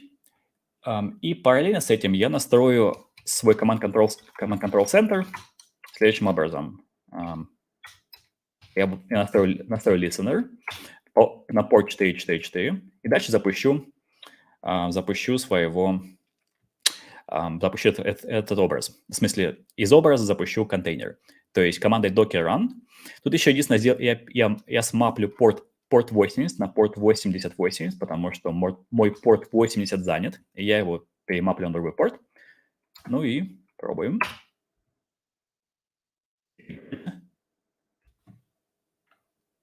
Да. То есть я получил shell. И я теперь внутри контейнера.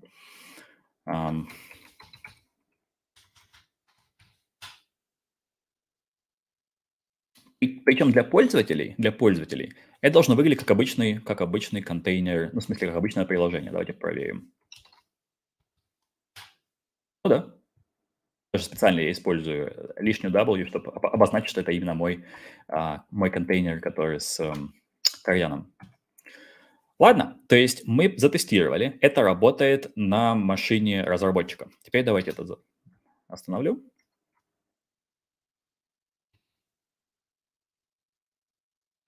Так, контейнер мне, в принципе, больше не нужен.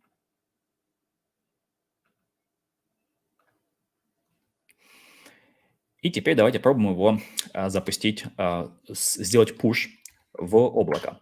Для этого я должен буду написать docker push и указать, собственно, имя репозитория и имя, с которым контейнер будет у меня, образ, который у меня будет пушиться. Следующее, можно добавить версию. Но если я версию не добавляю, то версия будет latest, то есть последняя. Поскольку я хочу перезаписать существующую версию, то я буду использовать latest. Обратите внимание, что у меня уже существует в этом репозитории, откуда я скачал, собственно, уже этот образ существует. И все, что произошло, это layer, который был изменен, только он был закачан. Все остальное уже существует, поэтому было довольно быстро. В принципе, все. Теперь можно переходить в облако. Так, давайте перейду в свой контейнер registry. Здесь в разделе repositories мой образ hello w. И видно, что у меня manifest count 2, то есть что-то такое было, что-то новое было закачано. Ну и плюс время 2:30 p.m. плюс 3, ну то есть это московская временная зона, это буквально минуту назад произошло. Ну, у вас, соответственно, плюс еще 1 час. То есть все-таки новая версия закачалась. Ну, теперь давайте пробуем прикинуться легитимным пользователем, то есть администратором, разработчиком, неважно, и просто развернуть приложение в облаке, развернуть контейнер в облаке. Для этого я первое, что хочу сделать, сначала настрою listener, как обычно. Первое хочу вам показать контейнер instance, то есть это такой довольно быстрый способ затестить. Контейнер instance. Container instances. То есть контейнер instance такой очень простой для dev and test среда. Он должен быстро развернуться. Давайте назовем его ACI. И моя цель развернуть его с контейнер registry. Из контейнер registry. Сразу он видит контейнер registry, видит там всего лишь один образ, там всего лишь одна версия, это the latest. Ну, все остальное можно просто оставить по дефолту.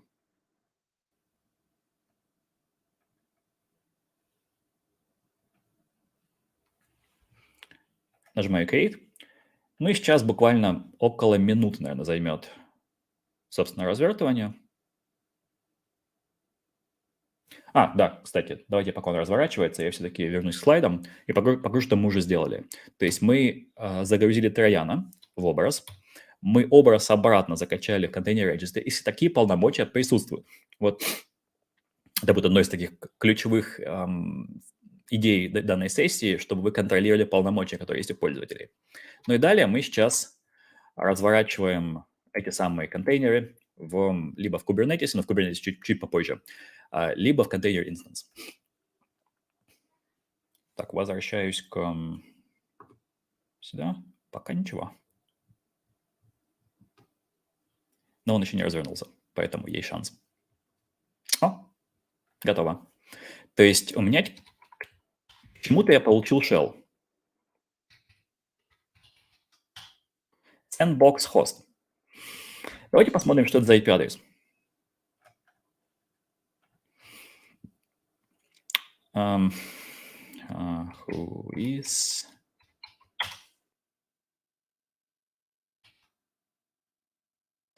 IP-адрес принадлежит Microsoft. Ну, то есть это явно не мой IP-адрес, это был IP-адрес Microsoft. То есть я получил shell с какого-то ресурса, который вроде как имеет IP-адрес от Microsoft. Но есть здесь вообще-то одна проблема. То есть container instance, они, в общем-то, по дефолту изолированы.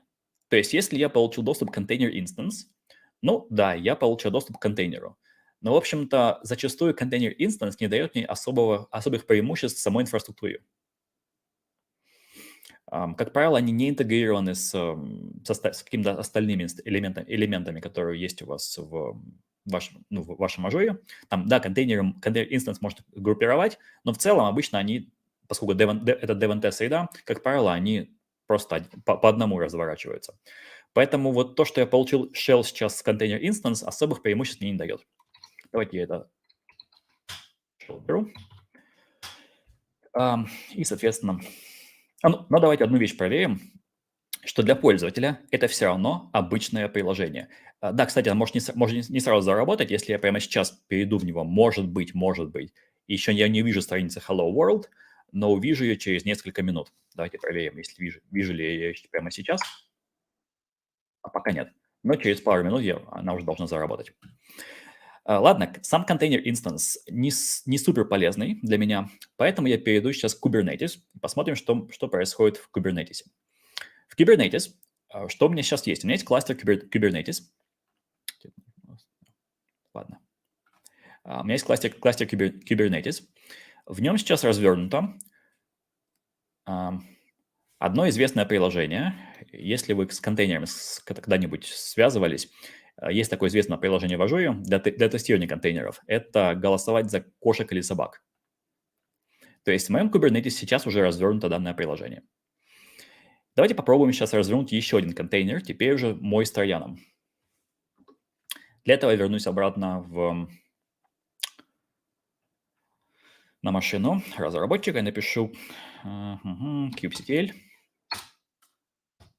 apply me up.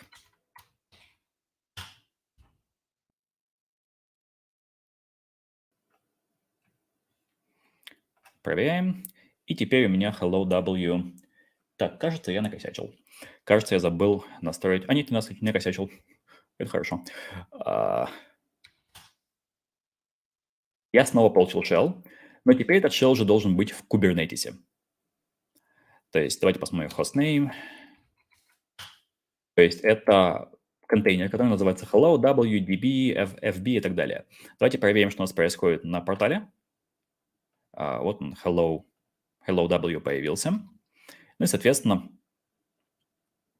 workloads он тоже появился.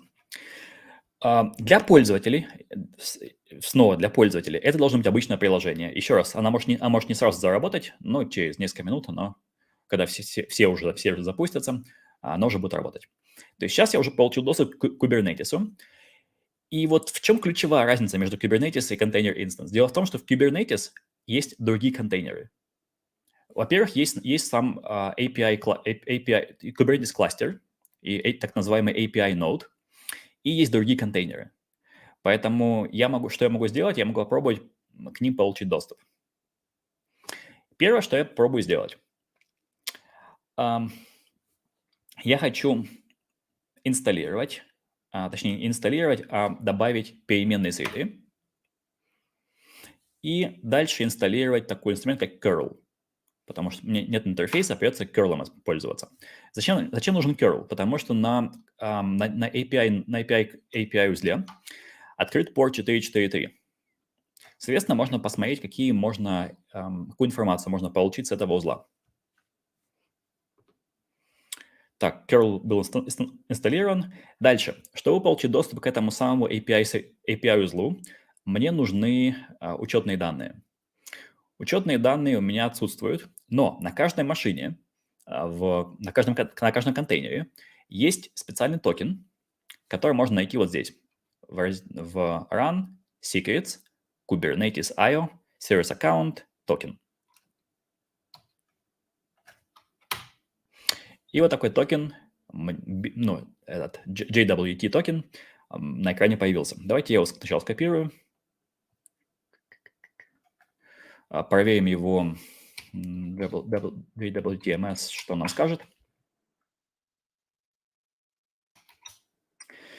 Так, я вижу, что это токен для... Ну, в общем-то, скоп у него исключительно это Kubernetes. Expiration это нужно считать, но можно, в принципе, JWT это все рассчитать автоматически. None before. Давайте посмотрим, что у нас в клеймсах. Так, expiration. Expiration у него 28 января в 14:36. Сейчас у нас...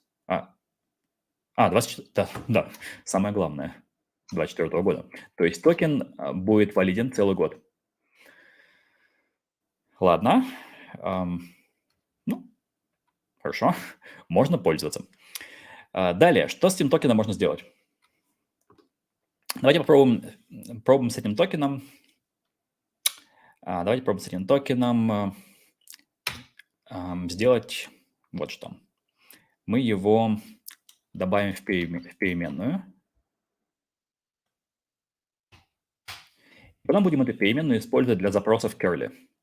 То есть следующая команда будет это curl. Далее я с API сервера пытаюсь считать какие доступные API. И в качестве заголовка использую токен для аутентификации. Так, здесь виден список API, доступных на моем API сервере.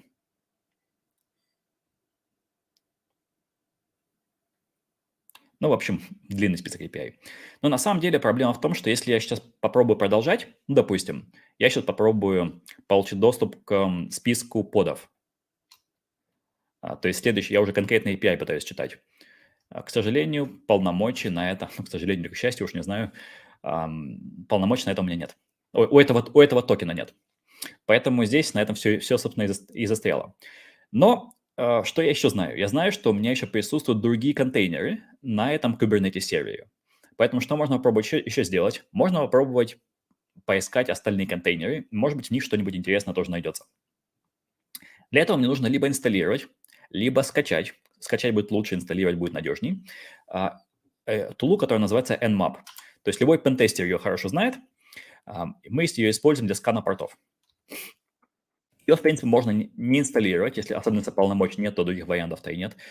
Не инсталлировать, можно ее просто скачать в виде пакета standalone и просто запускать.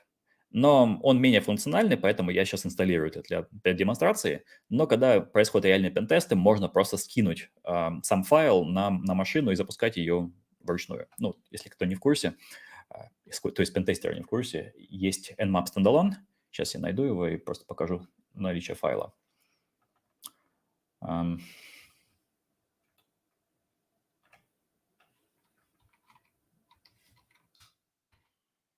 Такой файл, можно просто его скинуть в контейнер и его запускать. То есть, в общем-то, эффект будет...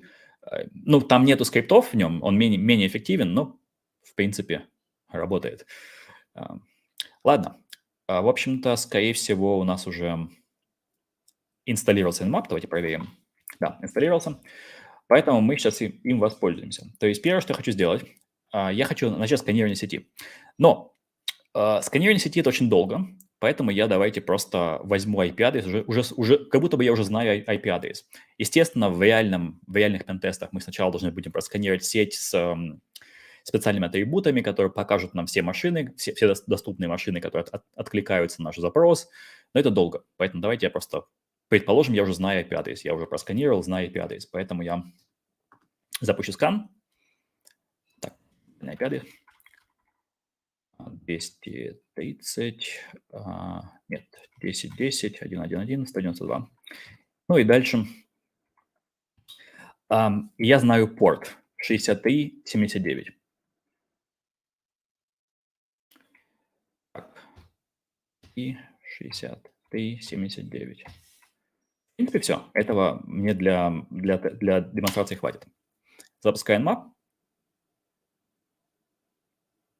Так, данный хост не отвечает на пинги. Ну, в смысле, он блокирует пинги, поэтому мне ничего не показывает. Для этого мне нужно добавить еще один атрибут. Минус pn. И теперь я вижу, что порт данный открыт. Что данный порт означает? Давайте я небольшой делаю Google Search. Порт 6379. Порт. Где тут описание этого порта? Redis порт. Для удаленных соединений. Ну, то есть я знаю, что на этой машине инсталлирован что-то, база данных Redis. База Redis. Ладно, Redis Cache. Для этого я инсталлирую специальные тулы, Redis Tools.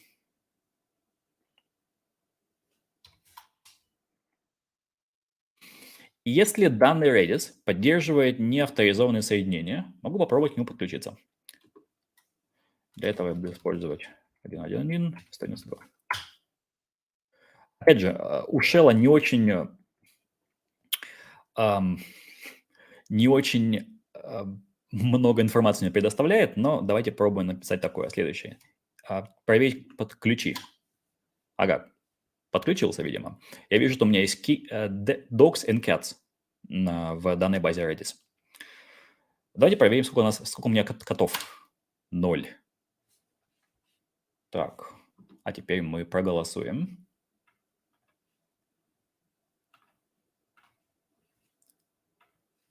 И еще раз. 1. То есть кстати, появилось, все хорошо. То есть давайте за собак тоже проголосуем теперь 2 раза. И проверим docs. 2. Ну и, наконец, последняя демонстрация. Я включу так называемый монитор. То есть это в реальном времени показывает запросы, которые, то есть операции с базой данных. Давайте для этого я попрошу вас, дорогие телезрители, подключиться к этому приложению и начать голосовать. Кошки, собаки, ну, как вам больше нравится.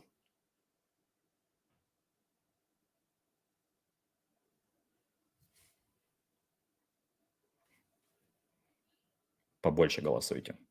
Главное.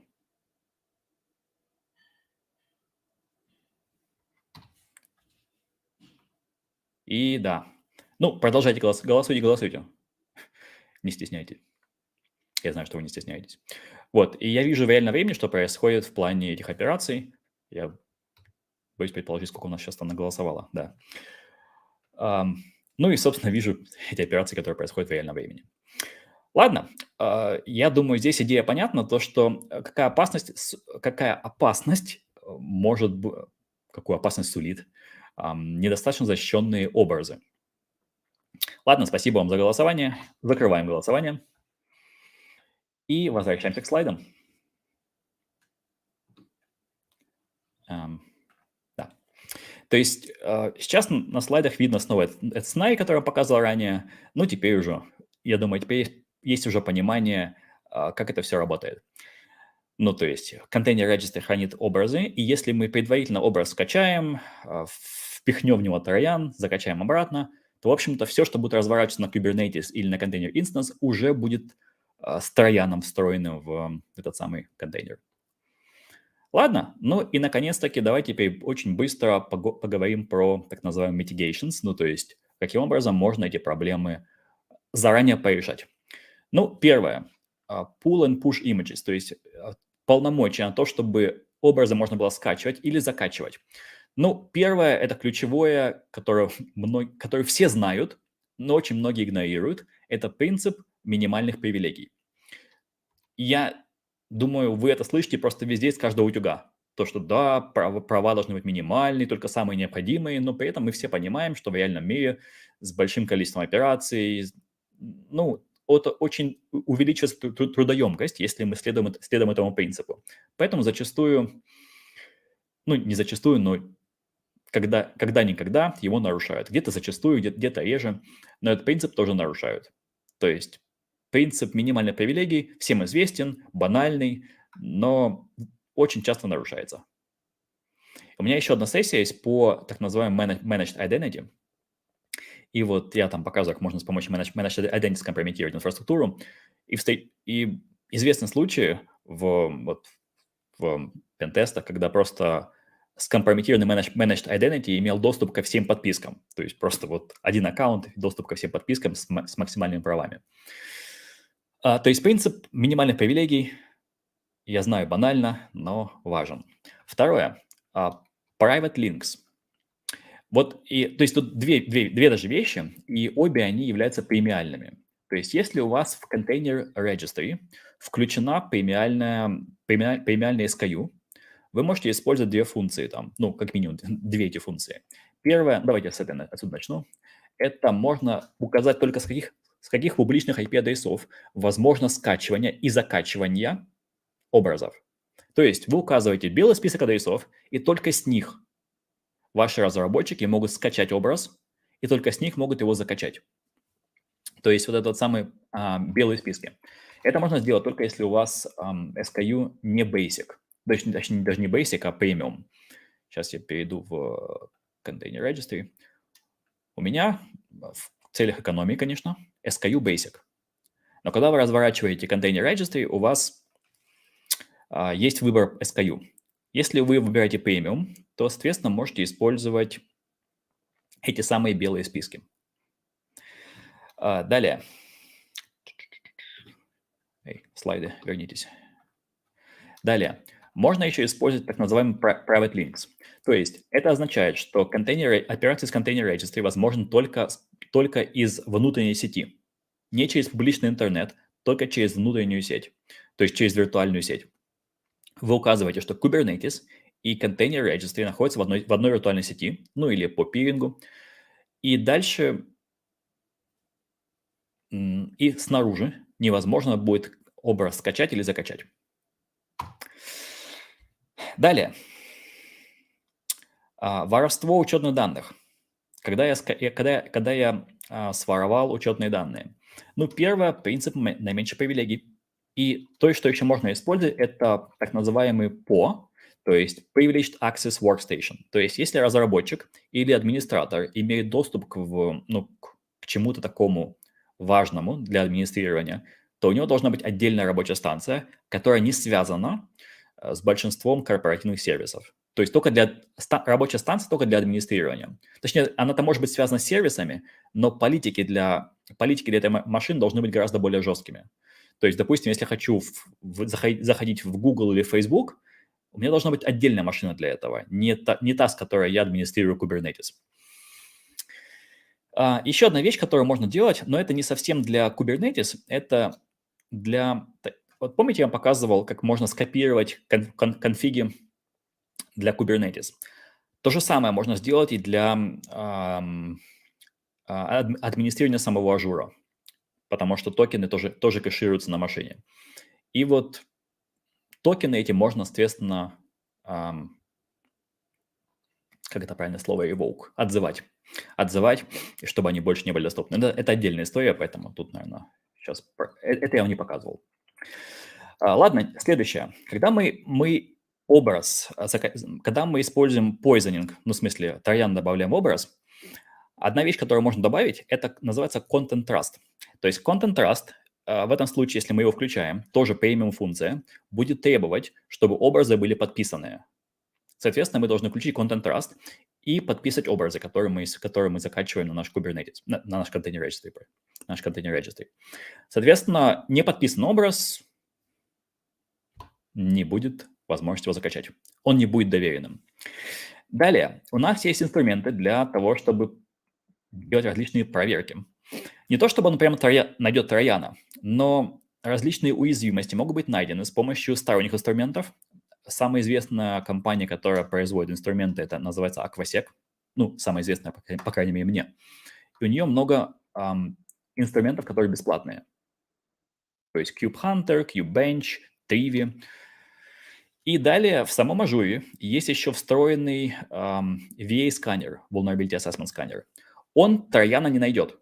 Но если у вас есть именно уязвимости в софте вашего контейнера, вашего образа, это будет обнаружено. Допустим, у вас старая версия Linux, которая используется для того, чтобы, ну, для базового образа. Это может быть обнаружено. Ну и далее инсталляция инструментов. Избегайте рутовых полномочий, хотя можно, конечно, инструменты просто скопировать, как я предлагал с мапом это сделать.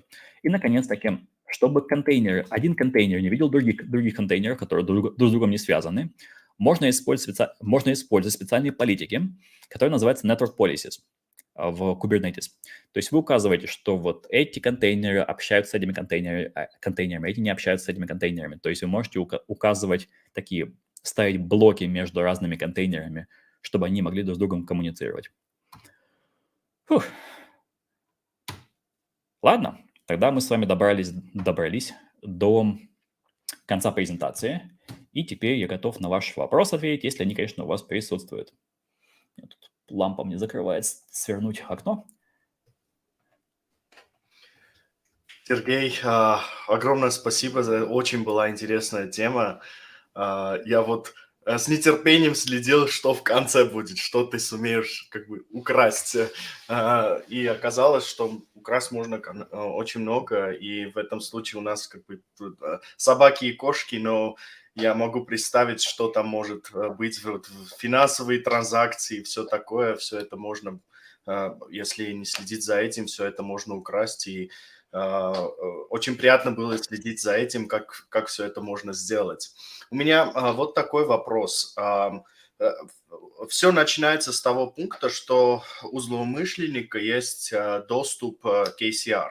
И как я понял, он может этот доступ получить, если скомпрометирован, например, рабочий стол разработчика, у кого есть достаточно привилегий, чтобы запушить имиджи, и вот через его access токен уже злоумышленник может добраться для контейнер registry, и вся эта дальнейшая тема вот так выйдет. А есть, как вот реально может человек вне корпорации, да, как-то получить доступ к ACR, если не скомпрометирован рабочий стол программиста, который имеет к нему доступ? Отличный вопрос. Дело в том, что полномочия push and pull, ну, то есть скачать-закачать, это не полномочия разработчика и администратора. То есть, давай сейчас я перейду в этот, даже просто вот покажу таблицу. Azure Container Registry Roles. Дело в том, что операция push and pull, они возможны, то есть я могу делать pull, если у меня есть полномочия, вот данные, включая ридера. То есть скачать. Кстати, у вас не расшаренный экран, если вы что-то показываете. Да? Как это не расшарен? Наверное, вот сейчас видно. Я слышу, ты прерываешься, поэтому, скорее всего, это на чьей-то стороне, либо моей, либо твоей. Ну, вот, да. То есть для того, чтобы скачать имидж, для этого достаточно быть просто ридером на уровне контейнер registry. Полномочия ридера наследуются от подписки. Если у пользователя есть полномочия ридера на уровне подписки, они будут наследованы им, в том числе и на контейнер registry. С пушем сложнее, потому что здесь нужно быть контрибьютором. Пушем сложнее. Но это не значит, что должен быть именно разработчик с максимальными привилегиями. То есть, в принципе, это должен быть ридер для того, чтобы скачать образ, и контрибьютор, чтобы образ закачать. Это первое. Второе, как это обычно делается. Как правило, это либо пользователь, то есть компрометируется пользователь с минимальными привилегиями, а дальше происходит lateral movement, то есть мы начинаем искать, где привилегий больше. Ну, то есть у этого пользователя привилегий недостаточно. Давайте поищем, у кого есть больше, и попробуем скомпрометировать его. То есть можно такой по пользователям можно пройтись. Еще вариант – это так называемый managed identity. У меня для этого есть отдельная сессия. Это я так рекламирую, чтобы вдруг, если вам захочется еще меня пригласить. Managed identity, то есть это учетные данные для ресурсов. Вот зачастую у них очень много привилегий. Так вот, эти самые managed identity можно скомпрометировать тоже, и, соответственно, их использовать для того, чтобы получить доступ к контейнер registry. Да. Это, кстати, интересная тема. Я вот сам работал на Managed Identity и настраивал доступы в предыдущей компании, и у нас вот вышла такая проблема, что там Managed Identity там не infinite, да, то есть там, по-моему, 100 можно создать на Kubernetes кластер, есть такой лимит. И если у тебя очень много сервисов, приходится как-то расшаривать Managed Identity между микросервисами и одному Managed Identity давать доступы на несколько ресурсов, которым, в принципе, ему не нужны. Но так как он расшарен между двумя сервисами, так что да, это вот реально больная тема такая. Да. Да, вариантов много. Не все они, конечно, тривиальные, поэтому... Но чем больше вы закроете возможных уязвимостей, мисконфигураций, тем будет лучше. Поэтому не стоит думать так, что так, если я никому не даю права этого разработчика, значит, все остальное не важно. Значит, все остальное можно проигнорировать. Чем больше вы настроите безопасно, тем будет лучше. Ну да, это как бы compound, да, нужно несколько вещей сделать, не только одно, то есть все, и только в этом случае ты будешь более-менее защищен. Да, защита в глубину. Да, хорошо, Сергей, огромное спасибо еще раз за потраченное время, спасибо за очень интересную тему, я для себя очень много узнал, и я точно знаю, что другие тоже будут более внимания уделять защите именно ACR, так что спасибо и надеюсь, что увидимся. Да, я в Ереване бываю, поэтому дам знать. Отлично. Если у вас будут какие-то вопросы или нужна будет помощь в чем-то связанная с Арменией, то знайте, что у вас есть друзья, тут поможем, как сможем. Спасибо. Ну, если вам Всего будут вопросы ко мне, вы знаете, где меня искать. LinkedIn. Да, отлично. Ладно, передаем следующему спикеру. Спасибо. So far so good, and I think we had a lot of like really deep dive technical topics with engineering, scripting, demos and code, and the next topic is going to be pretty interesting because it's going to be a bit in a higher level of technology, and we have Chris with us, and he is going to talk about the Power Platform. So let's wait for him to connect. Hey, Chris. Hey, Gajik, how's it going, man? You okay? It's great. Yeah, it's going pretty good and very interesting topics. And I guess those people who are like less coders cannot wait to see some magic that Power Platform can do for us. So thanks for accepting the invitation and taking part in the conference. So I will give you a moment to introduce yourself and we can start the topic. Awesome, man, and thank you very much for having me. This is a topic that's pretty close to my heart. And by the way, I know a lot of the other sessions haven't been in English. I'm going to try and keep it try and be as clear as possible. But yeah, my name is Chris Huntingford. I'm a South African person living in the United Kingdom, and I focus primarily on Power Platform. I used to work for Microsoft for a couple of years. I'm a Microsoft MVP and also a fast track recognized solution architect. So I've done loads of stuff with the technology for a long time. So hopefully I'll get you all excited about this. And I know a lot of you are very deeply technical. That's good because we could use your help. So thanks so much for having me. Cool. So it was good to hearing from you, and we can't wait to see what you have prepared for us today. So the stage is yours. Thanks, man. And do me a favor, if my sound cuts out at any point, just wave at me or something and I'll switch mics because every now and then it does it. Cool. Perfect. Thank you so much. All right, everyone. Very, very excited. So we're going to be talking about building or developing enterprise solutions with low code or the Power Platform. If you do want to get in touch, please go right ahead. I work for a company called ANS. We focus on quite a lot of low code stuff. If you want to get in touch, just fire over a message on Twitter or LinkedIn, whatever works best for you. I'm always happy to connect. And also very happy if you leave any comments. I'll do my level best to answer questions. I have got my eye on the stream as well, right? so I can see if you all comments. So please go right ahead. Okay, cool. So today's session, we're going to be looking at a couple of things. Obviously, I've done the introduction, which is good. That's a great start. We'll be looking at the definition of low code very quickly. I am going to be honest with you. I don't think low code is the right terminology for what we do. So yeah, we'll change that up a little bit. We're going to talk about what we can make and also where we could really use developers. Now, I used to write code. I used to work for a company called Borland who wrote a software tool called Delphi. And that was good fun. I learned how to program. It was really good fun. And now I don't do it as much because I use low code. But yeah, there's a lot of room for developers. And then I'll look at the questions as well. I'll do my best to try and answer questions as I go. And yeah, thanks so much for joining us. So let's get going. Right, what exactly is low code? Now, this is pretty important.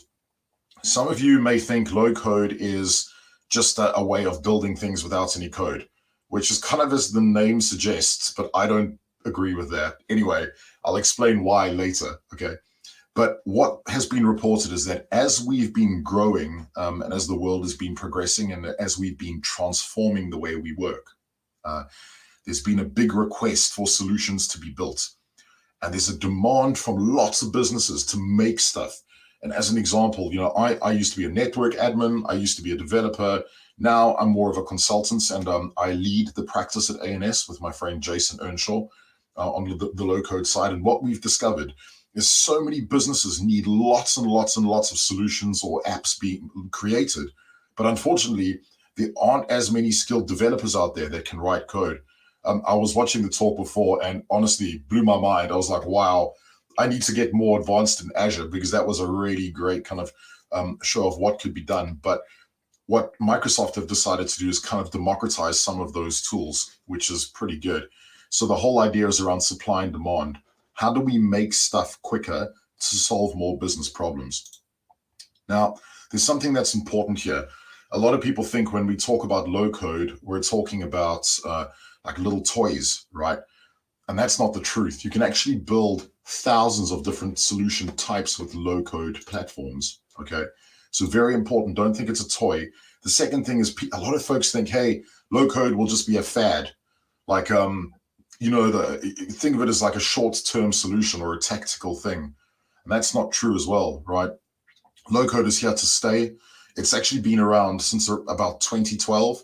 I think Forrester coined the term. And what's interesting is a lot of you already use low code platforms, okay? So it's here to stay. It's not going anywhere. So we best learn how to deal with it. And that's why I'm here, right? To try and help you understand that. So this is where it starts getting interesting. A lot of stats have come out, and Gartner have said that 70% of new applications developed will be by organizations that use low code technology. Now, my developer friends, don't worry. This doesn't mean anything about anyone replacing you. I promise you now, we need you even more. And I will get to why, okay? But effectively, what this means is that a lot of solutions that are going to be built are going to be made by people who don't necessarily know how to write code. So that's pretty key. And this is evidence of the fact that low code is not going anywhere. Now, Microsoft did something very clever. Okay, and I'm going to demystify some of this for you, hopefully. And looking at some of the discussions that we had before, very Azure heavy, lots of scripting, which is good, right? That's excellent. But Microsoft had to come up with an example, or come up with a solution to how to provide low code tools to people. So they came up with the Power Platform. And you might have heard these words being thrown around, very normal. And the Power Platform is a collection of what I call pre-built digital building bricks, okay? So some of you might have played Lego. If you take a look at my screen real quick, you can see I've got a little Lego Power BI dashboard that I made. It's a little bit dirty, but yeah, pretty good, right? And think of it as like pre-built digital bricks that you can use to create things really quickly. And I'm going to demo you something actually shortly. I'm going to build you an app in 30 seconds, okay? I'm also going to build you a Power BI report in 30 seconds, and I'm going to make you an automation in 30 seconds. So I'll do all of that in roughly 2 minutes. It's very exciting. But these tools exist in the Power Platform. Now, Obviously, you've got Power BI, which is your analytics tool that gives you the view of all the data and that can make sense of data. You've got what Microsoft have called Power Apps, which is your application development platform. A lot of folks think that a Power App is just effectively a little app, but actually it's also a line of business solution. And there's stuff in there that you can really build out to focus on mission critical solutions. You've got Power Automate.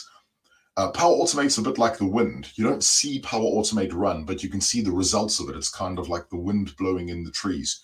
So you might see the trees rustling, but actually, that's the wind. And in the background, very similar, Power Automate does the same thing. It automates mundane tasks. My favorite thing about Power Automate is it takes the robot out of the human, okay? It gives me time to do the things I want to do rather than having to do things like mundane data capture, which, believe me, I don't like. The other one that they've included in the interaction layer, and that's the layer at the top, is Microsoft Power Virtual Agents. Very cool piece of functionality. So if you don't want to make an app, you can build a bot. And a bot allows you to interact with it using text and free text and speech and multiple languages instead of using an app, right? So a lot easier to interact. And then the most recent addition is Power Pages, right? A lot of folks say, hey, how do we give this Power App stuff to external people to use? And you can use Power Pages for that, okay? So it's already a website. The most important layer in the Power Platform is the bottom layer, and that's the data layer. So really about, number one, storing data, having the ability to store data, and that's in a tool called Dataverse, right? And actually Dataverse is made up a bunch of Azure components. So you've got SQL Elastic pools, you've got blob storage, Cosmos DB, and Dataverse is just a service layer that lives on top of it, which I'll actually show you, right? It's not pretty, but it works super well.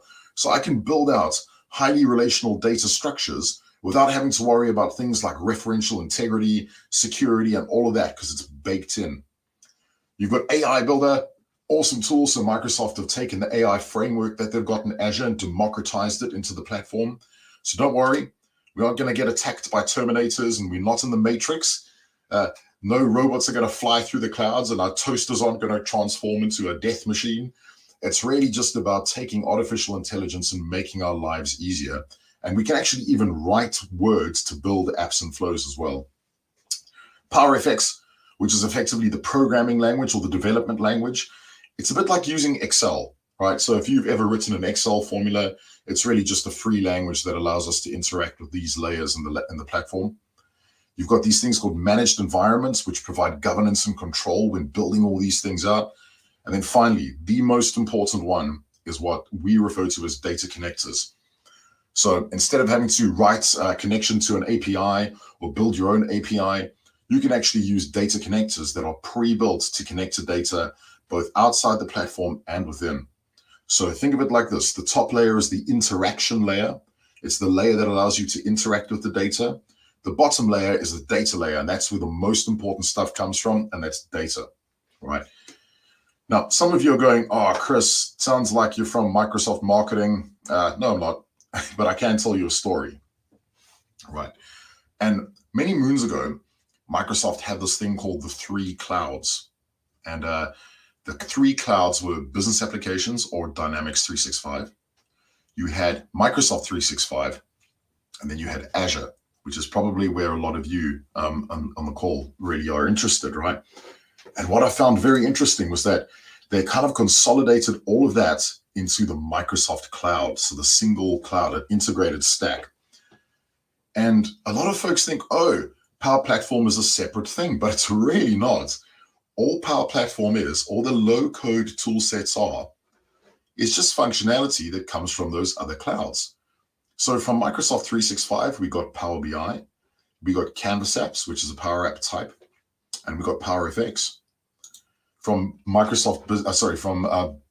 365, the business applications layer, we got Power Pages, Dataverse, which is the cloud-based relational data storage facility, and the icon does look like a ceiling fan, and Power Apps, model-driven apps. And then from Azure, we got all the really chunky stuff. We got things like AI Builder, which is democratized functionality from Azure that lives in the cloud and brought in through the platform. Azure also contributes a lot to PowerFX. we have Power Automate. Every Power Automate that you see is effectively a logic app. It's pretty much the same thing, right? Power Automate's more driven to citizen developers. You have Power Virtual Agent, which is a democratized version of the bot framework, yeah? And then obviously the Azure function, the Azure components underneath Dataverse. So again, Elastic Pools and Cosmos and Azure Blob and all of those great things that support that layer. So that's all cool, good and well, but what can we make? What are the types of things we can build? First and foremost, it is important to understand that when we talk about low code and the Power Platform, there are two streams, two things you need to remember. The first thing is you are part of a wider ecosystem, okay? You are using lots and lots of Microsoft controls and components and functions and things like that. So we need to be able to bring it together. Low code and Power Platform, in my opinion, is one of the only things in Microsoft that spears through all of the areas and allows use for all of the different areas. And as an example, right now, today, I'm building an app that connects up to SQL, and I'm kind of bringing data into that app from SQL to interact with it, right? But I'm also bringing in data from Dataverse. So you're a part of an ecosystem, and there needs to be governance and compliance and security. The next one is the use cases. So what can you make? What can we build with this thing? Like, what problems can we solve? So let's demystify this very quickly. A lot of people think, again, that Power Platform is all about this thing called citizen development, which is far from the truth, actually. And a lot of people think that you can only make simple things, which is, again, far from the truth. You can build everything from a very simple solution, a very simple app, which I will show you next, all the way through to something highly complex that manages vast areas of your organization. So don't think that this is a toy, right? This is massively important. And in fact, tools like Microsoft Dynamics 365, the customer engagement tools like marketing, sales, service, and field service are actually built on Dataverse. Those tools are Power Apps. They are made of the same digital bricks as the Power Platform. So that's all good and well. Let's have a look at something, right? So let's quickly demystify this. A lot of the time people think, hey, Chris, we only get to build basic stuff with the low-code platform. We want to just do simple tasks. Well, you can do that anyway, right? Which is really good. So what I'm going to do is, you can see over here, I've got a very basic SharePoint list. Some of you will recognize this. I'm hoping a lot of you do. And SharePoint's a tool we use in our daily lives a lot. And in fact, what's pretty important is that most of the data in the Power Platform is actually on SharePoint. But here's something interesting. You can see it says integrate at the top. I've got Power Apps, Power Automate, and Power BI. So I can very easily simply create an app called this test ESG. And yes, I'm building something live for you. I don't think that's the wisest thing to do in a demo. No, it is. It's awesome. I love it. So this is going to build me an app. I'm not doing anything. You can see I'm holding my hands up, nothing up my sleeves, right? This is making me an app from scratch. It's actually using AI to build me the solution, which is really cool. So as an end user, I can go ahead and make an app without having to think too much, and share that with the rest of my team, and they can start capturing data into that SharePoint list instead of using the flat user experience you see here. So this is something that's very fun for me. Microsoft are working on actually allowing free text, so you can type in free text. You can, and that will build the app. You can see I've got my run layer. So very easily I can go ahead and say, hey, let's capture a record. So we'll call this ZZZ1234 test. I'm doing that so I can sort by it. Chris and HUN. And I can go ahead and select cities from the list that I've got, countries, whatever I'd like. I can go ahead and save that record. When I type in over here, test, it'll pick up any records over there, or ZZZ. So somewhere there we go, test ZZZ1234. And automatically that has actually landed up in the database in the background over there. There's the record. I made that for you in 30 seconds, yeah?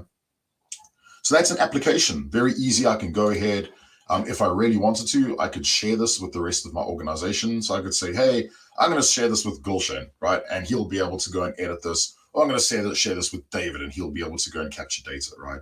Which is pretty good. The next thing is, well, what if I want to build an automation? Every single time where I capture a record, it sends me an email. And look at that. You've got all of these amazing flow options, and these are templates. So I can build out my automations using the flow functions, the flow options in here. You can see over there, I can go ahead and create a flow. And what they will eventually do is go into the flow designer. It's already pre-built everything for me. So all I need to do literally is go and edit, make sure everything works, and put in an email address. We're going to go, it's going to send an email to me. So I've built that flow in 30 seconds, right? So watch what happens. If I go ahead and I say, we're going to just do a quick refresh. If I go into my app and I go ahead and capture another record, let's run it. And we'll say test, oops, test 1, CH, I'm just putting in random stuff. Great, I've saved that, and what will actually happen is that flow will fire in the background, right? Eventually, okay? Now that's pretty key because I can add those automations relatively fast. I can build an app relatively fast, and that's definitely something that I've broken, right? So that's a great example of what you don't do in a demo. Anyway, you get the general idea. So let's just go back into the flow, and eventually that'll run, right? The last one I wanted to show you is an integration. So another thing that I can build is a Power BI report. So as a citizen developer, I can click one button and it'll generate a report for me within a couple of seconds, okay? So instead of me not understanding the data fully, I can quite easily go ahead, generate that Power BI report, and they'll be visible to me right away, okay? So I can slice and dice data and say, hey, let's check it out by dates. Oh, look at that. Wow, I had a big drop off in 22, but lots of interest in ESG in 2021. All right. So that's really good for me. I can build those things relatively fast as a citizen dev. Very interested to see. There's my flow run. You can see it ran 32 seconds ago, and it will have actually sent me an email, which I will then grab, obviously, in my inbox, and that'll tell me the information about the record I've captured. So in summary, I've built you 3 things. Number 1, I built you an app that allows me to capture data directly into a list. Number 2, I made you an automation that sends an email to somebody every time a record is captured. And number 3, I've built you a Power BI report that analyzes that data. Now that's really good for citizen devs. What about the mission critical stuff? What about the stuff that's really important? And this is where it starts getting really tricky, right? What about something that if it breaks, my organization is in trouble, okay? What about something that's focused on the whole enterprise? So now, obviously, I'm not going to build you something that's live right now for that, but I can show you some things. So what I went and did is, again, in my demo screen over here, I've got a team site. Look at that. Look at that, all these team sites, right? And these manage all of my my tools in the platform. Now, yes, crazy enough, I study planetary sciences, so geology and geophysics right now, which is really good, and astronomy. So we study rocks, and I have a mineral matcher that my friend made. Very cool. But I've got vehicle inspections over here. But a big one that's mission critical for me is actually around, and I've just lost it, HR. So how do I manage and maintain all of the people in my business logging requests and queries and things like that? And actually, that's really important, right? HR is a mission critical thing. If HR breaks and stuff breaks, what do we do? So what we are going to do is I'm going to give you a quick peek as to what this looks like.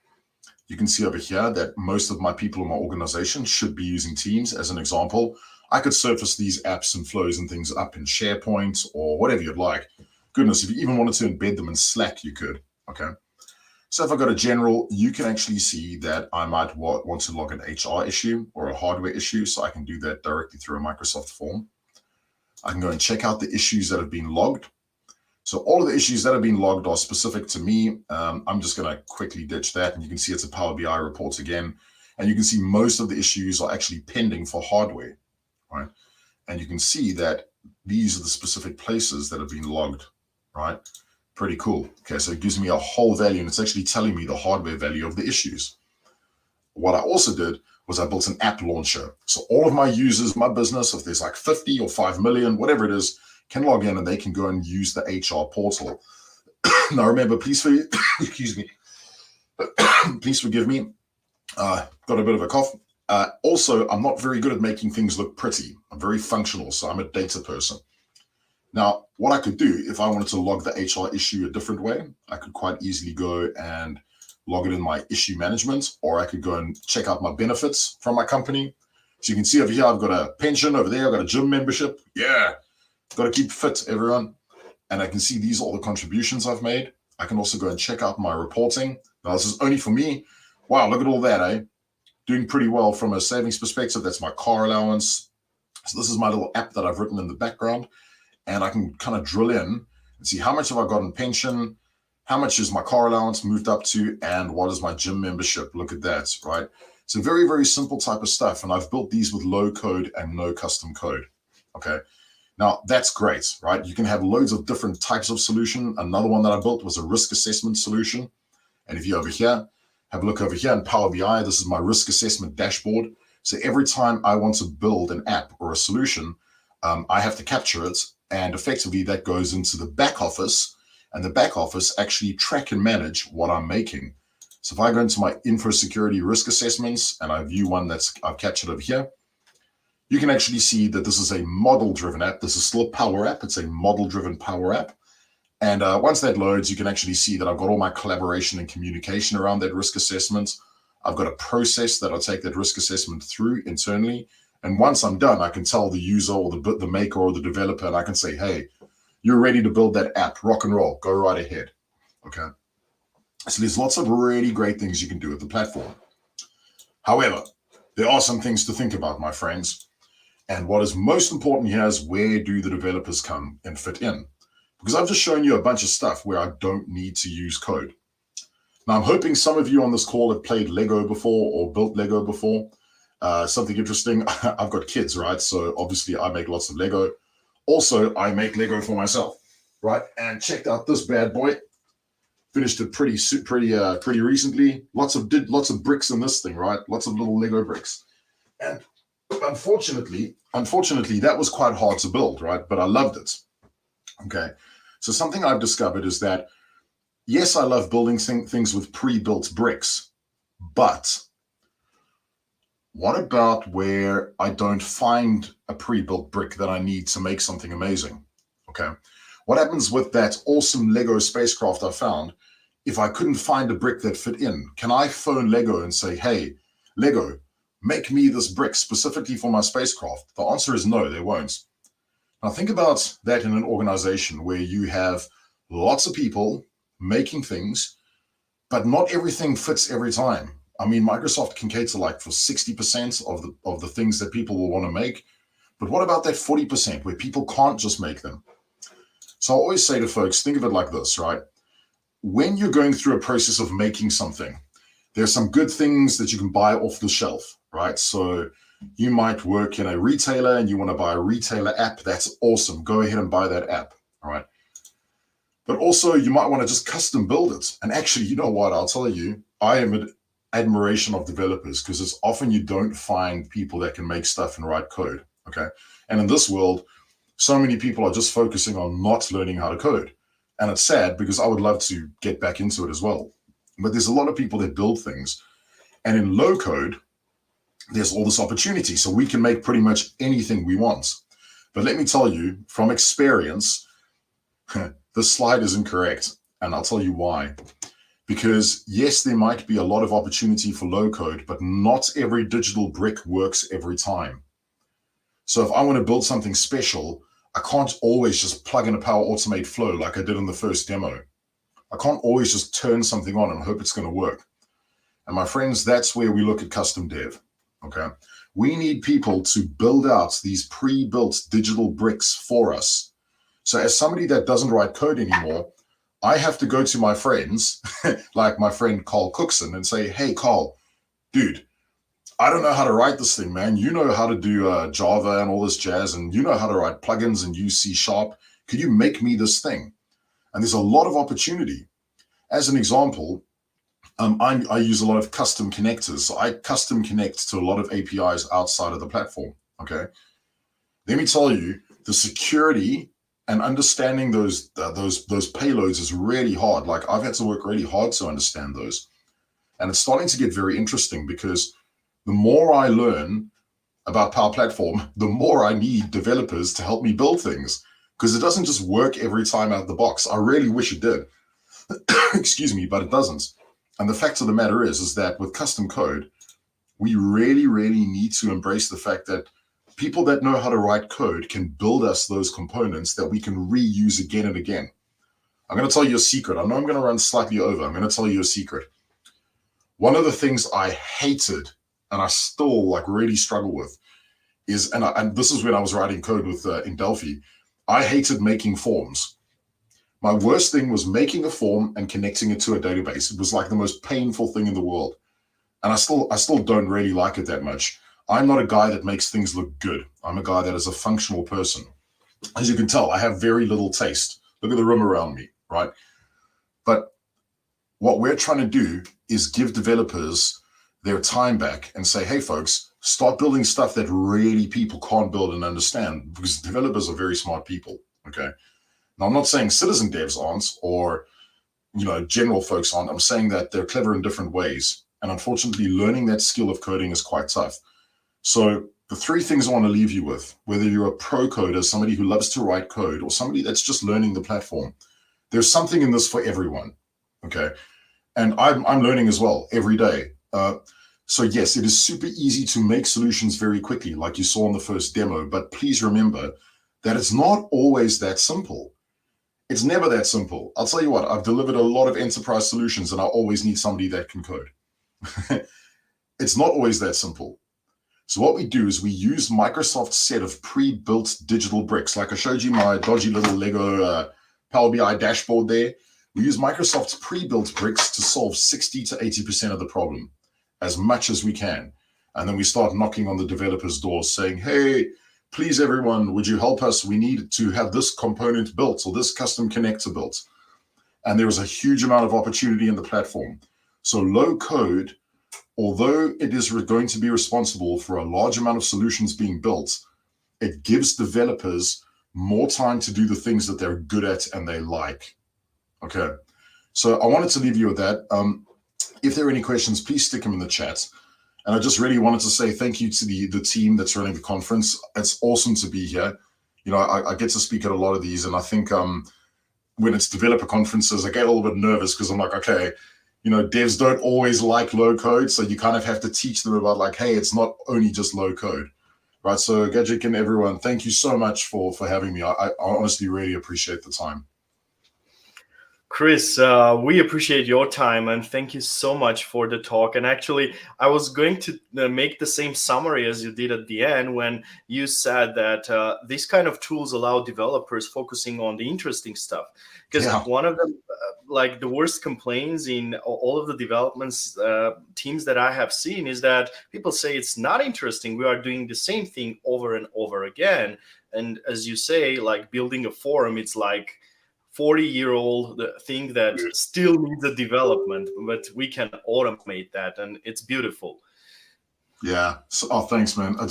It's really something. When I was working at Microsoft, that was the top question that came up every time. It's like, why are you taking developers' jobs? I'm like, no, we're making more jobs, man. So yeah, it's quite cool. And you need developers to build such tools. I saw an interesting thing So how do you start your low-code journey for Power Platform? It's a really good question, right? There's a couple of sites on Microsoft Learn. I can quite easily drop those in the chat. There's some really good ones that you can go and visit. I would recommend starting from scratch, just learning the fundamentals. I know developers like to skip that stuff, but just learn the fundamentals and what the platform can do first, and then move out into the codey bits. That's what I found works really well. So I'll stick some links in. Thanks for the question. Yeah, and one last question that I might have is that, I see that you are like a fully Microsoft stack company, and you can kind of reuse all of the existing infrastructure. And is there something that Power Platform has to offer for the companies who are like not exactly fully Microsoft? Let's say they are based on the Google platform or on some other platforms. So what can Power Platform offer for those companies? Awesome question. Yeah. So this is why I said in the data layer, the connectors are the most important thing. One of my favorite demos to do is connecting to Google Cloud. And you don't even need to have an Azure license, right? You can basically have a Power Platform license and connects up to Google. You can connect to Salesforce, SAP, Oracle. So the example is, my favorite one is SAP. It's a phenomenal product, so deep, but sometimes the user interface isn't super great. So you can just build a Power App on top of that and connect to the data. And that's where those connectors are really important. And I would say for pro devs, anyone that loves to write code, check out those connectors because you can build your own. And for non-pro devs, people that don't like that, go and look at the apps because you can literally build out user interfaces like this. So yeah definitely worth looking at. Thank you so much, Chris. And I really appreciated the talk. And I can say that many people are going to dive into this a bit deeper and save a lot of time because that's the most valuable resource that we have, right? And agree. hope you enjoy the rest of the day. And we hope to see you again, either as part of this conference or in Armenia. So if you ever arrive to Armenia, ping us. We will organize a really nice trip for you. Oh, man, I'd love to. And thank you so much. And I hope you all have an awesome conference and see you all soon. Thank you. Bye. Cheers, everyone. Bye-bye. Cool. So I think we are kind of getting till the end of our conference, and we have the last talk, and we are going to switch back to coding if people are interested in that. And our next speaker is going to be Ignat, and he's going to talk about the new stuff that we have in ASP.NET and Entity Framework Core. So nice to meet you. Nice to meet you again. Not again, the first time, sorry for that. And nice to meet you. Thank you for inviting me. It is very interesting to be here. Okay, Andre. So I would give you a moment to introduce yourself, and and then we can start the topic. Yeah, I will share my screen because it's better like this. And I will start.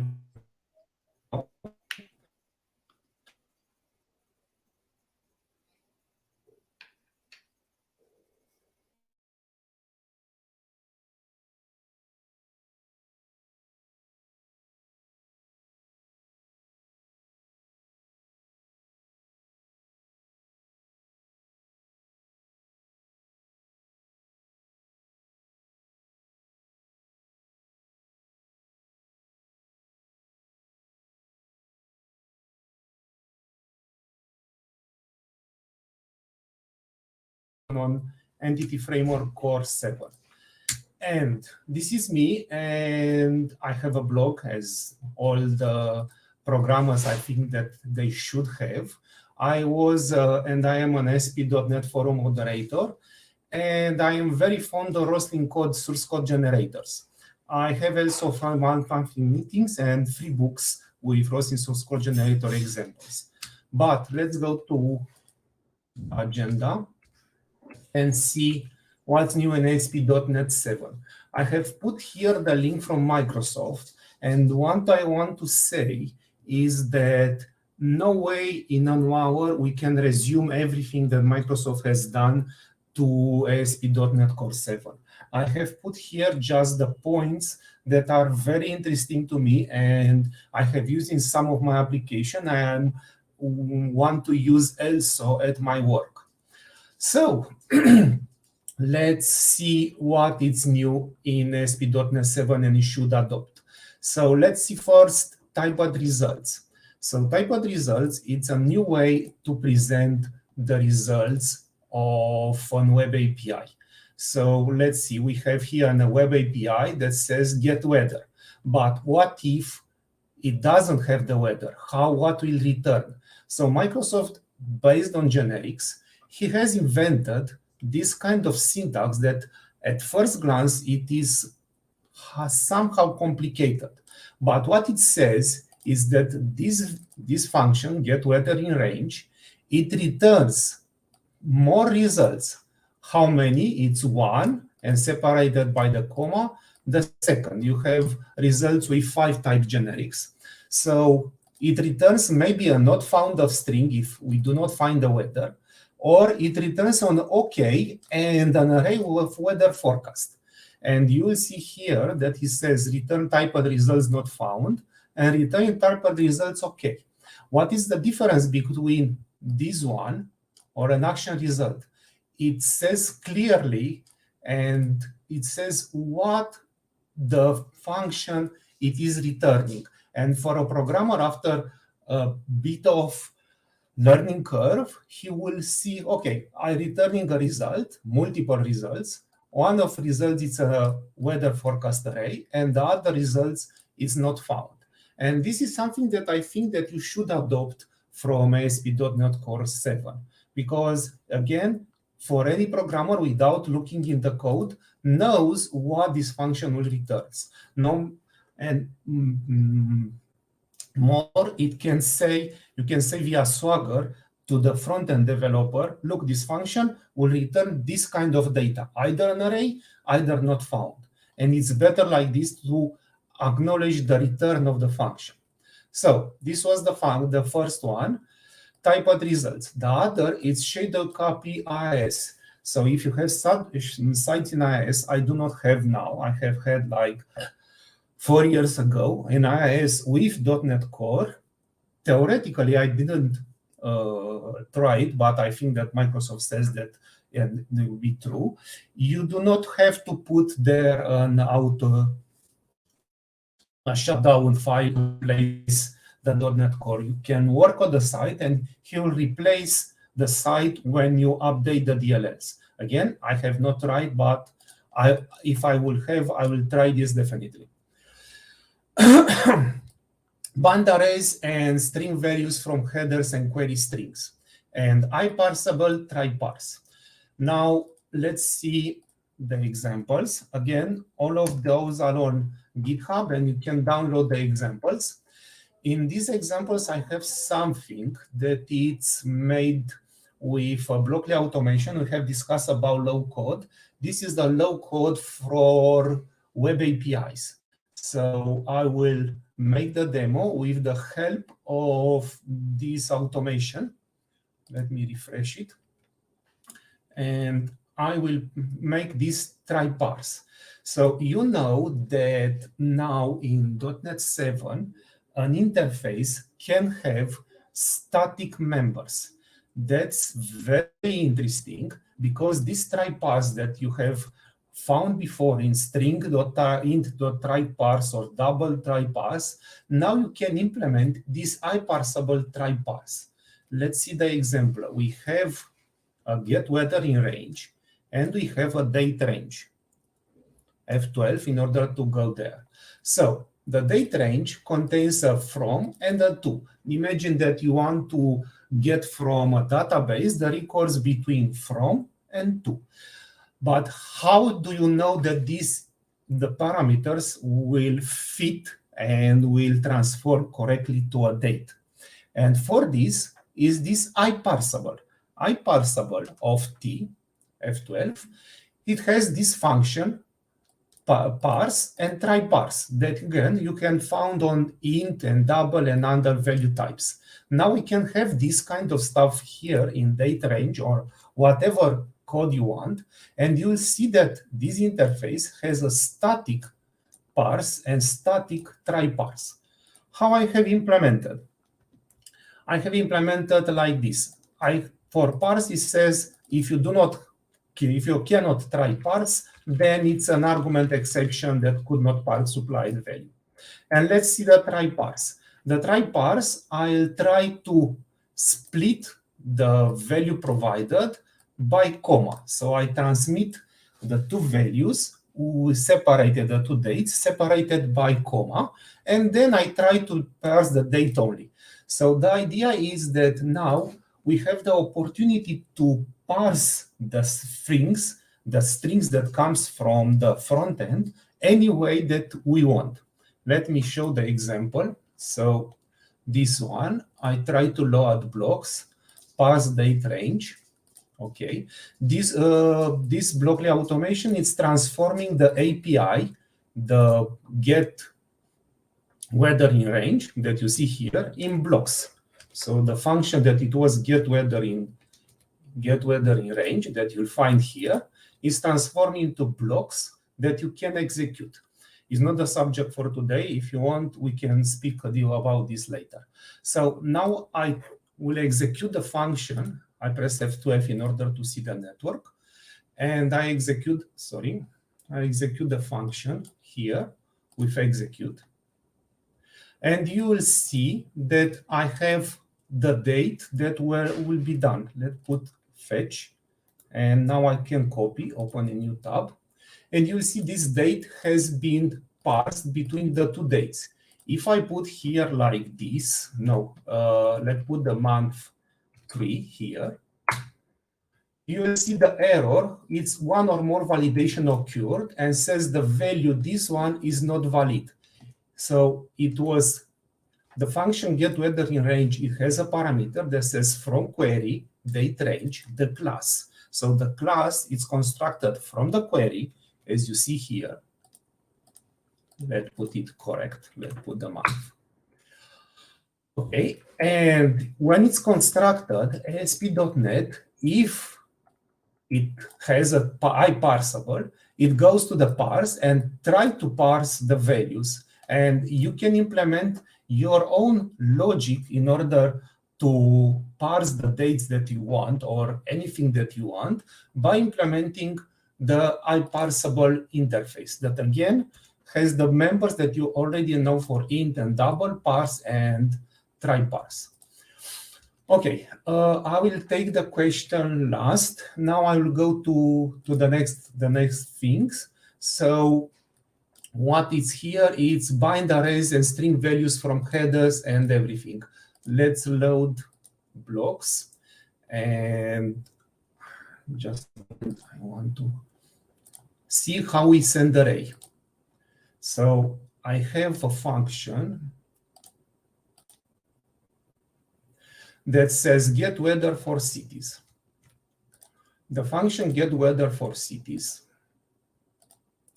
it comes with an array. And for the array, I just generate weather for and I put the city because I iterate between all the cities and I return the array. So let's see how it works. F12. Execute. So open a new tab here and open a new tab here. So for transmitting an array, you will see here that I have put cities equal book and cities equal CBU. It's two cities from Romania, doesn't matter. And you'll see that the response, it's an array with the two dates. And here I have the array of the cities. That is correct. Do not transmit with comma between them because it will not parse correctly. As you see, here it's an array, but it's just one object that says weather for and put the both cities.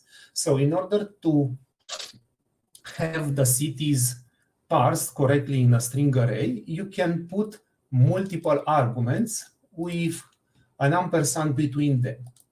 What will be also interesting here is the rate limiter. The rate limiter, it is something that Microsoft has put from the scratch in ASP.NET 7, and you can limit everything by many criteria. Let's see how it works here. So here is the rate limiting. I have put also the links in my presentation, and you can limit by fixed windows, sliding windows, concurrency on token bucket, and you can make your own rate limiting feature if you want.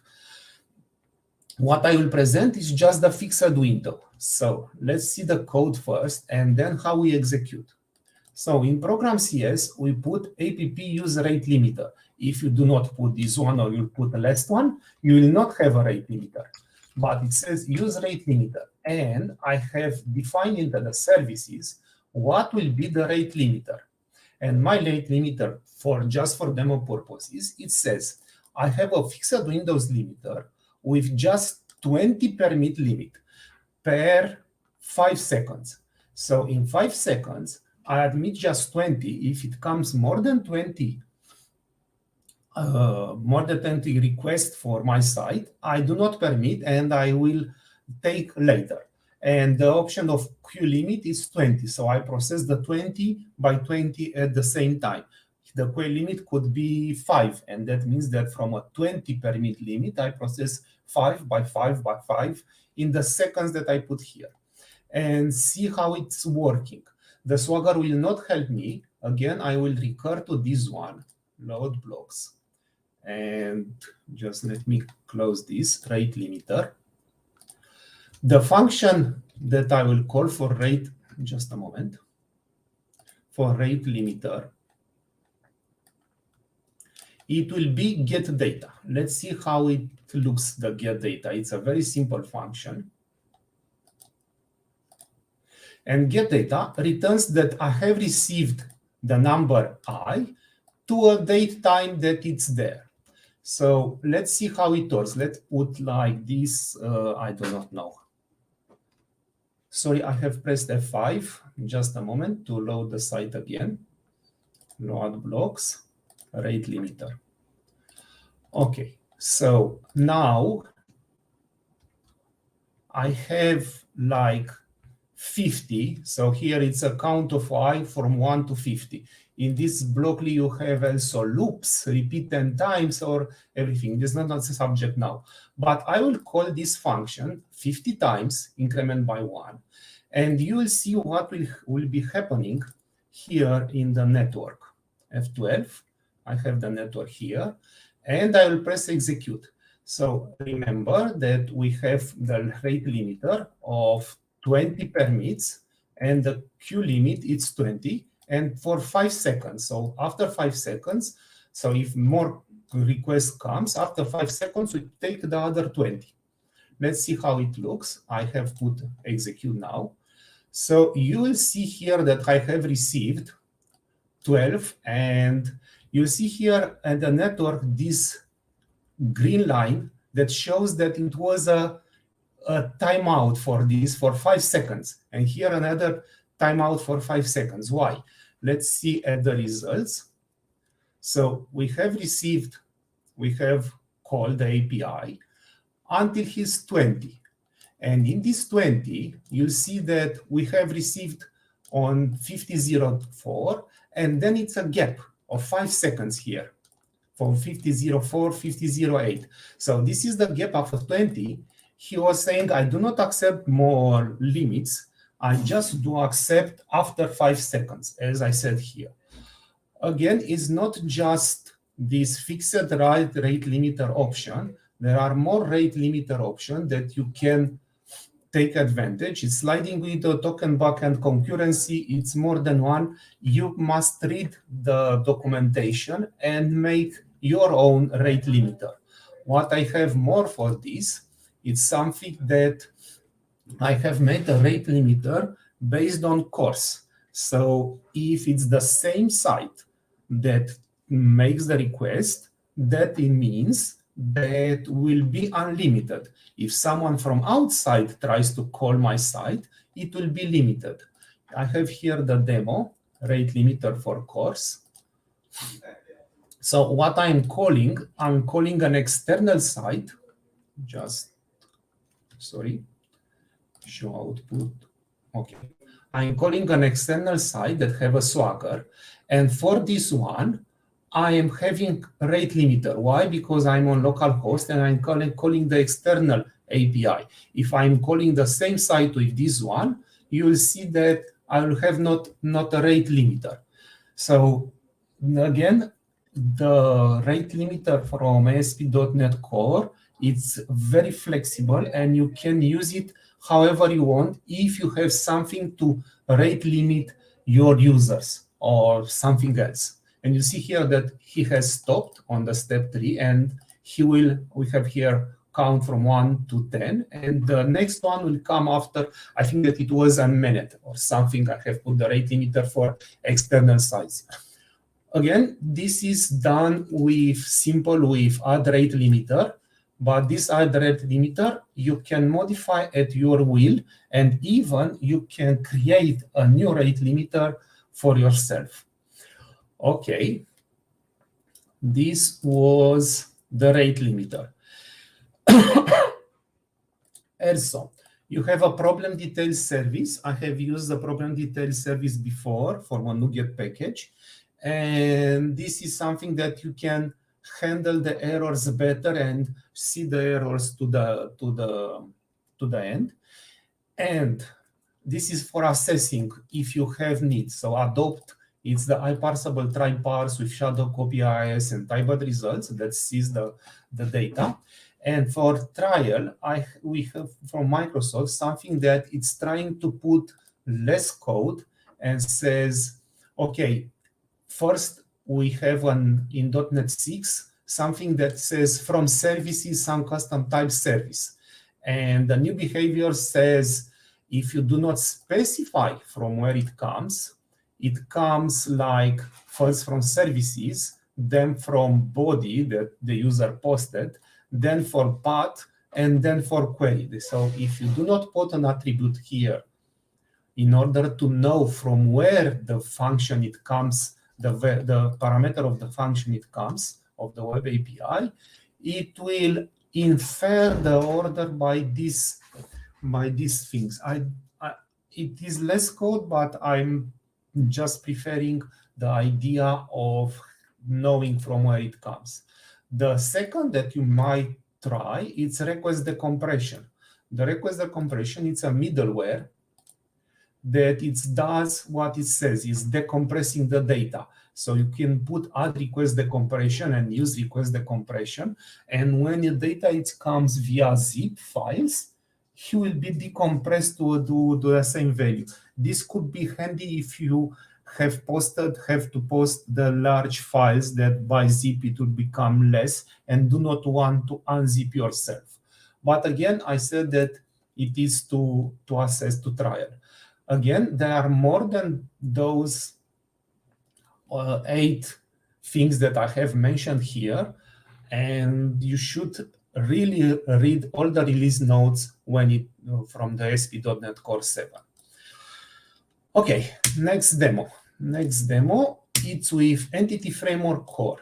From Entity Framework Core, there are many advantages to use Entity Framework Core. I want to close all tabs. And I have put in bold what will be the demos. Execute update, execute delete, reverse engineering templates, and all kinds of interchapters. So I will make a demo with reverse engineering templates. Let's see this. I'm trying to put the solution, Entity Framework Core demos. Let's say that I have a table. I have a table name employee and name test and department. So if we go to employee, you will see here the name, ID department, and salary. And for department, I have ID department and name. And let's try to add a new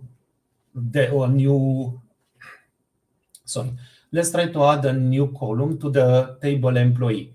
Now we should modify the data from the employee table. So here is the department table with ID department name and employee. I have also employee. And this code is generated by Entity Framework. So what we have here, we have code templates for Entity Framework. So I have here the entity type. And entity type, he says Andrei here is the entity name.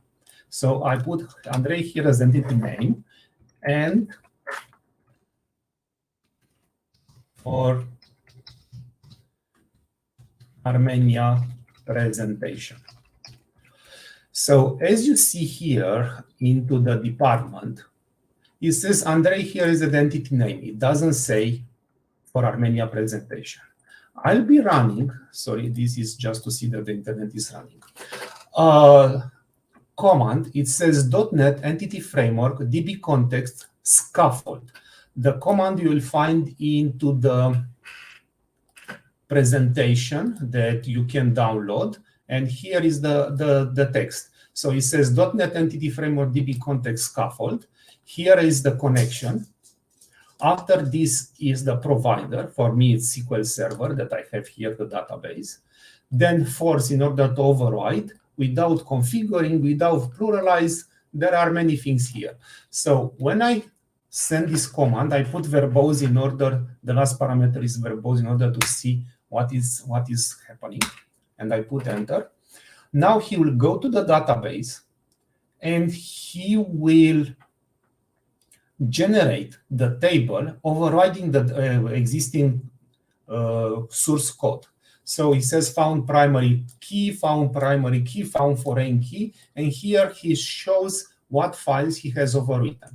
So now, if I go to department, it says, Andrei, here is the entity name for Armenia presentation. The scaffolding of Entity Framework Core, it was old, but now you can have also the templates, and you can modify the templates. If you do not like the name of the class, you can modify here and put something else. The code is made on T4 templates. I would prefer Razor, but that's life. And it's pretty easy to understand. It says public partial class, and it puts entity type name.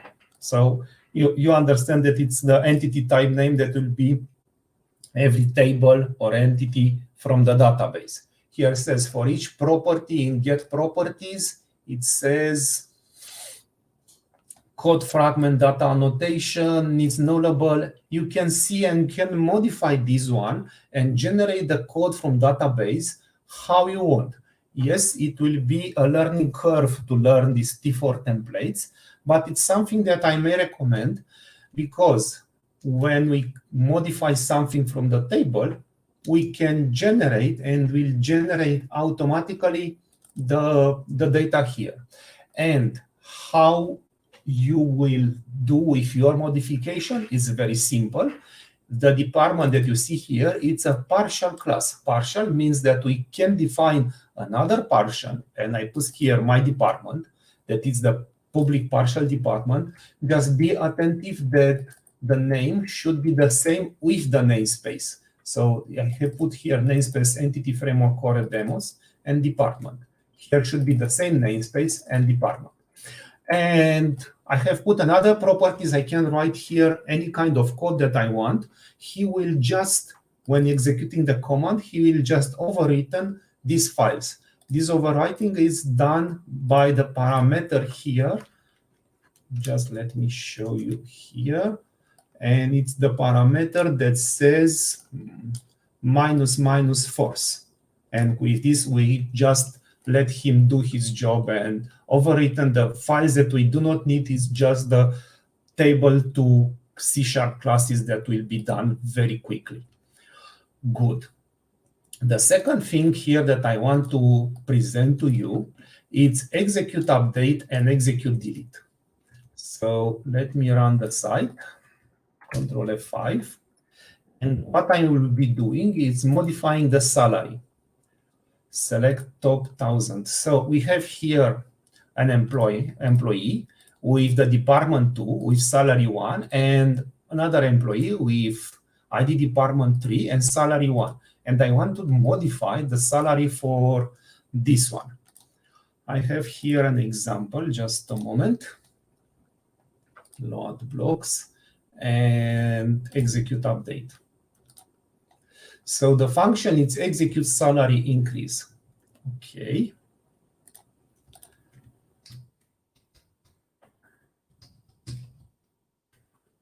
Execute. Just a moment. Salary increase. Okay. Do not do what I have been doing to utilize here the context and make the logic into the controllers. It's better to put in a separate DLL. But for the purpose of this demo, I have here the execute update. So what is doing here? I'm just filter the employees with the department IT. The department IT is the department number 2 here, the ID department 2. And then I execute an update.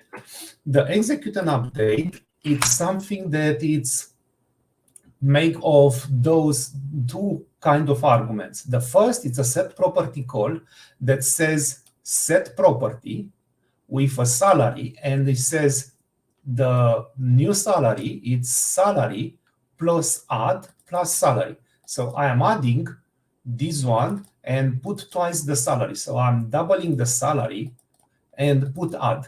What is here, it's just the idea of having the original employee or original table, row in the table, and how do you want to modify the salary. So the first parameter indicates what is the property, and the second parameter is what value should be the property. And you see that I have added twice the original salary. So let's see how it's working. Execute. It says the demo has been done. And now if I run, I have salary 2 and 1. It has double because I have put the increase of 0. It was 1. So now I put 10. Execute again.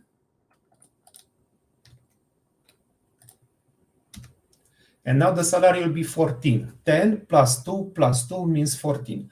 So the idea is that you can execute update on something that it's in where. So where you put this with a filter, and you execute directly. So the difference that I see that is very important here between DB context that you modify is that this is the real update SQL that goes to the database, and the difference is that you do not call, and this should be very attentive, you do not call underscore context dot save changes. Save changes async. It is executed right away into the database. That means that if you have some entities that you have loaded the database previously, they may get been obsoleted when this executes, because this doesn't execute in the context. When you say save changes and save all the changes, it executes right away without having the save changes attribute. Okay, if I set this execute update, the same with delete. So for delete, we have the same thing. It just says I have put an where and execute delete, and this will be delete where the data is from the department. I do not want to delete the data, but it's just for example. So now we can execute bulk delete and bulk updates directly on the database, and attention, without calling save changes. That means that also the database, the data that we have loaded could be out of sync. Okay, and the next one, it's all kind of interceptors. So now I want to show you load blocks, execute interceptor. So I have a function and says where it comes the retrieve date. Just see here that this function, it calls API departments and gives me ID department, name, employee, and the retrieve date is the date from today with an UTC. It's an UTC date. So if I execute again, it's 1306. Let's see. 1306.49, and I want to execute again, and should be different. 1306.556. So this property that I have is not from the database. So from the database, if I look into the department, it has no date. But in the my department, that is the public partial class, I have this retrieve date that it's not mapped. That means that it doesn't come from the database.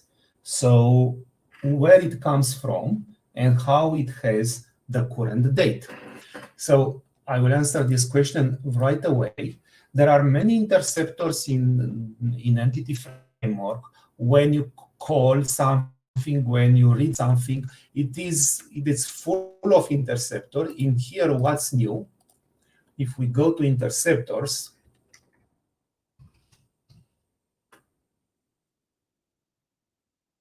you can, when you populate new entity instances, when you modify the link, when you have optimistic concurrency, you can have any kind of interceptors for anything. What I have done is the same. We have the context, that is test context, that it's made automatically by scaffolding the database with the instruction from this .NET Entity Framework DB context scaffold. And I have done my context that it's again public partial in order to combine the two contexts. And on configuring, I have added an interceptor that it says new set retrieve interceptor. Take care that these interceptors are truly singletons for the application, but does not matter. Let's see why. So this set retrieve interceptor, it's an iMaterialization interceptor that says I will appear when something from the database will be materialized. And the iMaterialization interceptor has a function, just a moment, that says initialized instance. The initialized instance, he has more than this one. He has creating instance, he has more. But what I'm interested here, it's an initialized instance, that one instance he has initialized. So I say if instance is add retrieve data has retrieved, what is here? So I have the class employee, my department, that I have an interface that says add retrieve date. This interface, add retrieve date, has just the retrieve date property. And in this way, I know that if the instance that I have retrieved from the database, it's an instance of add retrieve interface, I can put the date UTC now. So I put the UTC on every thing that comes from the database, and it's transformed into objects in C#. And then the interceptor will call this function in order to see. It is true that the interceptor adds some overloading to the data.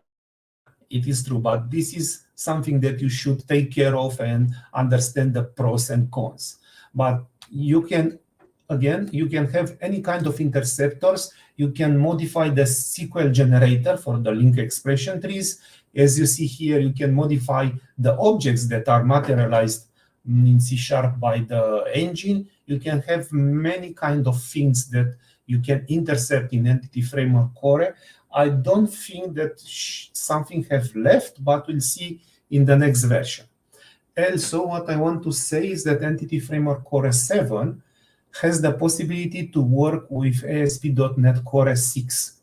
They say that you can use this like this. I didn't try it. I tried with .NET Core 7, but they said that you can use also in .NET Core 6. So this is the all kind of interceptors that I have put here, and you'll see the interceptors. There are many things that I want you to read. For example, this stored procedure map for create, read, update, delete. If you do not want the select, you can have stored procedure for this, or you can have entity modification, splitting an entity from C# into multiple tables. There are many things, and they said they have improved the support for Windows Forms. But I encourage you to read what's new and select what it seems for you that it's convenient. For example, I put here JSON columns that have improved the select and insert and update and delete. I did not try, I do not have this kind of need, so I don't, but the execute, update, and execute, delete, the bulk execute, it's very interesting. And if you do not want to put and delete into the code, you can use these examples. So this was my presentation, and I tried to see if there are any comments here. Nope. Then I will stop sharing and saying for you, thank you for listening to me, and thank you for listening to what's new in ASP.NET Core 7 and Entity Frame Core 7. And I will try to put the link to the presentation and the code into the chat and synchronizer tool. Thank you very much. Hey, Andre. So thank you so much for the talk. It was pretty interesting, and the stuff that was added in ASP.NET 7, it's intriguing because many of the things that you have mentioned we had to struggle with. For instance, like the typed results is the one that I was pretty excited about, because previously you had just one type and then you return whatever you want, and then the only way to notify the consumer of the API about those extra types was through documentation or Swagger comments. But now you can do it explicitly, which is quite intriguing. And I had a chance to write my own parsers for query string, converting them into objects, and now it's kind of coming out of the box. But the most important thing for me was the rate limiting. It was exciting, and there is one question that I have about it.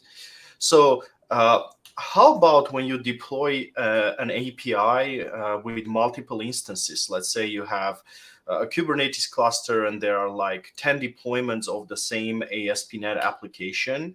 How is the rate limiting going to work in that case? Is it going to be per instance, or there is some sort of a way to configure it at the top level?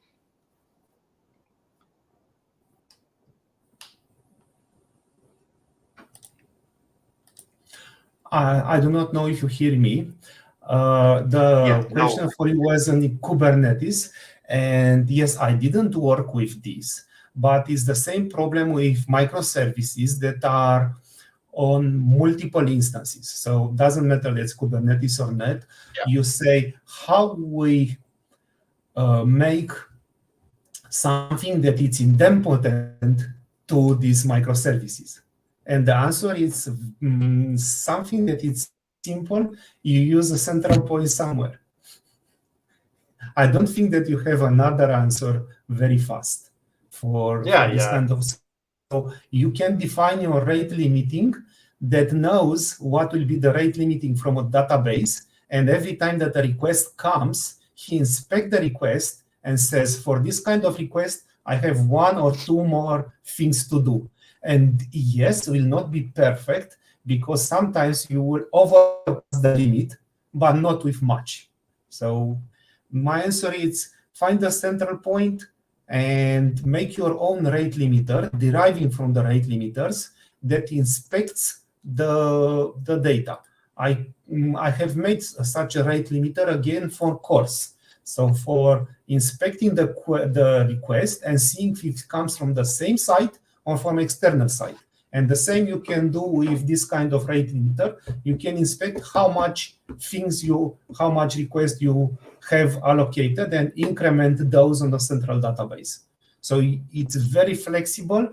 Yes, it's again, everything from ASP.NET Core has a learning curve, but that's life. You cannot have flexibility and usage without a learning curve.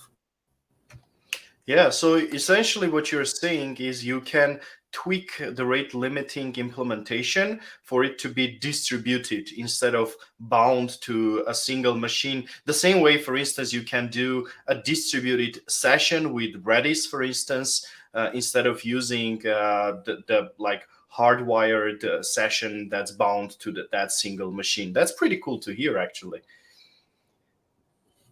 Yep.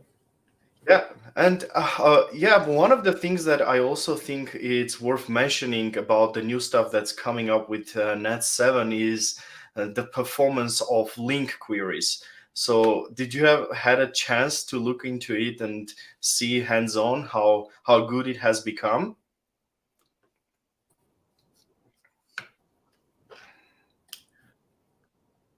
Andre? I see. And here I just stopped the video for more time because my connection has some problems. And I see Stefan Taub that it's saying every time that it comes a new version of .NET Core that has improved the speed in .NET Core. Yeah. And it's a long blog that freezes my phone. My Chrome on my phone is freezing when I try to read this kind of stuff. I didn't have the time to investigate this, And frankly, I try to say, if Stephen Taub says that he has improved a lot the speed of .NET Core, I trust him a lot. So no, I do not have the time to make this kind of stuff. Did you have the time to see the performance improvements? Not yet myself, but I'm definitely going to look into it because people have that always that feeling in the older days that .NET is slow, and I think that has dramatically changed since like 10 years ago. And with additional of Net 6 and now Net 7, it has become even more interesting to see that ASP.NET is very competitive in terms of performance and speed. So that's why I just wanted to highlight that aspect as well, because we see so many nice features being introduced to the framework, but there's also fundamental work that's being done in the core framework to make it faster, more robust, and more performant. What I can say is that from Entity Framework Core 6, they struggle to improve the speed on which query were executed and objects were materialized. So they said, and they have proof, not just said, they have proof of data that are very comparable with Dapper. That was, okay, just an engine to materialize site data without interceptors, without nothing. So I think that Microsoft and ASP.NET Core team and the Entity Framework Core team are very serious about this in data and speed improvements. And I think that they will improve further in 8, but let's see. I expect another long blog post from Stephen Taub. Yeah, definitely, Andre. Again, thank you so much for joining us and spending time with us. We really appreciate everything that you have shared. We hope you have a really nice rest of the day and hope to see you next time. Thank you very much. See ya.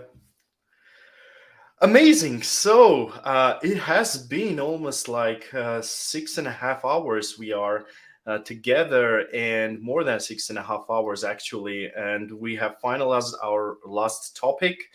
And now we are going to have a panel discussion, which I'm sure is going to be a very interesting wrap up of the conference. And so I'll transfer the word to David, who is going to host the panel discussion.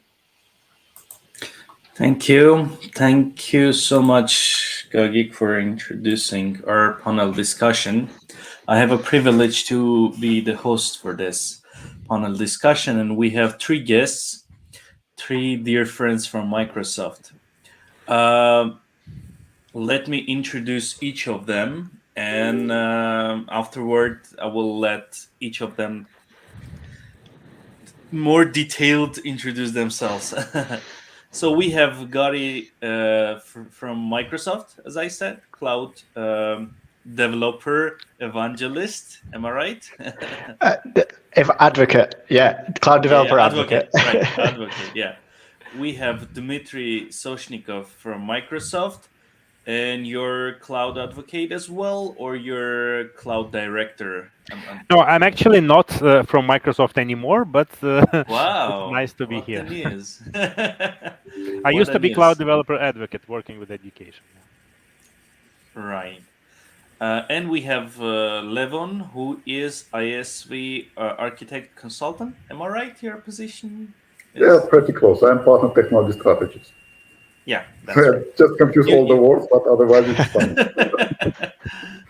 Okay, so first, I would like ask you to introduce yourself and tell us a little more what you do, and maybe we can go clockwise. Maybe Gary can start to introduce himself. Sure, that's fine. Thanks for inviting me, first of all, to your event. Great to be a part of this event. So as you mentioned, my name is Gary Trinder. I am a cloud developer advocate at Microsoft. I am based in the UK. My focus is Microsoft 365 development. That is my area. That is my background. I've spent years in SharePoint development, Microsoft Teams development as well. So that is my focus, as well as Microsoft Graph as well. Thank you. Thank you. Can we hear a little bit from Levon? Yeah, I'm next. Hello, everyone. I am partner technology strategist, which means I work with Microsoft partners, ISVs. ISVs is independent software vendor, development companies who build in our platform. So my job in Microsoft is actually help these partners to build their solution based on our cloud in optimal way, with good performance, with low cost, as well as help them to promote their solution in wider market. I think during panel discussion, I will say more about it, how we can help partners who decide to choose our platform for their product and which kind of benefits they have. So if you Nice. choose our platform, I am at your service. That's nice. That's nice. Thank you. And Dmitry, now you have some information that I'm not even aware of. Yeah, so I used to work for Microsoft for 16 years. I started as a technical evangelist, evangelizing .NET platform, and that's why a lot of people know me as a lot of people in the Russian-speaking countries, they know me as .NET person.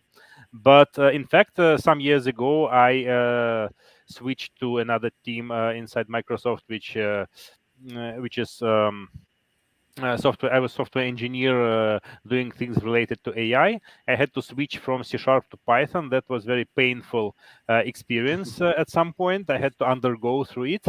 We have developed even a library which helps to program in Python in a similar way to a functional language F# on .NET platform. So I also love functional programming, by the way. I teach functional programming in a couple of universities here. So yeah, lately I'm more AI person than .NET person. I'm not actually very closely following what goes on in .NET ecosystem, but still I hope to have a fruitful discussion with you today. I remember back in 2013 or 24, maybe 13 or even 12, I was watching your C# lectures on Microsoft Virtual Academy. Yeah, I'm very old. That's right. Experienced, right? Yeah. Experienced, not old, experienced. Okay, so I prepared some questions for you, and we were not going to focus on .NET. Certainly, we are going to talk about the technologies in general. And my first question is more likely, Dmitry, you can answer this question, but others can help you as well. On your opinion, how the AI related technologies are going to affect our industry? We're seeing GitHub Copilot, we're seeing Chat GTP, and many other AI technologies. On your opinion, how this thing's gonna affect in our industry in general? Yeah, a lot of people are actually talking nowadays around ChatGPT and Copilot because if you look at it like from a primitive point of view, you can say, "Oh my God, computers they can write code even now. They can probably take all our jobs very fast." But well, on one hand, it's definitely worrying. I played around with ChatGPT and I gave it assignments that we give typically to students, and it scores pretty well. If you take a simple assignment like, I don't know, write 3 ways to sort a list in a functional programming language, ChatGPT does quite well.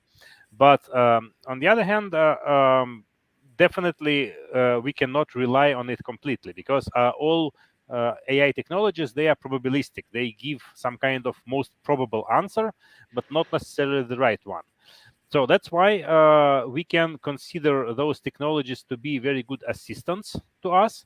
But we definitely need to understand what goes on and to be able to actually verify that what we are writing is in fact what we want to achieve. It helps a lot. I mean, I had a friend who had to switch to another programming language, like he had to develop for Android, being a .NET person, and that is difficult experience. But ChatGPT helps because it can write a lot of boilerplate code. It knows a lot of like typical things, but still you need a person behind it. So as always with AI, we can consider it kind of partnership between artificial intelligence and a human being. And of course, I mean, there would be less routine work. I mean, as always, like before, we had to program everything by hand, and then we have a lot of like code generation systems. When we don't need to think in low level, we can think about higher level concepts, and then software systems will help us implement them. So I think the work of software developers, it would definitely become more interesting, a little bit more challenging, but definitely we have interesting times ahead of us. I heard many feedbacks around this topic that it might not affect the senior programmers who are architects, who are technical leaders, etc. But that might affect to the new starters, juniors, and students. What would you suggest to students and junior programmers to not be scared of the future? Yeah, there is this kind of problem because before there was a lot of work for junior people doing some kind of meaningless work. I don't know, cleaning the data, writing some boilerplate code, which didn't necessarily help them to learn, but it had just somebody had to do it. So nowadays probably there would be less of this kind of work. So I think the main thing is that everyone in the modern world should be prepared to learn throughout his lifetime. I mean, you cannot learn to program in BASIC and then be employed for the rest of your life. You cannot even learn to program in C# probably and be employed for the rest of your life. C# would change in 10 years in very important ways. So you have to learn. You have to be prepared. Probably, I don't know. You should do some projects for fun before going to the work. To work for any serious projects, just to so that you get some level of more deeper understanding. But in general, I don't think things would change a lot. There would be a lot less boring work, but it means that junior people would be given more interesting work as well. So that's probably good for everyone, but definitely a bit challenging. Yeah, and I also think that these tools could also help as a good studying tools for those students because sometimes you just research something, and since you're just starting learning that new technology, and sometimes you don't have best googling skills, and you end up like researching for a few days very simple question, and this technologies AI could also help to resolve that issue. That's We just need to interesting. remember that AI doesn't always give the right answer. So you are risking a little bit that you will learn something which is not exactly 100% correct. But otherwise, I mean, ChatGPT does a very good job explaining code, even what it writes. It says like, I'm writing a function that does that, and you can ask it to explain it in more detail. So it's definitely a good tool for students as well. Yeah, I agree. Well, ChatGPT is not online, so it's just using its offline data to analyze things.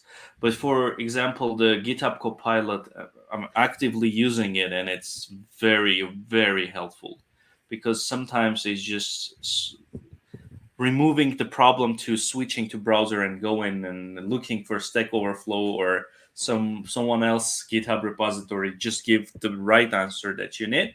And even if it's not totally right, it gives you the overall structure of your function of your class, and then you just need to change a little bit and find what you need. Okay, next question maybe more for Gary. Sure. So Microsoft is investing in this AI-related technologies very much. So we saw GitHub Copilot. Now we heard a lot about investing in ChatGPT. I want you to tell us a little bit how this new technologies are going to affect Microsoft productivity services like Microsoft 365, Power Platform, Power Automate. I saw a lot of exciting announcement last year on Inspire, if I'm not mistaken, or Ignite, one of those events. Microsoft have so many events nowadays. Sometimes it's a little bit hard to remember where you heard that. So yeah, what those services are, how those things are going to be implemented, and how that the developer is going to benefit from that. Yeah, sure. I mean, it's you can't go far without bumping into ChatGPT or OpenAI, and like you mentioned earlier in the week, there was the extension partnership, the multi-year, multi-billion deal between Microsoft and OpenAI to increase the partnership, and that is going to bring with it a lot more integration of ChatGPT, DALL-E, Codex into Microsoft 365 services wide. That will come. The thing is, this isn't a new thing. It's already been happening. We've already got instances of GPT-3, for example, that was included in the Power Platform as a way for low-code developers to use natural language to generate a PowerFX statement that then they could use in their applications. So, from a learning perspective, from that low-code developer who, quite happy doing Excel, but actually, I just want to ask and get a statement, understand the formulas that I need to use. Really powerful way of being able to stay productive. And to your point about Copilot, right, that you mentioned earlier, about you don't have to leave the editor that you're in. You don't have to leave the command line even, or the code editor that you're in. You're getting information at real time as you need it. So you don't have that context switching tax that we all hear about. And our days with moving to remote work, the number of apps that we kind of use on a daily basis has increased, and it's trying to bring some intelligence into the apps that you use so that you don't have to switch to another thing. That information comes to you. So I really see that OpenAI and the services that it provides are really going to help in that scenario. But actually, I want to touch on a little bit of the previous conversation, is how it's going to change things as well. In that, we've already seen things like Microsoft Designer that was announced at Ignite, that's using DALL-E 2 for image generation, so for content creators, again, speeding up that process of, I need an image, right? If you do a social post, you have got an image or a video now, and you go searching for it and you spend time. Now you can ask for an image, generate them, choose the ones that are more appropriate, and add that to your content. And that obviously is going to be using OpenAI in the background. And we've also seen it included in things like Microsoft Word and Outlook as well. So we've got Microsoft Editor,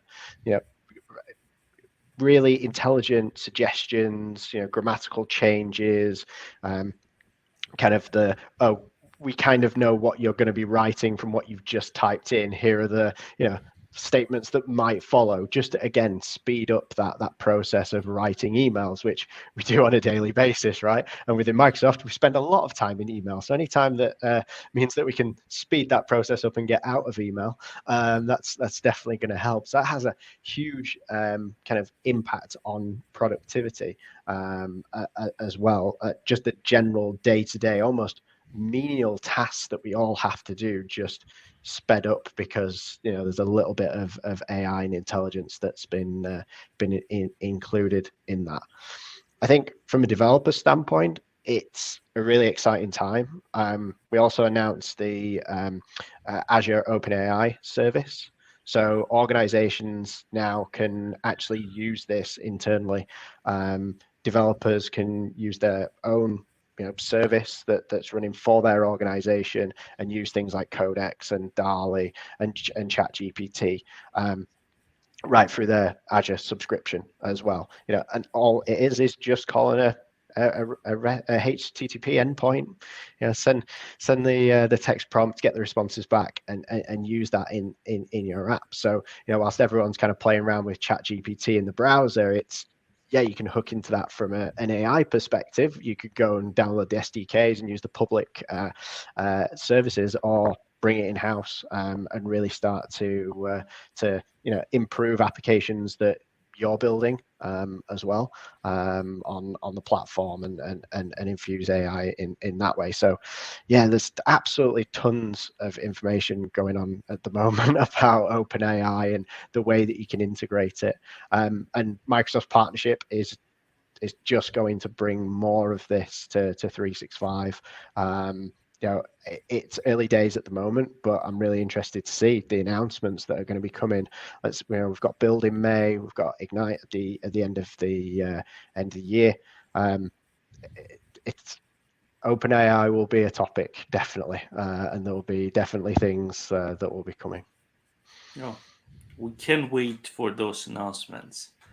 Levon, I have the question that was not written in my list of questions, but I believe you might answer that. So the question is, you communicate with many successful ISV companies, big companies that produce products, software that is very useful. On your opinion, on what areas or what things you would suggest for local Armenians ISV companies to focus, or maybe you will hand some industries that need some help, support from companies, ISV companies. So could you give some suggestions, let's say? Good question. Well, as technology strategist at Microsoft, I work with really many successful companies, and they are from different industries. So it's very hard to understand to separate an industry that has more success than another one. So of course, any ISV, any startup, any company should focus on an industry that close to their experience, proficiency, etc. Understanding that, as Microsoft, we provide wide range of services. Like our cloud includes any kind of services for any kind of company. So I would say which kind of directions you would use, it's up to you, but it's very important to choose correct technologies to build optimal solution, to not spend more than you can earn with this solution. That's new rule in cloud work. So what I would suggest, use cloud to decrease your time to market time. That's pretty obvious. And choose cloud wisely. That's topic success. Because again, any company should go to that direction that close to their experience. Otherwise, they will fail. Of course, if I say, for example, retail is good area, and you have your experience in healthcare, your team in healthcare, and you decide to choose to switch to, I don't know, retail, most probably it wouldn't work. That's interesting. Another question that might arise in this context: there are not one cloud provider. Microsoft is not the only cloud provider. Why would I know the answer, but I would like you to explain what is the reason that someone may choose Azure over other clouds or other service providers. Can you imagine how many times I heard this question? Yeah, I can. Twice per day at least, starting from friends and with families. Actually, from technical perspective, I wouldn't comment that because every cloud provider has its advantages, disadvantages, and we are trying to be in the same shape at least. So I can't say our platform is the best, technically choose us, etc.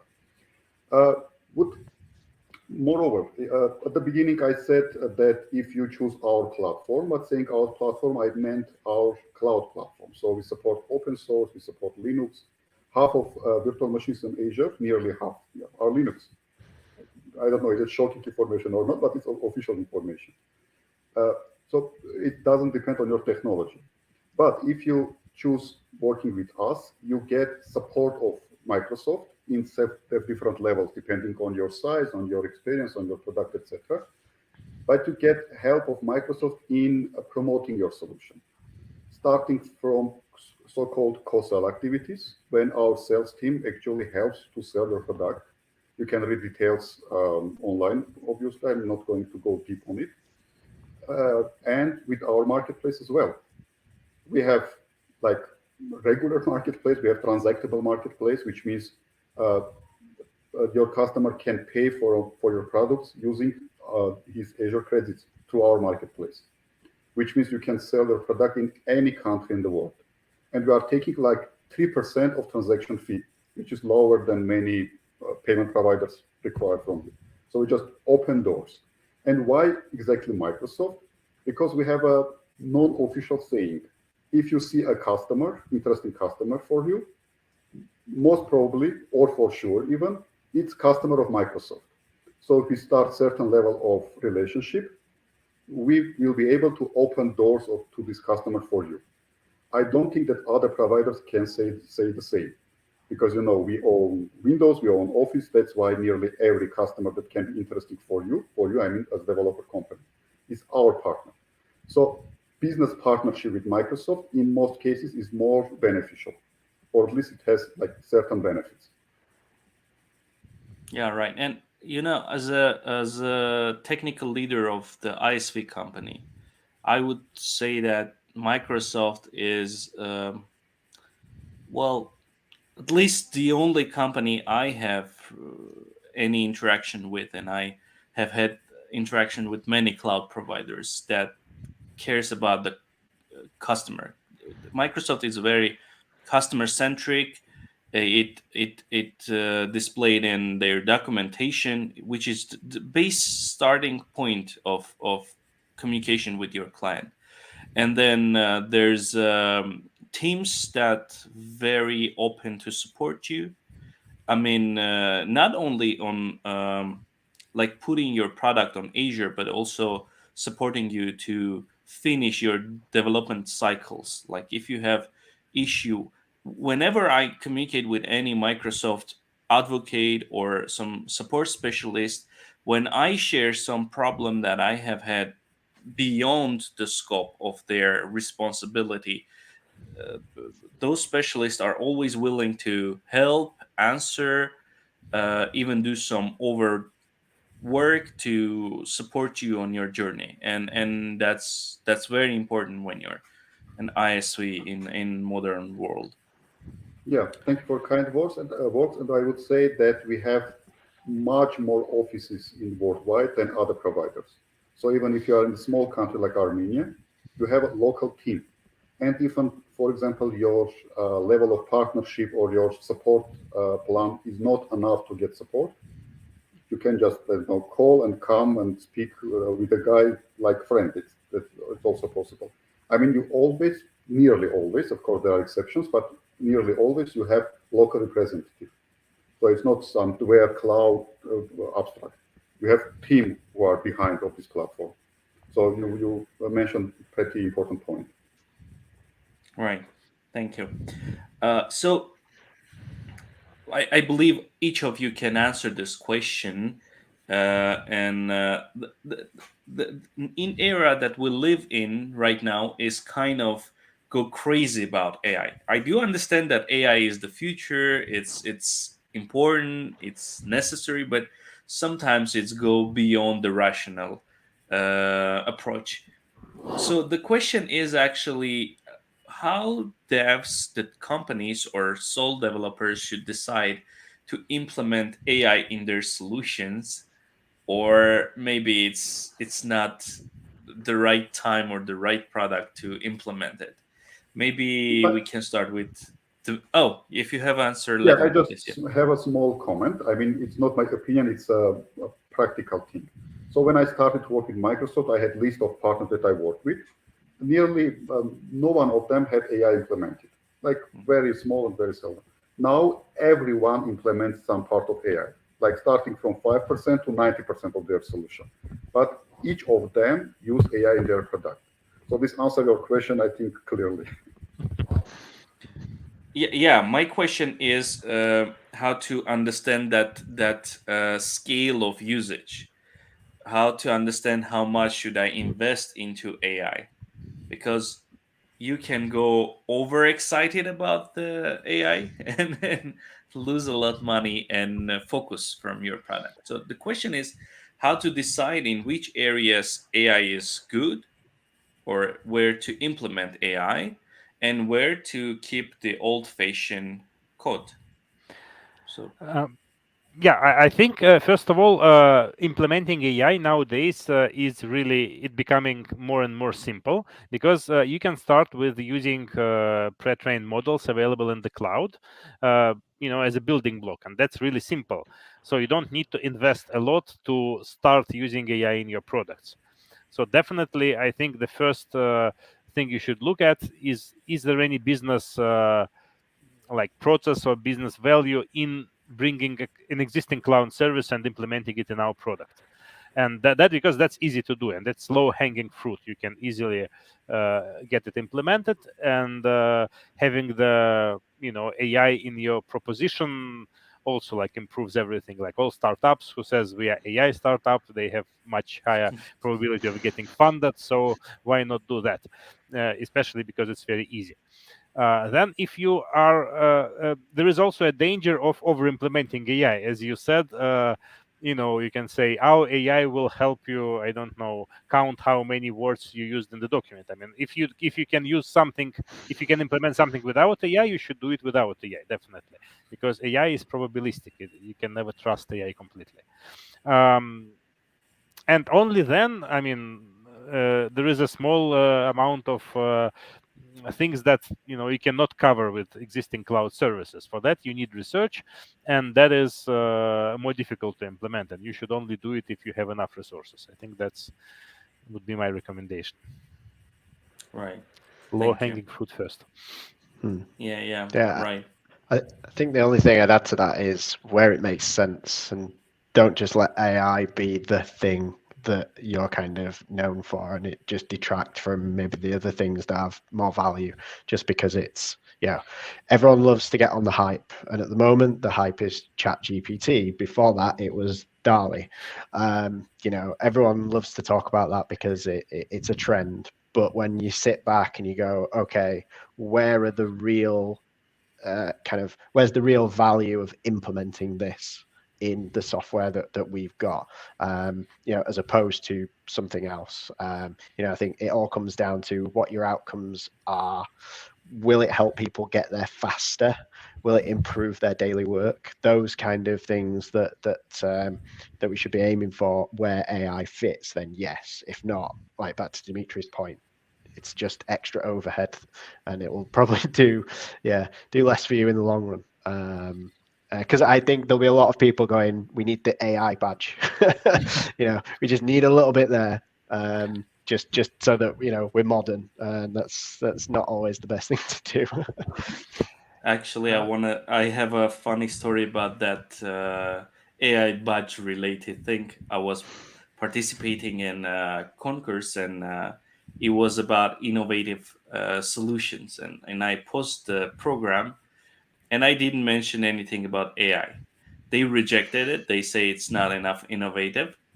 It took like 3 weeks later. I resubmit exactly the same solution, but I add one sentence that our AI solution will AI based. The module will generate some suggestions, and the application was approved. Yeah, I also had one comments to the last point of Gary about AI being practical, because you need to realize that AI is becoming more and more expensive to use in a way that ChatGPT, for example, it takes a lot of computing resources, so it cannot be very cheap, and you need to make sure that AI fits into your business model as well, because I've seen some startups which had like nice ideas. Like they said, for example, we will convert like all conversations to text to make them like, I don't know, to find keywords, and then when you start exploring the business model, it turned out that it is a little bit too expensive to be practical. So you should also consider this kind of cost of using AI. Right. Nice. Thank you for your answers. The next question is related to Microsoft 365 and Graph API. And the question is, what is the best way of learning and implementing Graph API, which is the heart of Microsoft solutions? Maybe we can start with Gary, who works with that all the time, I guess. Sure, yeah, that is something which I use on a daily basis. Definitely, yeah. I mean, Microsoft Graph API is really, that it's the gateway to data in Microsoft 365. If you need to interact with any data around you as a person, the colleagues that you work with, the files that you work on, and tasks and things like that, you're going to go through the Microsoft Graph API to pull that information. On the other side, there's automation scenarios as well. So, not just kind of user data, but also provisioning of, let's say, Microsoft Teams users in Azure Active Directory. There's Graph API endpoints that cover, the whole breadth. So you could be a developer building a web app and using the Graph API to, pull in your people data. You might be an administrator calling the Graph API to, just automate some of your tenant management tasks, and setting up subscriptions for events, and reacting to maybe health alerts, service health alerts, things like that. You're going to go through the Graph API. There's no way around it. So it's a key skill to definitely learn in Microsoft 365. Luckily, there's absolutely tons of resources available to you if you want to get started. The best place to start is Microsoft Learn. So on Microsoft Learn, there's lots of learning paths. There's actually a Microsoft Graph fundamentals learning path on there that will take you through the basics, go through authentication, how you call a graph, some of the different options that are available to you as well, and the endpoints. Once you've got through the learning path, there's lots of ways to be able to just try out the Graph API. We've got the Graph Explorer, which is a web-based tool that you can run sample requests against a dummy tenant. And actually, if you have your own tenant, you can sign in with your own login and execute requests against your own tenant. I'd probably say don't do this against production. Do it in a developer environment, which you can get if you join the Microsoft 365 developer program. Have your own tenant that you can play around with and get used to the different API endpoints. Moving beyond the browser, you'll want to get into code. So we've got numerous quick starts that are available across all the different major languages. So whether you're JavaScript, TypeScript, .NET, Java, Python, there's a quick start that will, it will get you some code that you can look through, execute on your machine, do authentication, and just see how that works from a code perspective. And we've also got SDKs as well. So not making it even easier that you don't have to remember the actual full strings for the URLs that you're going to send in your requests. Use the SDKs that are going to provide you with request builder functionality.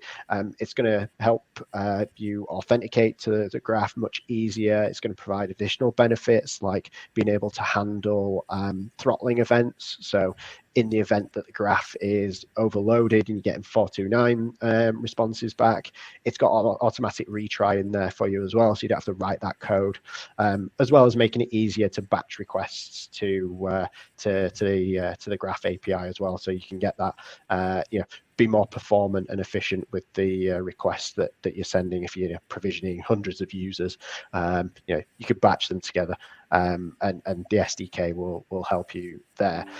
So the best place to go is, I think, just put in graph.microsoft.com. That'll take you to the top level documentation, and from there you'll be able to find everything that I've just mentioned.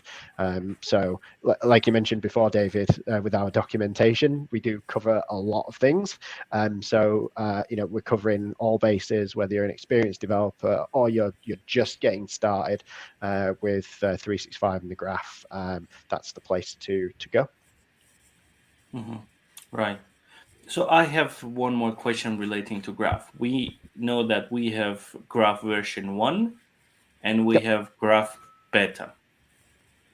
So I'm wondering in what cycle Microsoft adds the beta features to V1, because like we know .NET is 1 year cycle, Visual Studio is 3 year cycle, and like Visual Studio Code is 1 month cycle, right? So what is the roadmap for the Graph API and how fast Microsoft will bring those beta features to the final version? So I wish I had a concise answer to say, yeah, it's every month. Unfortunately, it's not the case. It varies. It depends on the workloads and the endpoints that have been created on beta. So it's when it's right, essentially. So anything on beta at the moment is it's preview. It could change. Generally, it doesn't change that much, but on it's the testing ground, so you can use it maybe to see what's coming. Don't use it in production because it might change, but there isn't a roadmap per se for and a schedule for different areas of the Graph API. The best way to keep up with the changes, though, is there is a change log, a public change log. So it's an RSS feed as well. If you want to just keep up with what's moved from beta to V1 and know that that's happened, the change log is the best place to look at. But yeah, unfortunately, I don't have a perfect answer for you, but yeah, there's a way of finding out when it does happen. That's the one thing. So it's keeping an eye on it and asking questions as well. If you're using something, get in touch with people like myself, different advocates.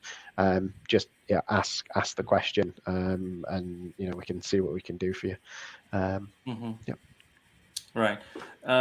Also, could you, because Microsoft Graph usually is implemented with Teams applications, because usually you automate or connect some external application to the Microsoft environment, and usually that end up in being part of the Teams as a Teams application. Could you tell us the benefits of developing Teams applications, the opportunities, and why should companies and programmers invest in that area? Sure. Yeah. So the good thing about Teams is it's a window to your application as well. You can build fully, you build brand new, have an application that just runs in Teams. Could be a bot, for example, runs in the chat. You could have a tab as well that can run inside that app. Essentially, the tab is just a web app, right? So if you already have an existing web app, you don't have to rebuild it all again to just bring it to Teams. You can just enhance that that app, add in single sign-on, so that when your users signed into Teams, they have to log in into your app in the client. And another thing to kind of think of is, I talk with quite a few ISVs that have, SaaS applications. They know that their customers live in Teams. That's where they spend their day. And like we talked about before, we talked about context switching, another app, right, that you have to switch to. If you're spending a lot of time in Teams, wouldn't it be great if you could just work with that application without having to leave that interface that you're talking to your colleagues in and where you're doing your work. So bringing in that application into Teams in some sort of capability can really enhance that that you're offering as a SaaS provider. And that doesn't have to be, oh, it's just a tab and you're rendering the full web app within Teams. It could be a message extension, for example, so that you could search for records in your SaaS application and bring them, embed them into the chat that you're having with colleagues, and you're adding that context. Or you have a bot there as an assistant that can help you kind of like automate some of the workflows. It's working with your SaaS application, and that is an app in Microsoft Teams. So there's different ways of looking at it, and I think, coming back to the AI point before, is bring it into Teams where it's relevant. Have those touch points where that's relevant. If you've got an external signal, an event that's happening in your SaaS application that you want to send a message into Teams where people are, and give them the context of this just happened, and maybe you need to make a decision based on this. Start a meeting, which you could use the Graph API for.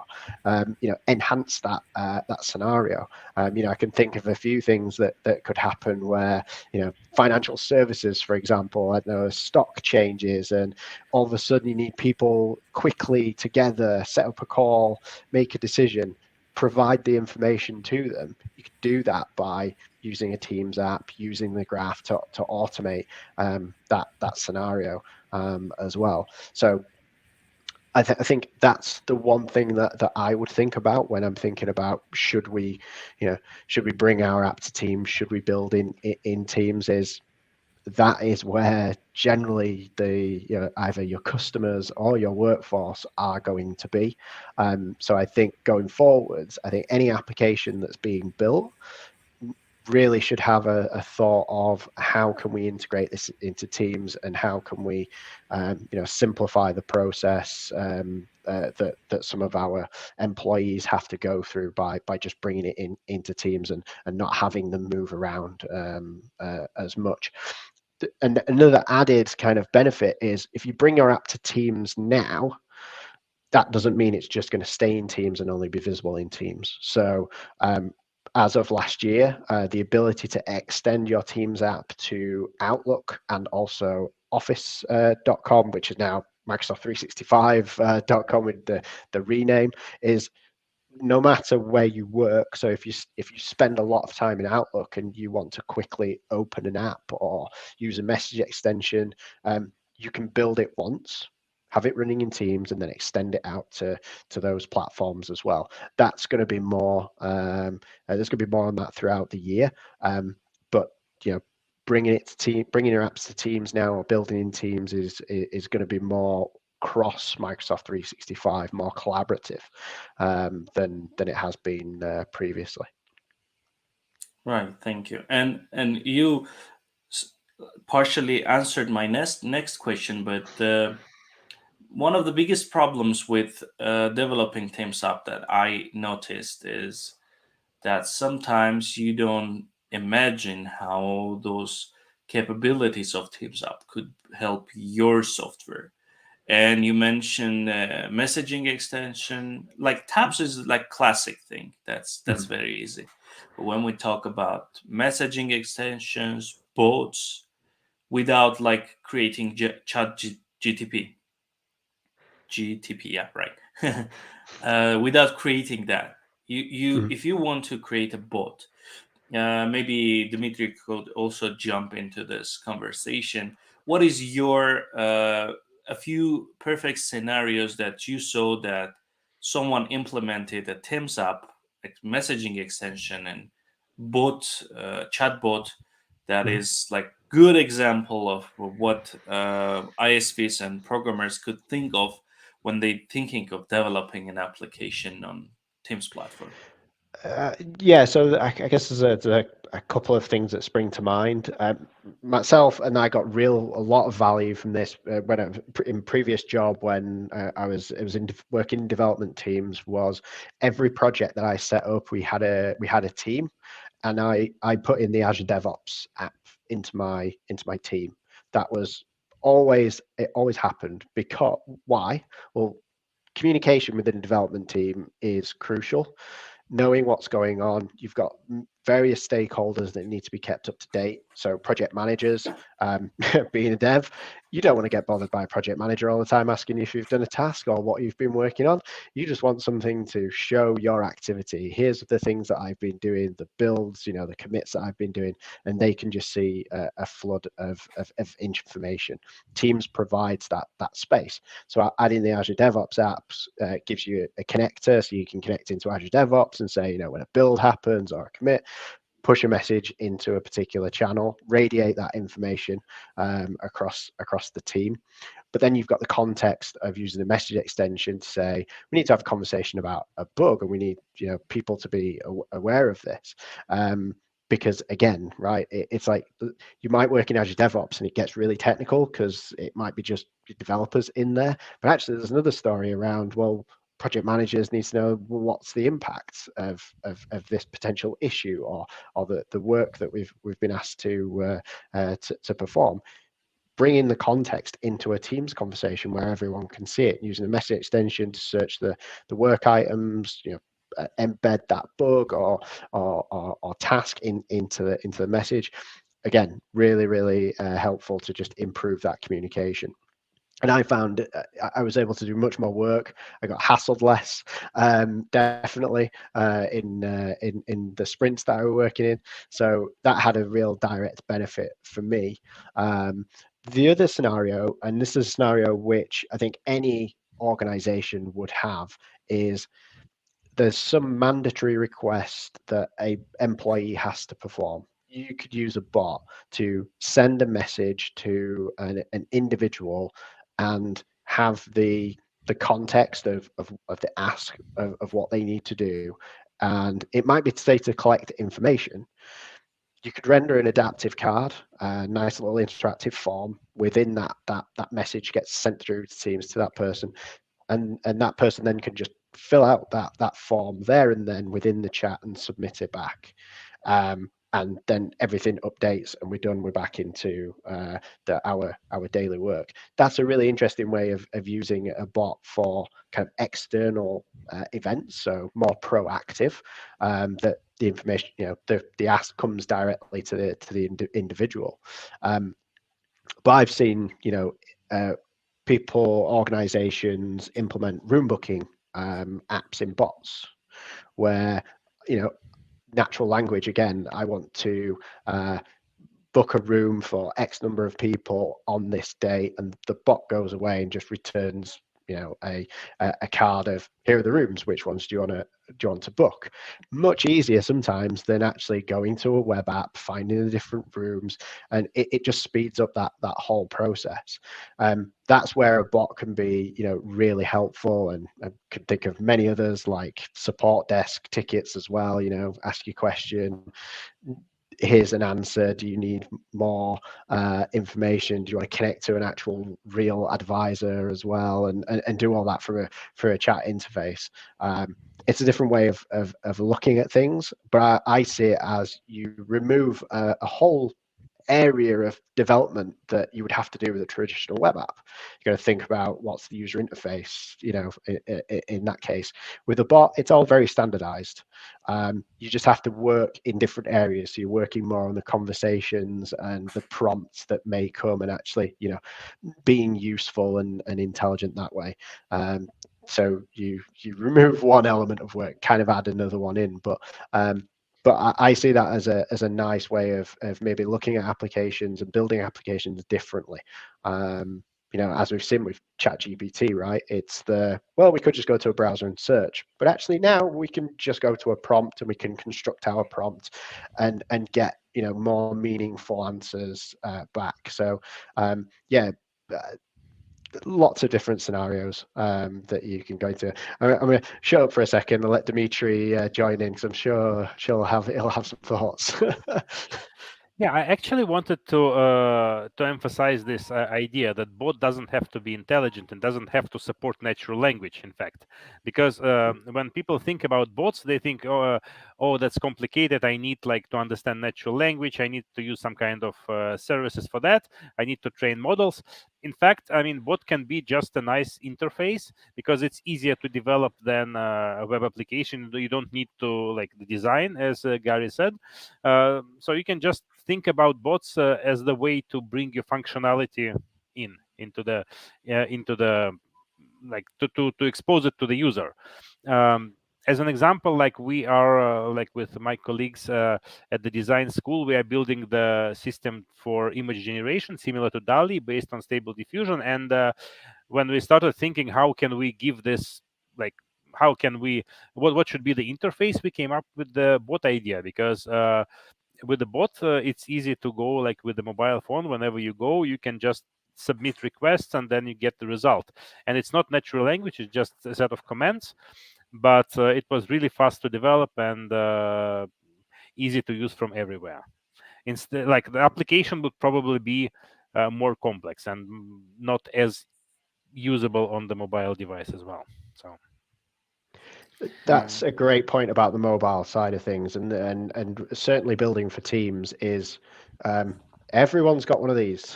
You can't get away from having a mobile phone, and there's the Teams mobile app on there as well. I use it quite a lot, even though I'm based at home. I walk around my house just to get out of my office, and I'll look at Teams that way and have conversations. But the bots work exactly the same way as they do on the desktop as well. And it's a great way to then maybe have a bot there that's available to, say, frontline workers who are using Teams as well. Put your app into Teams where they're maybe already communicating. It's all in one place. You don't have to jump into multiple apps.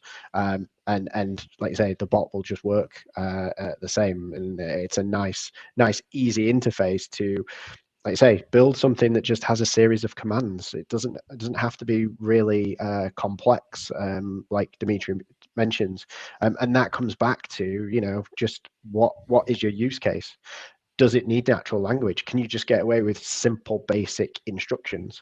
And generally, you can, I think. Yeah, if you think about it as the console application, the next generation console application. Yes. Right. I agree. That's true.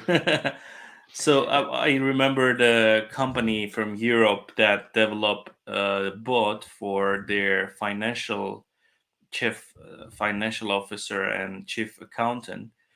The bot was sending them the report of that the expenses, the balance, and some extra information relating to tax, to approvals, etc. And another company that developed for themselves bot that was sending project managers the report of their project current state at the end of each day.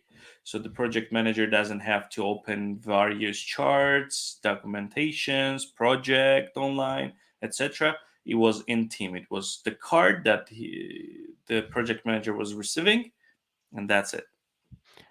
Yeah, just you need to remember that there are some areas where bots are not the best solution. For example, if you think about ordering pizza works much better if you have the large, big web page with pictures, because clicking on picture is more kind of attractive than describing a bot what kind of pizza you want. Yeah, right. That's true. Okay, so the crucial part of the app development is monetization and promotion, because, and by the way, this is one of the part that engineers are failing, because they believe that if they created the best ever software, then the job is finished. But the reality is that you have to monetize that software and also promote that software. So I would like to ask, maybe Levon will jump in. Tell us a little bit more. You started this topic already, you give some comments, but tell us more about how Microsoft can help ISVs to make their applications transactable, and also what programs could help them to promote their application, or Microsoft could support in selling the software itself. Yeah, that's the right question. Actually, I will start a little bit far. Depending on level of your company, we have different support programs, obviously. So if you're just starting your journey in ISV world, you are a startup, I would suggest to go so-called Founders Hub program. It gives Azure credit, it gives a lot of licenses to you, as well as help of Microsoft specialists in certain level. I mean, you will have your own development manager, a technical person who will help you. So it's a good place to start. And more Azure you consume, higher level of partnership with Microsoft you build, you can come to our highest level of program, which calls co-sell. Co-sell means, as I said before, we are helping to promote your solution. Our benefit is pretty clear. Your solution is built on our platform, on our Azure. So more you sell your solution, regardless it's SaaS or virtual machine image or anything, more Azure we promote. So this is the highest level of communication. But in between, collaboration I mean, in between we have wide range of marketplaces. Azure Marketplace, transactable Azure Marketplace, upsource, and other different marketplaces that can help to promote your solution actually. So when you come to Azure Marketplace, just for you to imagine, we are selling your solution just as we sell our services. Like in Azure portal, you search for virtual machine, you can search for, not you of course, customer can search for your solution as well. Like install your solution on our services. Pay to Microsoft. So you don't think about taxes, about having juridical person in that country. We are taking care about anything like payment, promotion, SEO, and etc. So yes, if you build to our platform, I think the best place to look is our marketplaces, our different marketplaces. It's pretty easy to get confused because we have really a lot of them, but still it will take some time to get familiar with them. And just to repeat myself, if you just starting your journey, you don't have experience with cloud and you need help there because cloud is not cheap starting, go to Microsoft Founders Hub. It's like perfect point to start for any startup. Interesting. I was amazed how Microsoft Marketplace reward program help you optimize your even like your description, your pictures, your everything to make more sales and grow. Mm-hmm. That's right, because you are going through validation process. So you are going to get feedbacks from Microsoft team as well. Like change your logo, change your description, don't use these words, etc. Right. That's it. So we came to the finish of our panel discussion. I have one last question for each of you. So the question is a little bit complex. I could make more simple description of what I was trying to ask. So it's about last year. What technology in .NET 7 or anything else that was launched through last year is most exciting for you? Share your personal preferences, let's say. What excites you the most through last year that was announced? I can start if you want. As a developer, I was amazed with GitHub Copilot, actually. I knew about this technology, I understand what it's going to do, but I didn't expect this level of complexity. As Dmitry said correctly, it doesn't give perfect answers. Even sometimes it's confused, like it generates a code, you think it's okay, go forward, then a lot of bugs, and come back and see that it's because of Copilot. But it's really amazing stuff. And it helps also in learning curve. I have quite a few students, and they say their feedback that it really helps them to learn as well. So my short answer is GitHub Copilot. Okay. GitHub Copilot is actually one of my top most exciting technologies as well. So yeah, Dmitry, maybe we can hear you.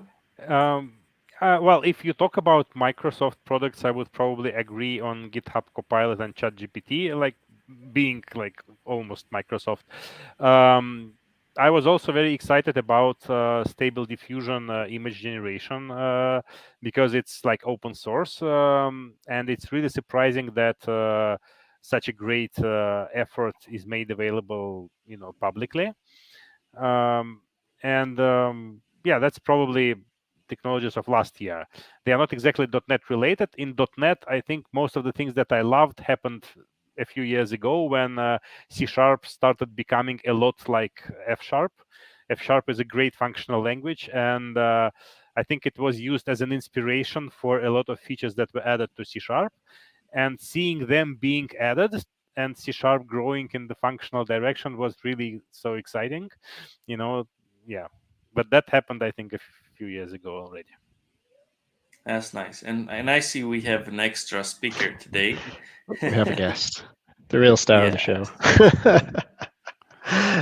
So for me to go next. For me, Microsoft 365 and development on that platform. So the release for me last year, there was two.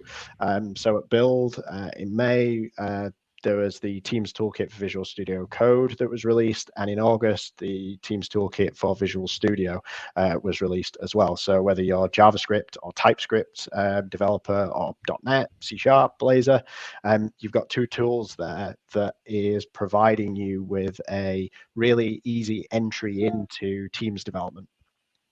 And I see this as really interesting because up to now, there wasn't any official tooling from Microsoft to build apps for Teams.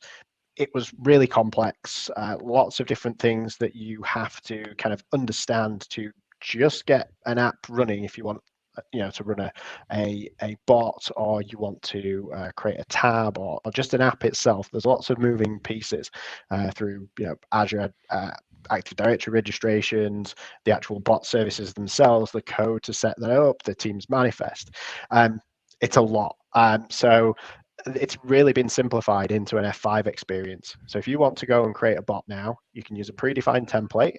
You can create the project, hit F5, and the toolkit will go and provision things in your development environment for you, making it very easy to get up and running and concentrate on the development side of things. Which I've seen people,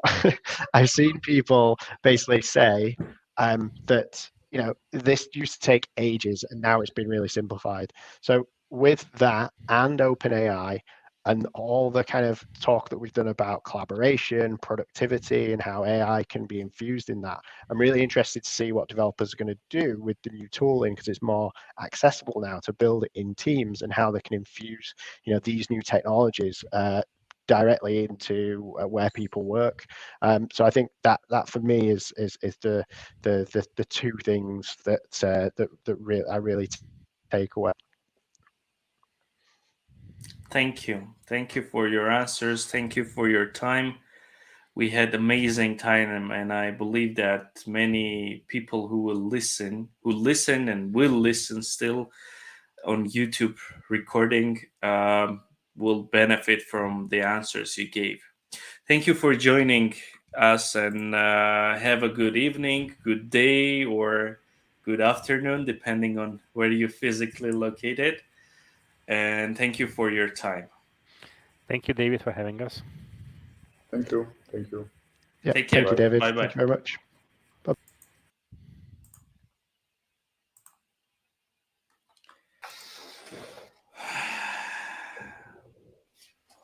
Yeah, what an amazing time. Վերջացրեցինք։ 7 ժամ 40 րոպե։ Երկրորդ տեղն է սա երկարությամբ, անցած տարի բավականին կարճ էր, բայց նախանցածը ամենաերկարն էր։ Հա, իմ համար սենց վարկյանական անցավ իրականում, այն որ вообще չեմ հոգնել, շատ հավես էր։ Ես սեսիան սպանել դիսկաշնը սկսելուց առաջ պատոայից դուրս նայեցի, տեսա որ արդեն քիչ-քիչ մտնում է, այն որ օքեյ, լուրջ։ Հա, ձունն ենք բաց թողել, ես ու դու։ Ես նայում էի, Ձյանը շանս առաջին ձմեռն է սա, ու տենց գիտես ինչ զգացողություն էր, ոնց որ ծնողներ են որ աշխատանքի պատճառով երեխեքի կարևոր իրադարձությունները բաց են թողնում։ Հիմա մոտ զգացողություններ, ես շանս առաջին ձյունը բաց եմ թողնում։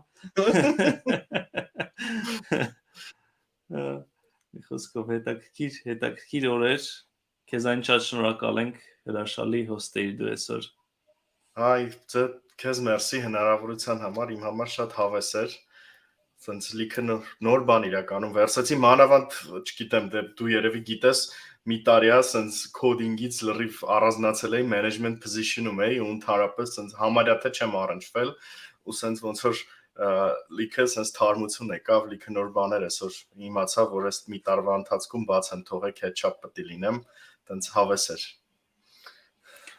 Ես էլ լիքը բաներ կար, որոնք հետո պետք է մի հատ էլ նայեմ, որտեվ շատ հետաքրքիր նյուանսներ կար, նյութեր կար, որոնք կարելի է update անել, նայել, թարմացնել եւ այլն։ Մերսի բոլորին, որ միացել էին այսօր, այս մեր local.net conf-ներ, կհանդիպենք մի տարուց։ Հաջողություն։ Stay tuned.